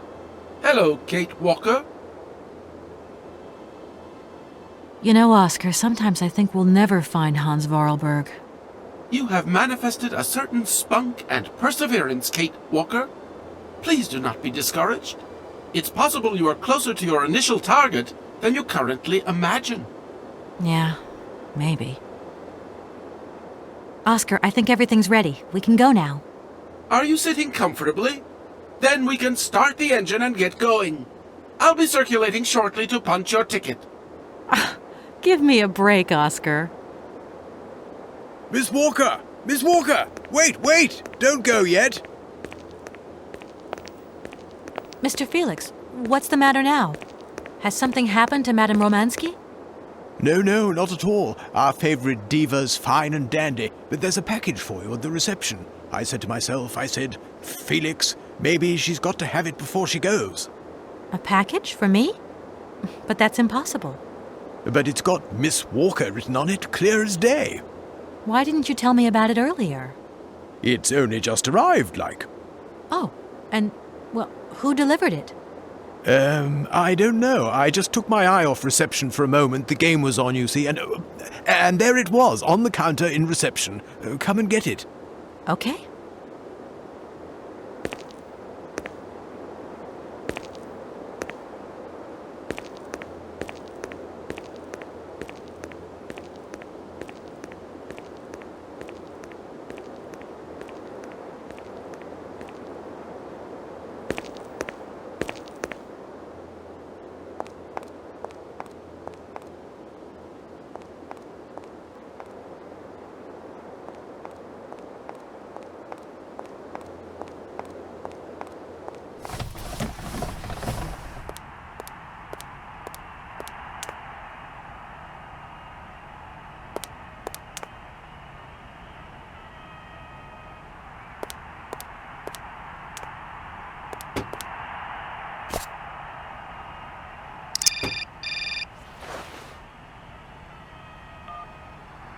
Hello?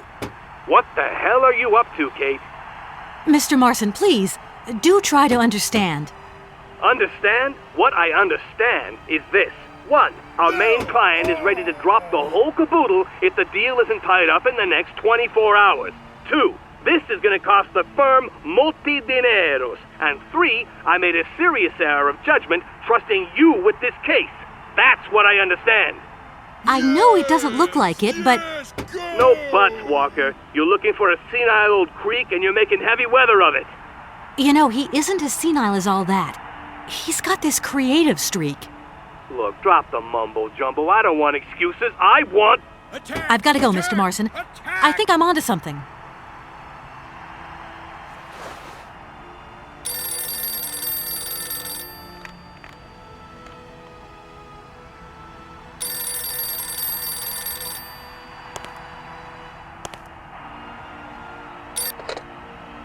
Hello, reception here. Felix Massana at your service.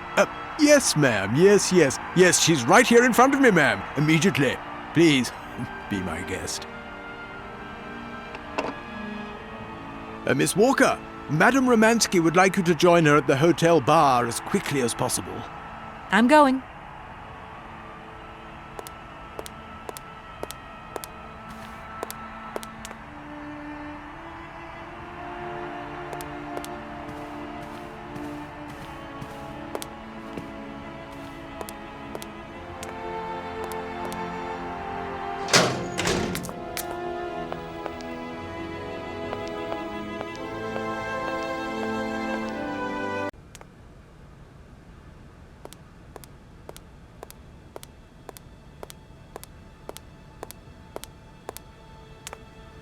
Madame Romansky, you wanted to see me?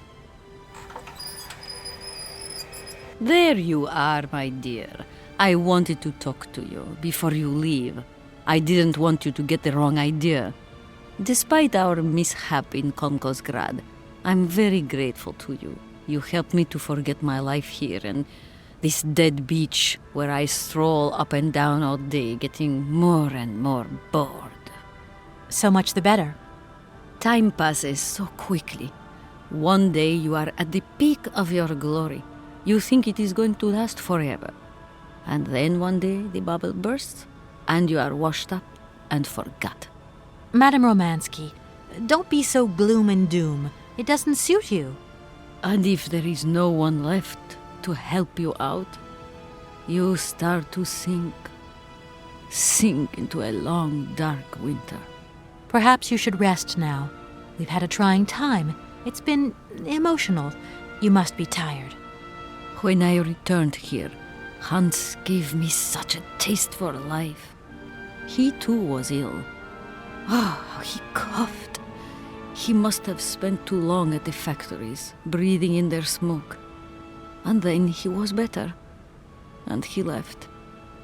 And I stayed with my memories. Hans Vorarlberg? Hans Vorarlberg was so full of joy, so carefree. He was a little simple of spirit, of course, as they say. He was a child who made fantastic toys. I think that maybe I loved him. God alone knows where he is today. The plane with the hotel supplies has arrived. Maybe you should take a walk outside. I don't understand. I am old. I am tired. I have been very pleased to meet you, Kate Walker. Goodbye, James. Do look after Madame Romansky. That is all I ever do, miss. May fortune follow your every footstep. The snow is a good sign. Really? The snow chases the wind away and covers the salt and sand on the ground. The air becomes purer and still. Ideal conditions for a constitutional. Great. Thanks for everything, James.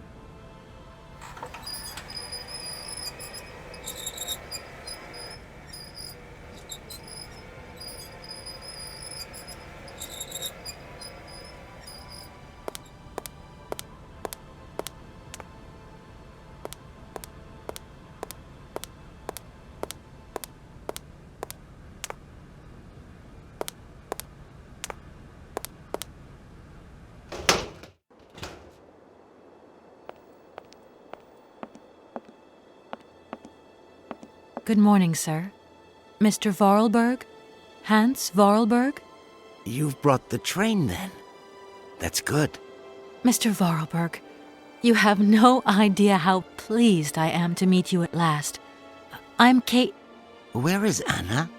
Your sister has passed away, Mr. Vorarlberg. I am sorry. Truly sorry. Ah, okay. Otherwise, it's Anna who would have come, right? Not you. I guess you're right, Mr. Vorarlberg. My name's Kate Walker. Kate Walker? Okay, I'm going away on the train. A long way away. Where's that? That way. Syberia. Syberia. I'm sorry. Mr. Vorarlberg, I've been ordered to tie up the buyout of your factory in Valladolid. It's, my job, you understand. Anna told me. The automatons. That's over now, isn't it? Mr. Vorarlberg, the factory belongs to you now, and I need your signature to tie up the deal.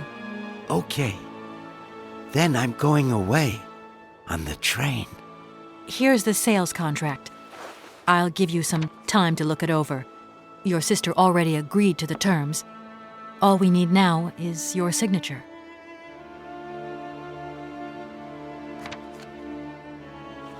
What? You've signed just like that? Without reading it? I can't read. I don't know how to. In that case, I'll read it for you. No, it's okay. Leave it. I've got to go away on the train, Kate Walker. As you wish, Mr. Vorarlberg. And let me wish you a very pleasant journey.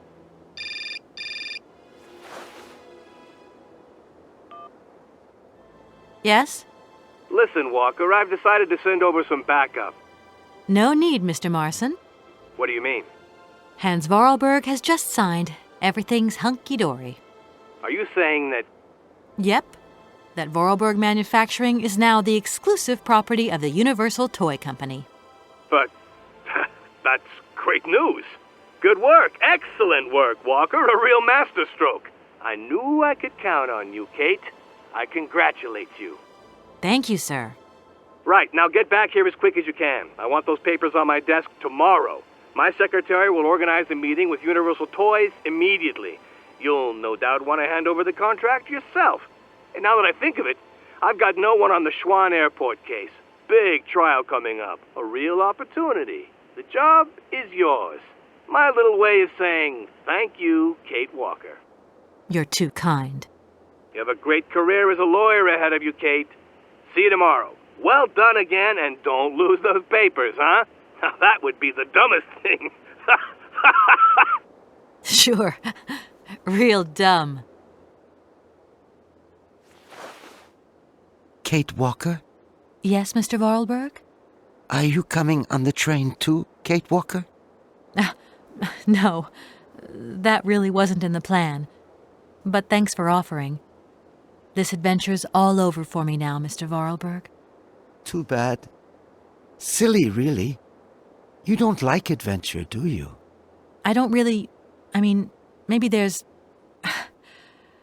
It's not easy to say. Yes? I have to go back to New York. They're waiting for me there, you understand? I understand. The plane.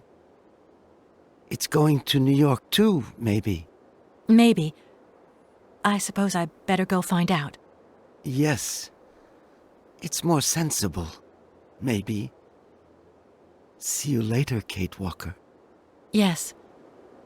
See you later, Mr. Vorarlberg.